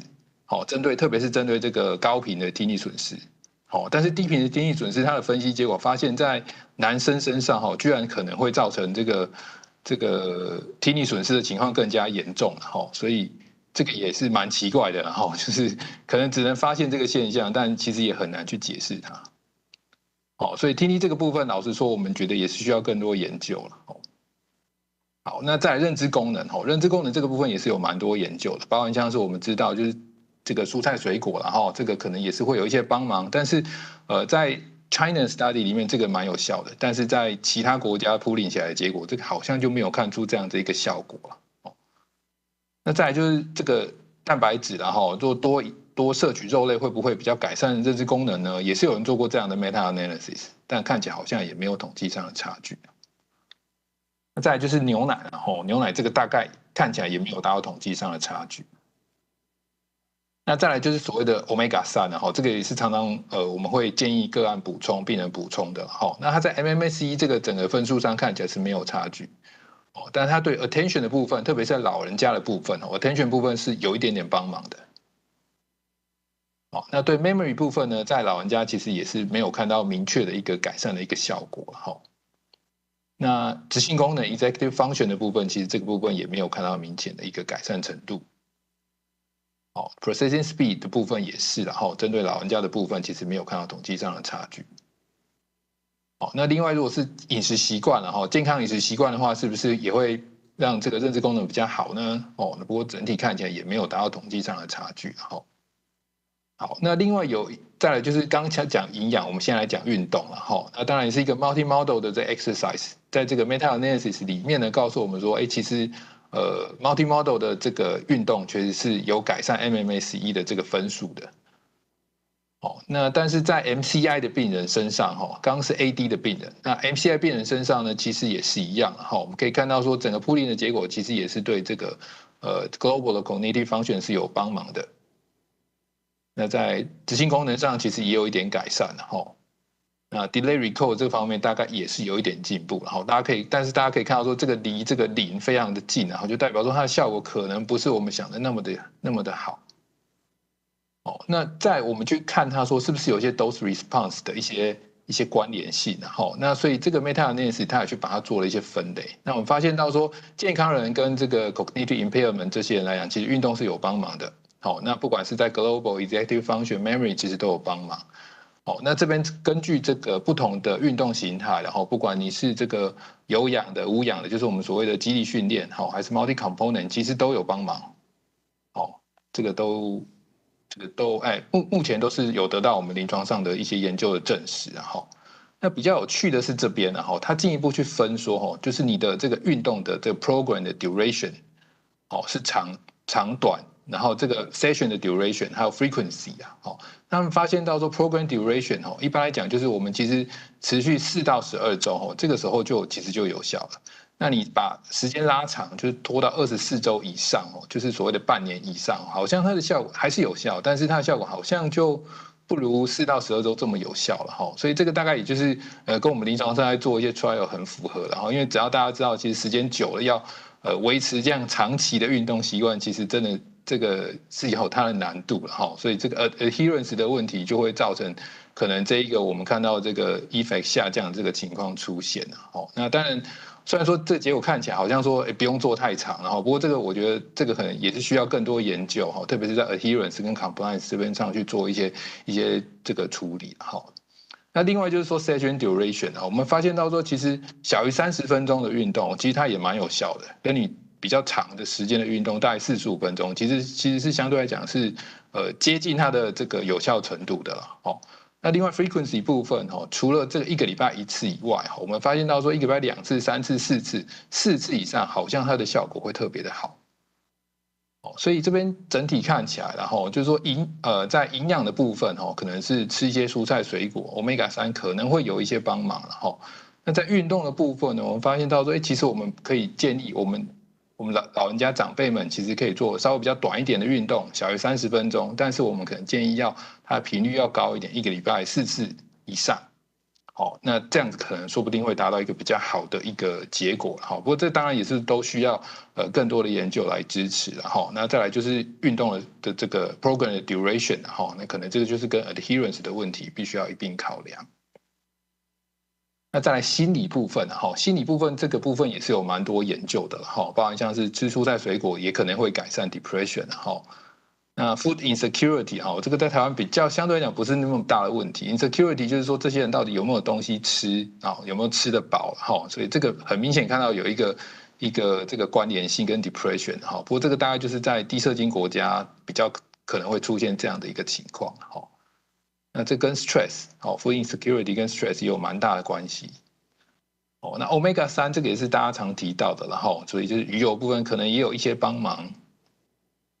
那维他命 B 群的补充部分也有一点点帮忙不过这个其实就没有达到统计上差距了那对于 stress 部分维他命 B 群的补充也是这个也是大家可以看到虽然有统计上差距，但是其实都非常非常接近0的这个部分好对 anxiety 部分这个倒是没有看到一些明显的好处那 exercise 部分这个大概也就是我们现在看到大概我们也会建议我们的个案如果说情绪比较不好的那会去多做一些运动，这个部分好处其实就蛮明显的那 RT 的话其实对于这个 anxiety 其实也有蛮大的一个帮忙大家可以看到这个整个线条是往右边偏的那整个 pooling 起来 data 其实有蛮大的好处所以在心理功能层面大概我们会特别强调的是 exercise 这一项好，那 locomotion 这一项大概就是目前来讲也算是证据等级比较强的一个项目了哈。那首先我们从 protein intake 来讲的话呢，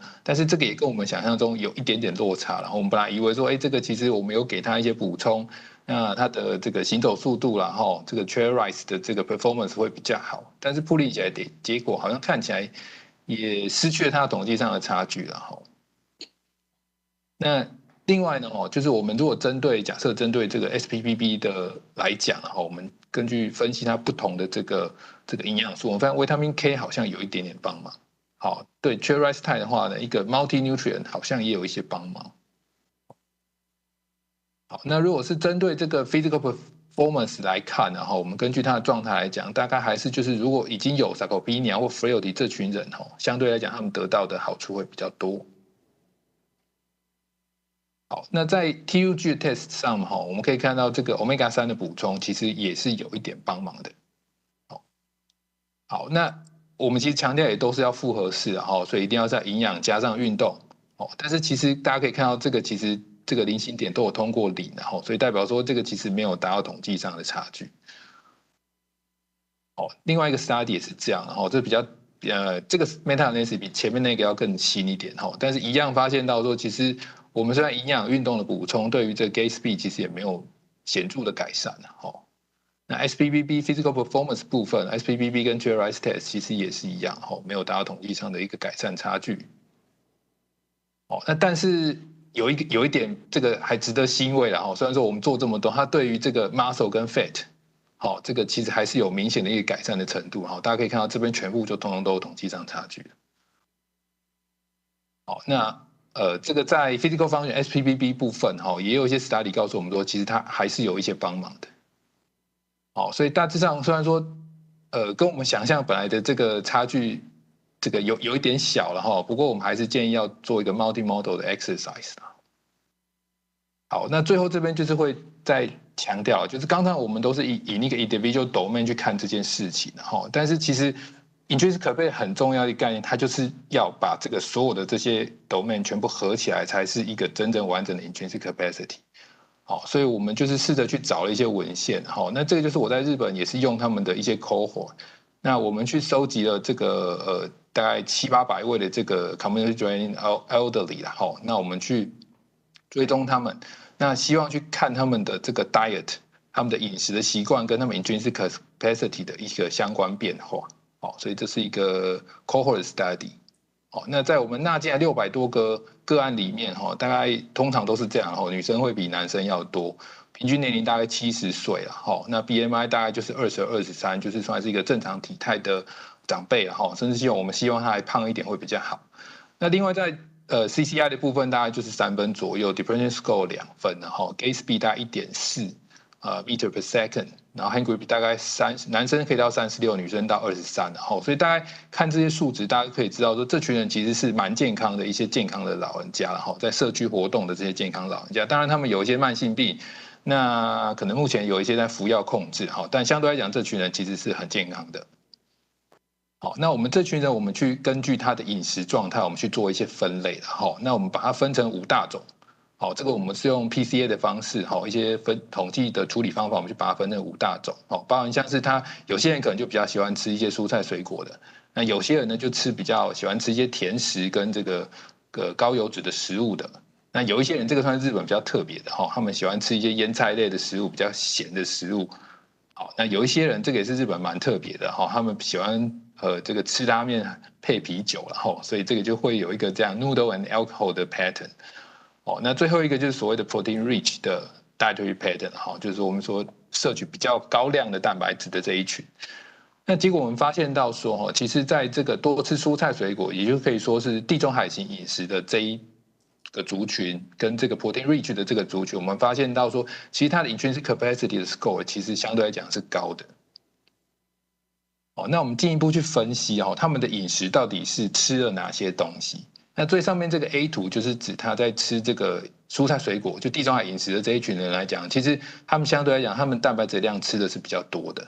就是 IC intrinsic capacity 比较好的这一群人，蛋白质量会吃的比较多，那 carbohydrate 吃的比较少。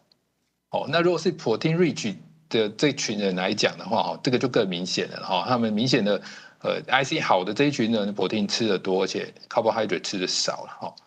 那我们进一步去看说，它到底 protein 的成分里面哈，它到底是吃动物性的多还是吃植物性的多呢？那我们发现到说，protein rich 的这一群人里面哈，他们的动物性蛋白质的比例相对来讲，好的这一群人动物性蛋白的比例是高的。好，所以我们这个 study 里面也有就是特别去提到说，然后有可能这个动物性蛋白质跟植物性蛋白质比起来，然后可能动物性蛋白质提供的这个对于 intrinsic capacity 改善的程度，其实有可能是比较好的。好，不过这当然还是需要后续的这个 intervention trial 来证实这件事情。好，那另外一个 study 的哈，这个也是应用了一个这个 RCT。好，那我们去看说呢，本来老实说，这个 study 并不是要来看这个 intrinsic capacity 的改善程度了哈，它是要去看说，主要还是要去看这群人他的认知功能的改善程度。但是因为我们有收集了很多样的一个数据，所以我们就同样也可以来进行这样一个分析了哈。那它这是一个2万多人从这个日本丰田市这边从筛选出来的一个 RCT 然后我们最后纳入了大概400人，把它分成4组了哈。那一组是 control 组。一组是 aerobic training， 一组是 resistance training， 一组就是 combined training。好，那我们经过26周的这个介入之后呢，我们追踪到52周。好，所以等于是只有一半的时间有介入，一半的时间没有介入。但是我们要看说他在没有介入之后呢，是不是这个，当然我们有为叫他们持续给他们一些关怀跟建议哈。但是我们要看到说，就是我们在 group 的 intervention 26周之后，我们希望他回到家自己持续运动，那这样是不是能够维持下去了哈？我想这个结果其实大概也不意外了哈。我想就是陈院长彭主任这边其实也做过类似的研究哈，大概就是有人盯着 group exercise 的情况之下，确实他的 IC 是有改善的。好，但是只要没有人盯着呢，你只是打电话啊，可能关心一下这样子，大概就慢慢失去运动的好处了哈。所以这个大概我们就是刚如一开始提到，其实 adherence compliance 这件事来讲，其实真的是相当的重要。那这边也很有趣啦，就我们发现到说 AT 有改善 ，RT 有改善，但是 AT 加 RT combine 在一起反而就没有改善了哈。那这个也是我们后续在检讨说，其实这个时间上，因为 AT 加 RT 对老人家来讲，你同时从事2种运动，那中间的转换的时间，对于动作的熟练程度，其实这个也都会影响到它整个运动介入的效果哈。所以这个也都是将来我们在设计运动 program 的时候，其实需要考量在内的。好，那这边这个是就是法国 Brovanes 教授他们，然后他们做了用这个 MAP study， 然后这个是非常大型的这个 RCT， 不过它主要也是针对认知功能，好，那他们当然也去做了一些 intrinsic capacity 的这些分析，但是他们也发现到说，不管是 multi-domain exercise 加上omega 3的补充，还是说单纯只有 multi-domain 加上 placebo， 或是只有 omega 3的补充，其实对 IC 来讲，其实都没有达到明显的改善程度了。所以这个其实也告诉我们说，其实这种我们的介入可能必须要是非常多元的。好，那这边总和一下了大概就是营养、运动、社交了那但是我觉得可能还要再加上早上陈院长也有提到了慢性病管理其实也是非常重要的一个部分。因为其实我们在这IC 的所有的domain里面，其实跟疾病每一个都跟疾病有很大的关系。所以跟慢性病的管理，再加上预防医学，就是说是不是有定期在做这些比如说现在打疫苗啊，是不是有做一些定期的体检等等这些，让我们早一点发现他的疾病。这个其实大概就是我们将来就是整个 intervention 必须要有一个全面性的一个介入的一个方向。那最后其实这边这个其实不是我的 topic 啦不过这边我也蛮想提出来，就是请就是各位就是讲师啊或是在场的专家们，其实也可以大家一起来想想看因为 IC 我们从早上讲到现在，其实它因为就是它分成太多 domain， 所以评估上来讲，做研究上来讲，我们其实就已经花很多时间。那但是临床上其实我们不太可能有这么多时间来做这些事情那其实这件事情也有人关心到，然后今年也有人做了一个 review， 说其实这么多个domain 里面那它其实我们用的项目都不太一样。比如说以这个 locomotion 来讲，这个还相对来讲比较一致的大家都是以 walking speed chair rise test、SPPB 等等这些为主。但像 vitality 这边就很广泛了有强到下面这边跟 nutrition 相关的，上面这边跟 hand grip 相关的有一些像 VO2 max、FEV1 这个也都被纳进来。所以这个部分其实我们也需要更多的研究了哈，去统整一下到底在 assessing 的 item 里面需要有哪些是必要留下来的。那 sensory 部分也是啊，就是这个有人就日本这边早上听到日本有人做 PTA 嘛，直接听力测试，那但是大部分人其实都是用 self reporting 的哈，那所以这个的 data 的可信度这个也是一个问题啊哈。那 cognition 方面像 MMS1啦、MOCA 等等这些大概就是比较常用的一个项目哈。不过这个大家也可以看到这个 list 非常长，就表示这个目前还没有一个 universal 的一个 assessment tool。那 psychological 方面也是。那这么多面向，我们要怎么把它统整？这也是一个问题的哈。所以他也去提到说，其实每一篇文章他用到的方法也都不太一样。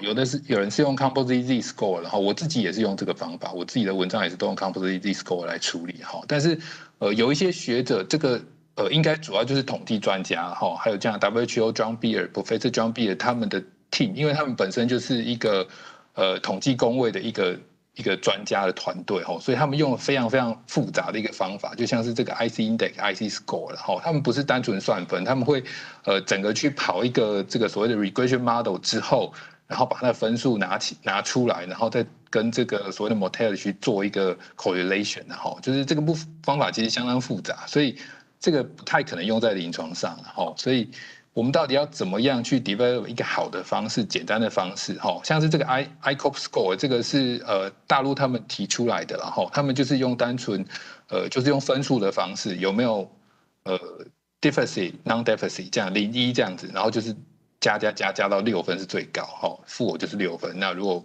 non 负我就是5分以下这样子，然后所以这个是临床上常用的一个方法，但相对来讲，其实它就不是那么的细节了哈，所以有时候很难看出它的这个差别了哈。所以如果做 screening 是可以的哈，但是后续怎么样去做 follow up， 这个大概就会是一个问题哦。就是我们没有像一个很客观的指标，譬如说像 muscle mass 或像 hand grip strength 这么客观的一个指标，只能单纯说用0到6来评分的话，这个相对来讲后续的一些 follow up 的一个追踪上，其实会是一个盲点存在了。好，那所以这部分其实我自己然后也大概在做相关的一些研究，就是我们可不可以把这些 marker 给 digitalization， 然后把它数位化，然后把它变得可以是一个 continuous variable， 那让我们可以不只拿来做 screening， 然后所以早上这个我非常就是同意这个陈院长说的哈，就是我们其实目前放很多的精力在 assessment 这一块，应该是 screening 这一块哈，但是 assessment 这一块其实或者后续的 follow up 这一块，其实相对来讲比较没有那么多的人在做。那还有些 intervention 这一块，其实大概也就是需要我们更多人一起来投入这个领域。然后，那将来就是因为现在一直提到 digital twin 嘛，数位分身，如果你可以把你这些资料全部都收集起来，那这样我们对于这个人个人化的一个医疗，其实可以提供一个更大的帮忙。那以上的讲解到这边，那不晓得各位有没有什么问题？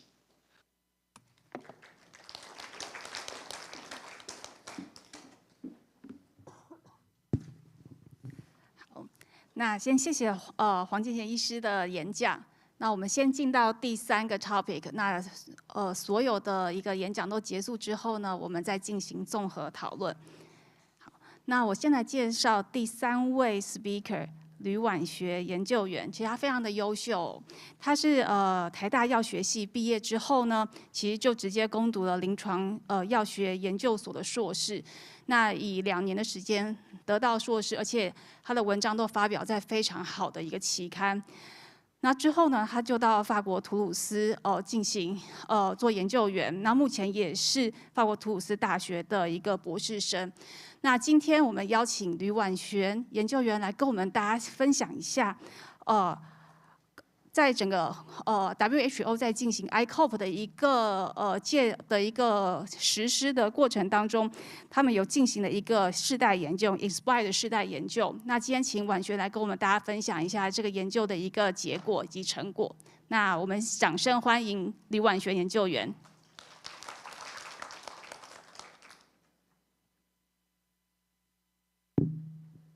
谢谢彭主任的介绍，大家午安。好。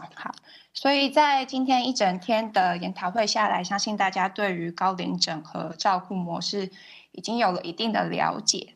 那在今天最后一个课程里，我会和大家分享这个照顾模式 ICOPE 在法国这边的临床使用经验。那前面的课程可能有提到 ICOPE 是 WHO 提出来的一个新兴照顾模式。那 WHO 为了去研究这个模式是否可以顺利推广到世界各国，他委任了4个国家进行前导试验。法国这边就是由图鲁士医院负责执行。那正式的计划名称叫做 Inspire Care Program。所以在接下来报告里，我还是会很快的介绍一下 ICOPE 跟内在健康 intrinsic capacity， 接着会介绍这个 Inspire Care Program 的实际执行方式，还有目前的研究成果。那 ICOPE 的全名是 Integrate Care for Older People， 那中文会翻译成高龄整合照顾模式。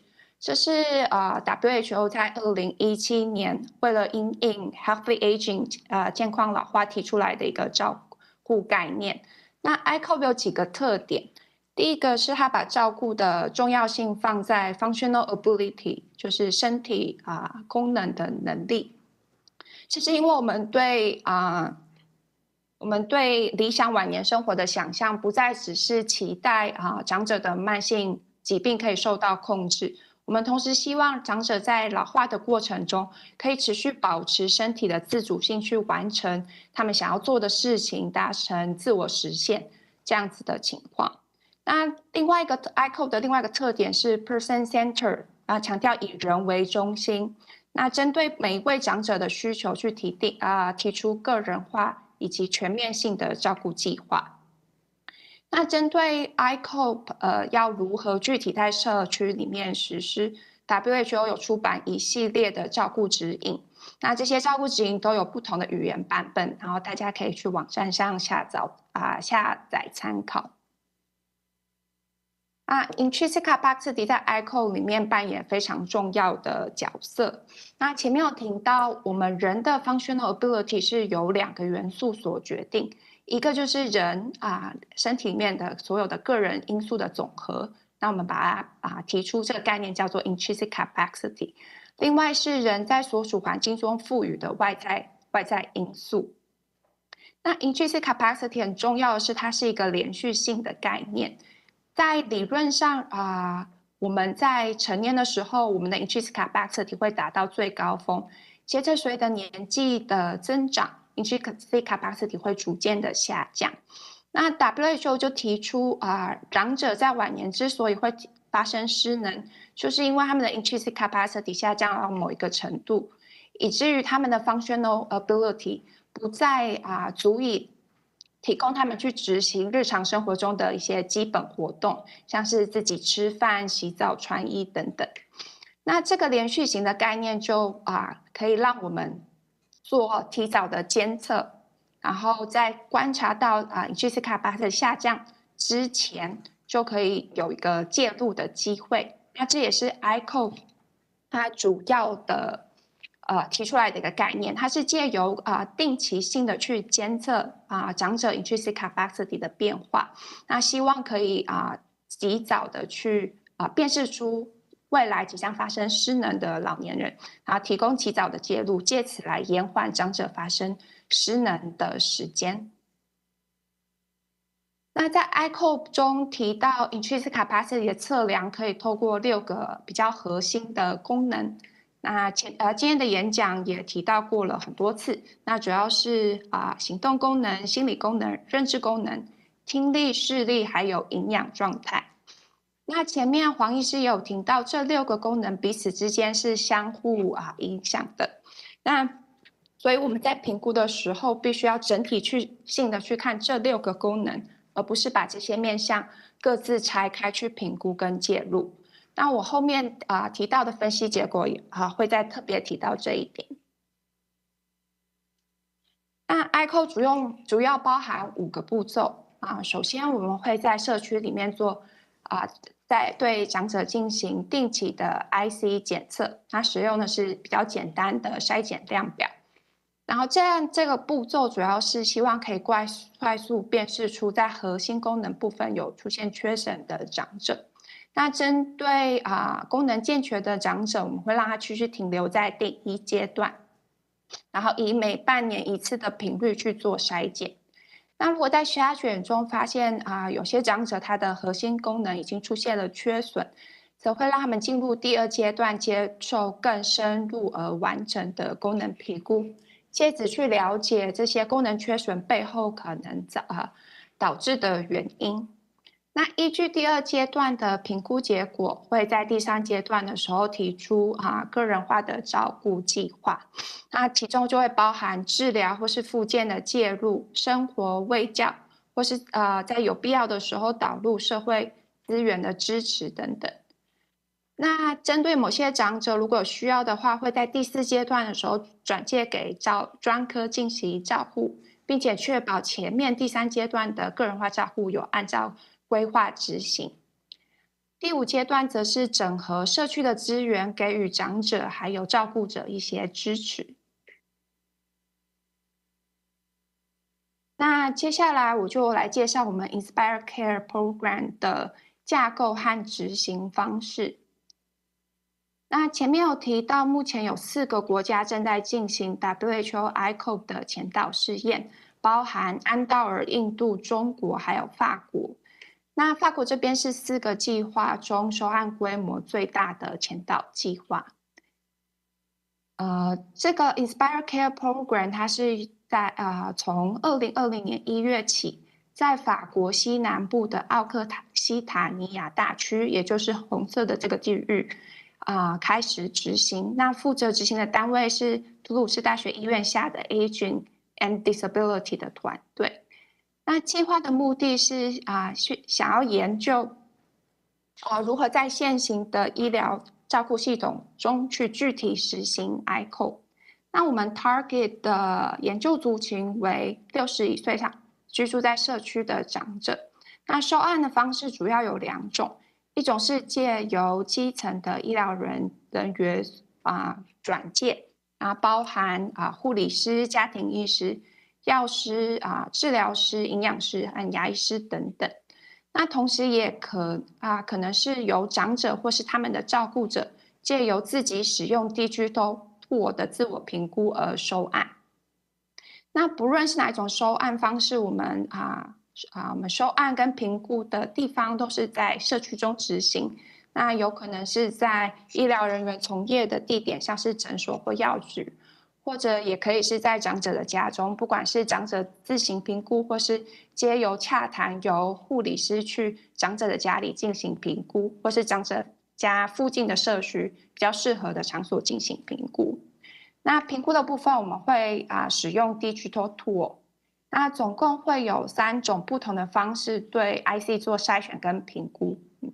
那第一个是使用手机的应用程式 ICOP Monitor Application， 或者可以使用聊天机器人，然后这个叫做 ICOP Bot， 它是在一个网站上以语音的方式借交谈的方式来收集资料。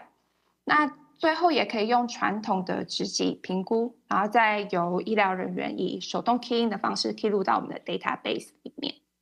那前面这2个Digital Tool 都有提供2种版本，一个是医疗人员操作的界面，或者是由长者或照顾者自行评估的界面。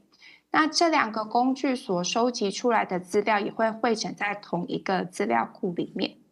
那这个含有所有 Step 1筛选的资料库，是由图鲁士医院负责管理和进行后续的分析。不过所有跟 Inspire 计划合作的医疗人员都有权限，可以去看他们所负责的长者的资料。那这样子的方式可以帮助他们去做病人的远端监测，以及在他们在第2阶段的时候，必要的时候可以以这些 Stay 1的资料作为他们的参考依据。那这边是让大家看看实际在操作 ICOP Monitor App 的界面。那首先我们会请使用者必须要先在网络上创建一个账号。那登录账号以后，会先收集受试者简单的资讯，那接着去依序去评估6个核心功能。那这里使用的量表都是源自于 WHO Handbook 的建议。那在评估结束之后，会显示一个最终的筛选结果。像我这边提供的案例，就是在认知和营养功能部分有出现缺损的情况。那接着会提供转介以及卫教的资讯，最后则是会显示一个建议的复评日期，通常是在6个月后。那复评的时间也会以 email 的方式通知受试者。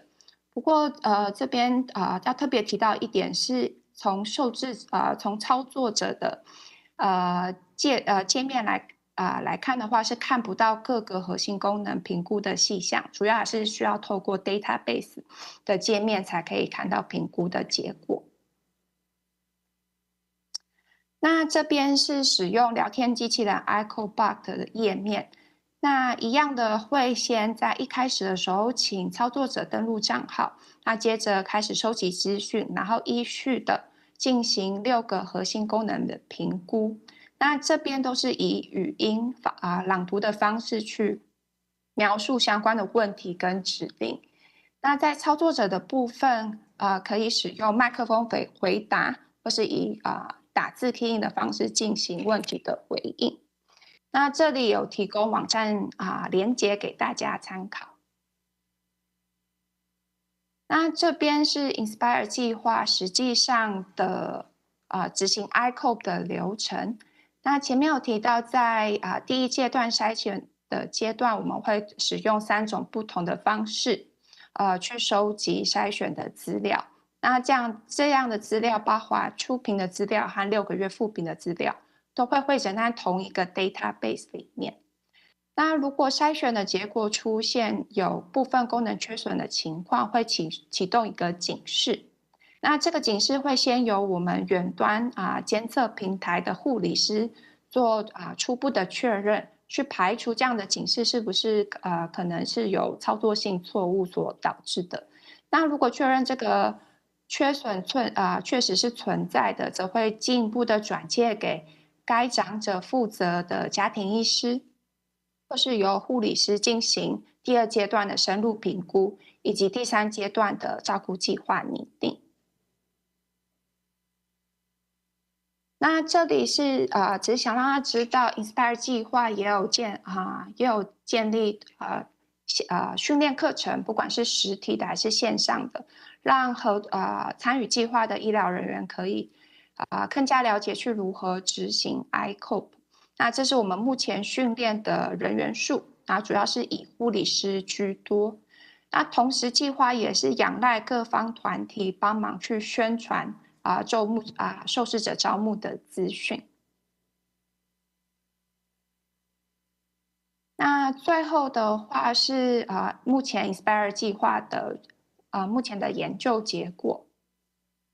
那这边要先跟大家说明一下，因为 Inspire 计划是一个目前还持续进行的计划，我们目前大概是以每天60人到70人这样子的数目做增加，所以在后面的结果中，大家可能会发现结果会因为截取资料的时间点不太一样，所以数字上会有些出入。那请大家在参考上还是以百分比为主。那这张投影片显示的是这次报告中最新的分析资料。那我们在截至今年8月底为止，总共收入了21847位的长者，平均年龄是74岁，60%为女性。那资料库中总共有38907笔在第1阶段收集到的资料，包含所有受试者的初评资料，以及17000多笔6个月复评的资料。那在这些资料中，有大概1成的比例是由长者或是他们的照顾者进行的自我评估。那在21000多位的受试者中，有大概8% 到9% 的长者有接受第2阶段的深入功能评估。那关于资料来源的部分有60%左右的资料是透过手机应用程式 Icon Monitor 所收集的，聊天机器人收集的资讯大概是6%，那剩下大概30%左右是由传统的纸笔评估所收集到的资料。那这边是我们在第一阶段使用的筛选量表的细项。那在认知功能的部分，我们会去询问长者是否有自述记忆力不好的情况，同时进行两项定向力和记忆力的测验。行动功能部分会去评估长者可不可以在14秒内完成5次椅子起立坐下的测验。营养部分的话，我们会询问长者在过去3个月内是否有体重下降超过3公斤，或是胃口降低的情形。视力的部分则是会询问长者是否有自述视力不好，或是有一些跟视力问题相关的慢性疾病。听力的部分，我们主要是使用耳语听力检测。心理的部分则是询问长者过去2周内是否出现沮丧或是做事失去热忱的情况。那这样的评估下来，总共会花费大概10到15分钟。那如果该功能是由2个以上的测验所组成，则是只要其中一个测验符合缺损的条件，那我们就定义该功能是有缺损的。那在我们的受试族群中，有 92.6% 的长者出现至少一种功能至少一种功能出现缺损。那其中是以听力缺损为的比例最多最低的是营养缺损的部分。那在认知功能缺损，有 32.3% 的长者是有显示有自述记忆力不好的情况。那有 42.3% 的长者则是在认知测验中出现了错误。那大概有 20% 的长者则是在这2方面皆符合缺损的条件。营养方面则是有 13% 的长者出现食欲下降的情形。那 11% 的长者出现了体重下降的情况。不过值得注意的是，大概有非常少比例的长者是同时有食欲下降以及体重下降的情况。那在接下来的分析是想让大家知道 IC 的核心功能之间是息息相关的。那这边我们的分析是去看在baseline 在初评的时候显示有认知缺损的长者，那他们之后复评出现其他功能缺损的情况是怎样？那这边是有校正年龄以及性别潜在的影响。那我们发现长者如果在初评的时候出现认知缺损，那他在之后发生行动力缺损的几率会增加2倍，营养缺损会增加 1.7 倍，心理方面的缺损则会增加 2.3 倍。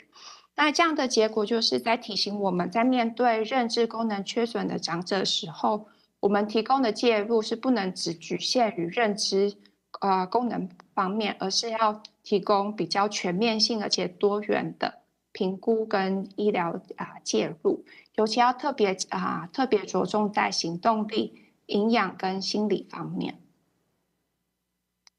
那这边是针对营养缺损部分进行类似的分析。那我们发现长者如果有出现食欲不振的情况，那他之后发生行动力、认知以及心理方面的缺损的比例也会提高。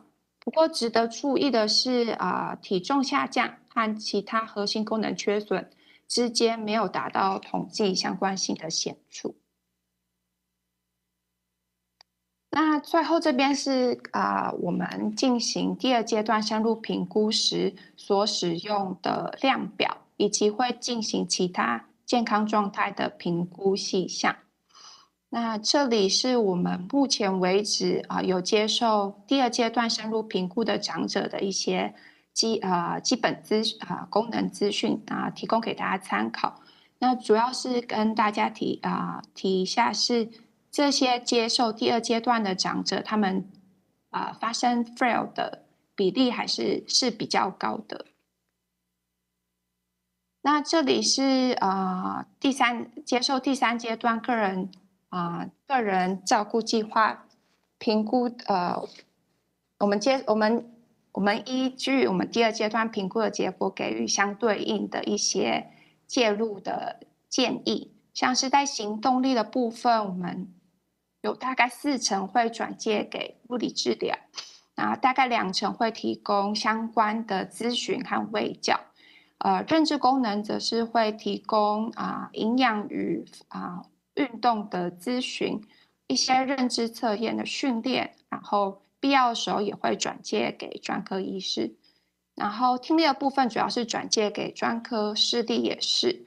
心理方面则是会提供一些增加社会社交 social link 的一些建议，必要时也会转介给治疗师。营养部分则是主要是提供营养咨询体重监测，然后一些 diet 的一些建议，然后以及有一些需求的话转介给牙医师进行照顾。那如果大家对于 Inspire 计划的执行细节和研究结果有更多的兴趣的话，可以参考我们目前发表的2篇 paper。那我们的计划主持人Professor Felix 也有在针对这个讲题进行演讲。那相关的影片在 YouTube 上也找得到，大家有兴趣可以参考。那总结来说，在法国 Inspire 计划的经验显示了高龄整合照顾模式在现行医疗系统中的可行性。尤其我们在2年的执行之中，有达到我们预期的收化人数，而且有70%左右的长者有留下至少1次的复评记录，这都显示了 ICO 在老年族群中有很好的顺从性。那我们相关的分析也显示了整合性和多元介入的重要性。那随着 ICO 计划的进行，未来我们会持续收集在 ICO 后续阶段的实施情况，来借此为 ICO 的临床使用提供更多的研究支持。那谢谢大家的聆听。感谢3位讲者为我们带来精彩的演讲。现在为综合讨论时间，欢迎各位学员踊跃提问及发言。那我们先谢谢吕婉璇研究员精彩的演讲哦。其实现在法国图鲁斯的时间是早上7点，所以他也是很早就起床，然后跟大家分享一下 Inspire Cohort 的这个 program。所以再次谢谢婉璇，谢谢你辛苦的为我们早起，这样。好，那各位有没有什么问题想要请教3位speaker 的？先问看现场的一个学员们。好，那线上倒是有一些朋友有一些问题，那我就逐一来问一下这3位讲者。第一个问题是想要请教黄敬贤医师的。他问说，就是营养素摄取的状况往往跟社经地位是息息相关的，所以他想请问说，在您的研究里面呢，您是如何校正这样子的一个因素呢？去探讨这营养素的一个介入的一个影响。是，谢谢就是这个提到这个问题确实是这个社经地位其实一直都是在营养跟运动介入上，其实是一个非常重要的一个影响因子的所以其实在cohort里面，我们有校正了蛮多跟社经地位相关的一些这个因素了包含像是我们有去区分它的这个经济状态、它的教育程度，其实也都相当的有关系了那要特别去强调，就是说，其实我们相对来讲会纳入的这群老人家相对来讲，他们确实是社经地位比较高，那相对来讲健康意识相当强烈的这群人因为大家知道说能够来到我们的这个所谓我们收案的地点，那能够愿意接受我们的这些这个运动的 program， 然后所以其实这些人相对来他本身的健康意识就是比较高的。那所以这也就是提到我们研究的 limitation， 我们大概针对这群人来讲，我们可能可以看到这样的结果，但是针对于其实大家可能临床上遇到的这一群人，相对来讲设定地位比较低，那健康意识比较差，比较没有相对来讲健康意识没有这么好的这群人来讲，其实我们需要投入更多的资源。好，那这个也就是将来的研究可能需要把这个 population 再更加扩大，那可以从不同的族群，然后可以得到更多的证据来做一些这个 application 哈。所以简单的回答这个问题就是说，其实我们有调整了经济状态、那教育程度等等这些的变项在里面，这样是以上。好，那谢谢黄医师。还有另外2个学员有问到类似的问题，就是您刚才 review 一些 paper 里面发现，行动力跟营养介入好像效果其实没有那么好。那所以他想要问看您说，就是对于就是 ICOP 已经发现他有行动力跟营养有问题的这些个案，您在临床上或者是在研究上有什么样的建议呢？因为目前来说，我们大家的建议还是会希望就是民众能够多多运动，不管是有氧运动、无氧运动，或者是伸展的运动，多元的运动的介入以及营养的介入，去维持到他们的活动力。那想请问一下您的意见。那这个问题其实也就是我们现在下一步想要做的哈，因为其实之前 study 可能比较强调在运动的 program 跟 protocol 啦，那当然这个也是非常非常重要的一件事情，就是我们现在也已经知道说，像 resistance exercise 像 RT 这个部分可能对于肌少症衰弱特别的有帮忙，对 intrinsic capacity 其实也是有帮忙的。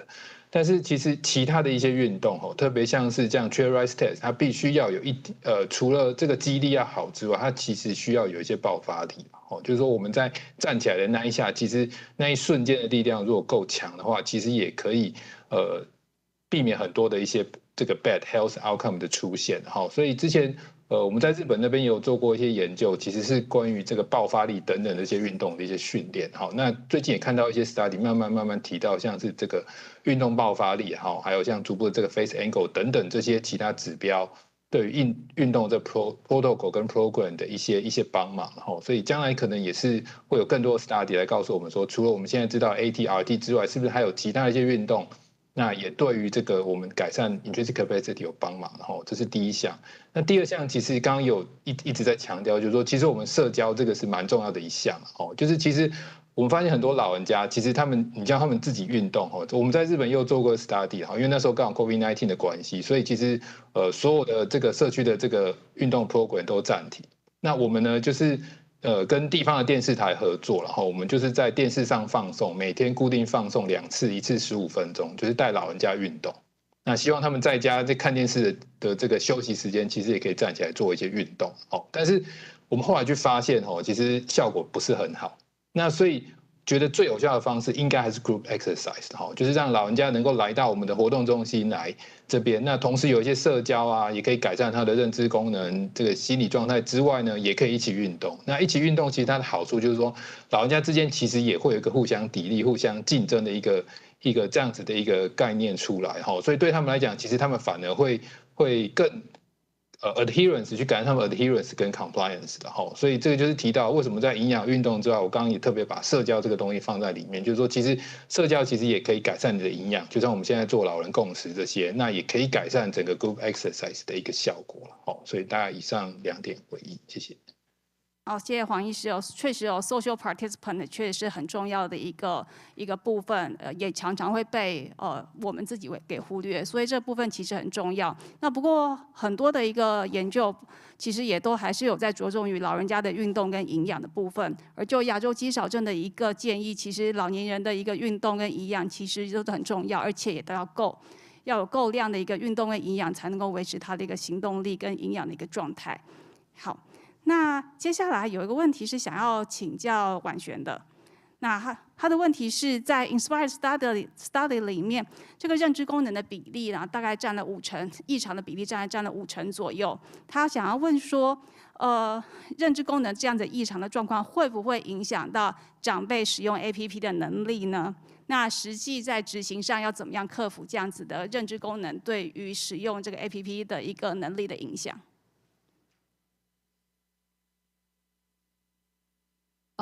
谢谢这位学员的提问。然后我觉得这个问题非常的好。对，那的确，不只是认知功能，其实整个去来看 Inspire Cohort 里面各个核心功能的缺损的比例其实都蛮高的。如果我们跟文献上其他也是执行 ICOP 的国家相比，那回到这个认知功能的方面，的确我们在开发的时候，不确定当初在开发有没有考量在这部分。不过就现在的结果去回溯来看的话，资料里面只有1成的比例是长者自行评估，而且我们这1成10% 比例并还没有下去细分说多少比例是长者自习单独的去操作，那有多少比例其实是他们的家人在旁边协助他们操作。所以如果要去厘清这个实际上有多少长者会因为这样认知功能困难阻碍他们自己使用Digital Tool的话，我可能还需要再更深入的分析。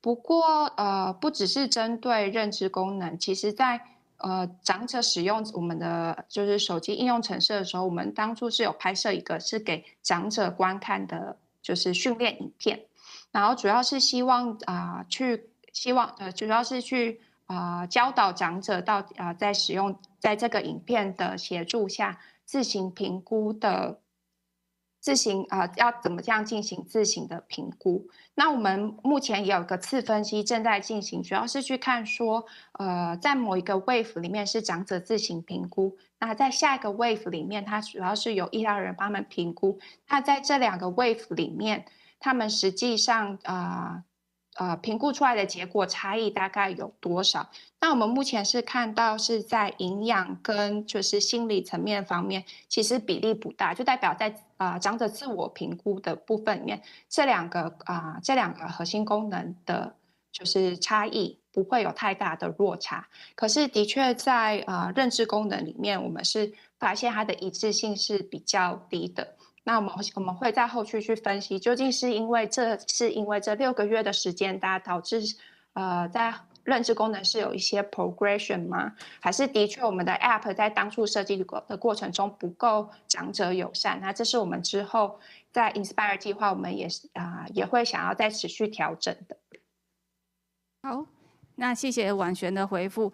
那其实这边我想刚刚那5成多的一个认知功能的一个问题，并不代表它是真的异常，只是从这3个问题里面稍微看到了有一些没有答对的部分。所以为什么 ICOP 它有 Step 1跟 Step 2？Step 1只是一个非常 simple 的一个 assessment，Step 2才是一个相对比较精准的一个评估。所以并不是 Step 1真的有问题 ，Step 2就一定是有异常的部分，而是要去做进一步的一个评估。所以 Step 2很重要。而在台湾，其实我们 Step 1其实做了很多 ，Step 2做了一些。那国外法国很好，他们有 Step 3，他们有真的每一个 domain 去做了一个 care plan，personalized care plan， 去让这些长者可以就他的问题得到一些进一步的一个介入。那台湾在这部分，其实我们还是需要再继续加油的。希望每一位长者都能够在 pick up 出来一些潜在问题的同时，能够获得他一些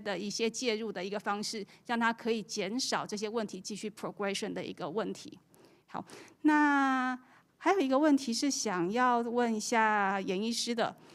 这个民众很可爱，他想要问一下，既然您提到这个 ABI 这个部分很重要，想问一下，我们可以自行安排自费安排检查 ABI 吗？可以尽早得知我到底有没有 ABI 的一些我们有没有一些这样子的一个问题，血管硬化的问题，能够尽早得到一些介入跟检查这样子。好，谢谢。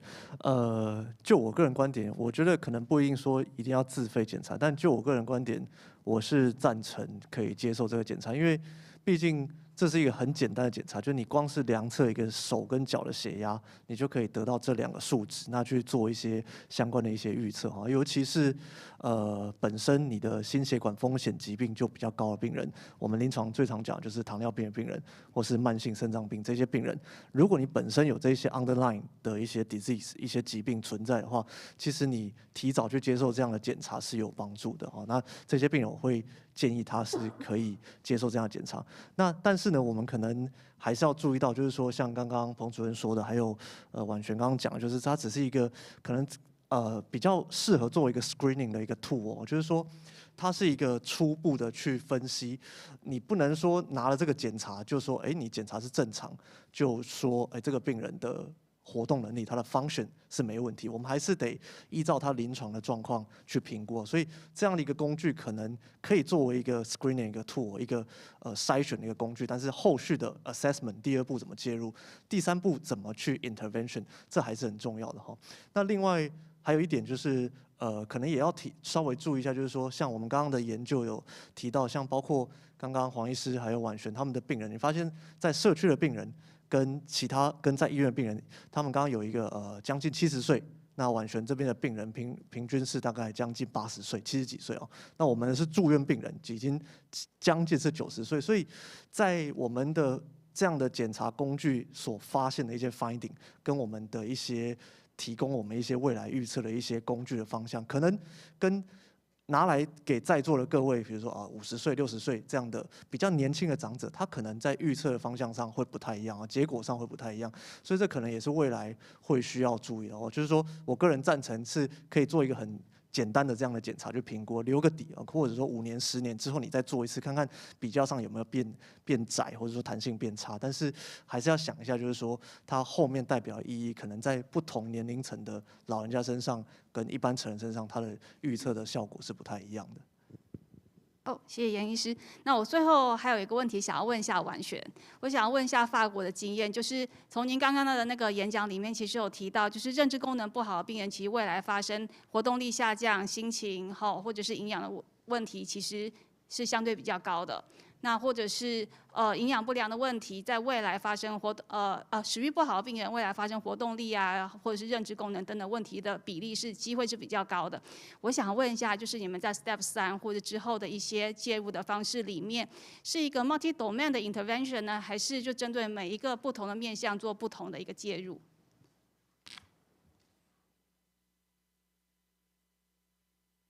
谢谢彭主任的问题，这是一个非常好的问题。不过目前在法国这边，就是真正接受 Stage 3的病人数目前还不是很多，然后我们的分析也正在进行中，所以我对于这个问题我不太确定实际的情况。不过我想，因为我们在 Care Plan 的制定上，主要还是以家庭医师或者是负责的护理师为主，所以我想还是目前的情况还是以就是病人他各个核心功能所需要的缺损，所需要的介入以后转介给需要的专科医师或者是一些咨询。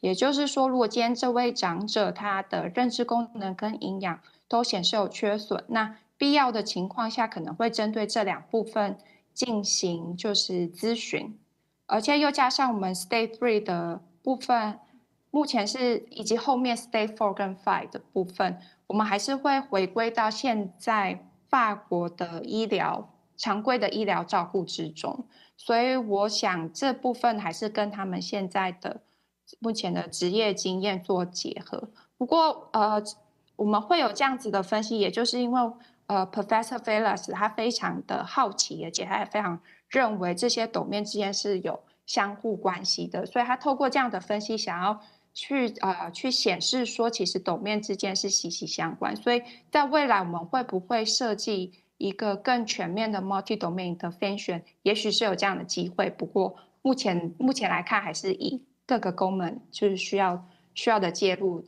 做个别的执行这样子。谢谢婉璇。那我想Professor Velas 其实非常的厉害，其实他也是在敲敲我们的医疗体系，或者是国外的医疗体系，因为大家的次专科的分的一个各个专业都做得很好，可是，在整合上面，其实老人家的功能的问题、疾病的问题，其实都非常的复杂，它必须要一个整合照护的一个方式去介入。所以从刚刚他的研究可以告诉我们，其实就算他今天是认知功能有问题，其实他都还是有未来都有很大的机会会产生其他的一些面向的问题，包括行动力的问题、营养的问题、情绪的问题，也就是告诉我们，当我们在面对这些长者出现某一个你发现问题的同时，你必须要去关心他是不是有其他的问题，并且同时的做介入。国外也在这么做，其实我们台湾其实高龄医学部分其实也都目前都在这么做。当我们发现一个老人家有情绪的问题的时候，我们会看看他的认知功能好不好，活动力好不好，吃的好不好。那同时在门诊或者在住院病人就已经给他一个很完整的一个介入，这大概就是整合照护的一个精神。那现场的各位观众还有没有什么问题想要再请问今天下午的3位讲者？那如果没有问题的话，我们再次掌声谢谢他们带来精彩的演讲。感谢各位踊跃的提问、发言及回馈分享。各位来宾，现在为大合照时间，有请所有的讲者及贵宾来到台前。那也请线上的讲师打开镜头，一起合影留念。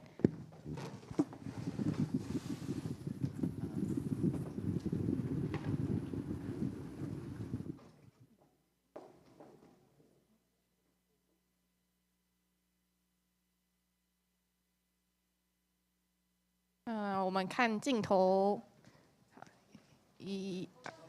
对，口罩拿下，好来，1、2、3，然后再一张，1、2、3，完全，他们说要比赞，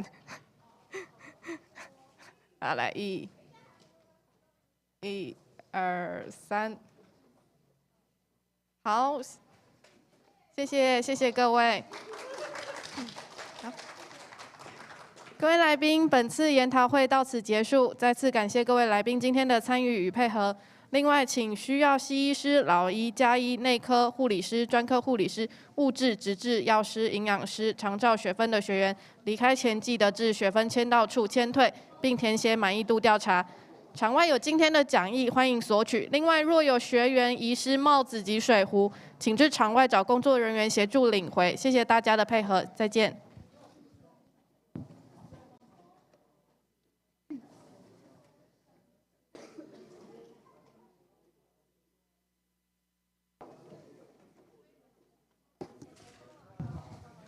没有掉。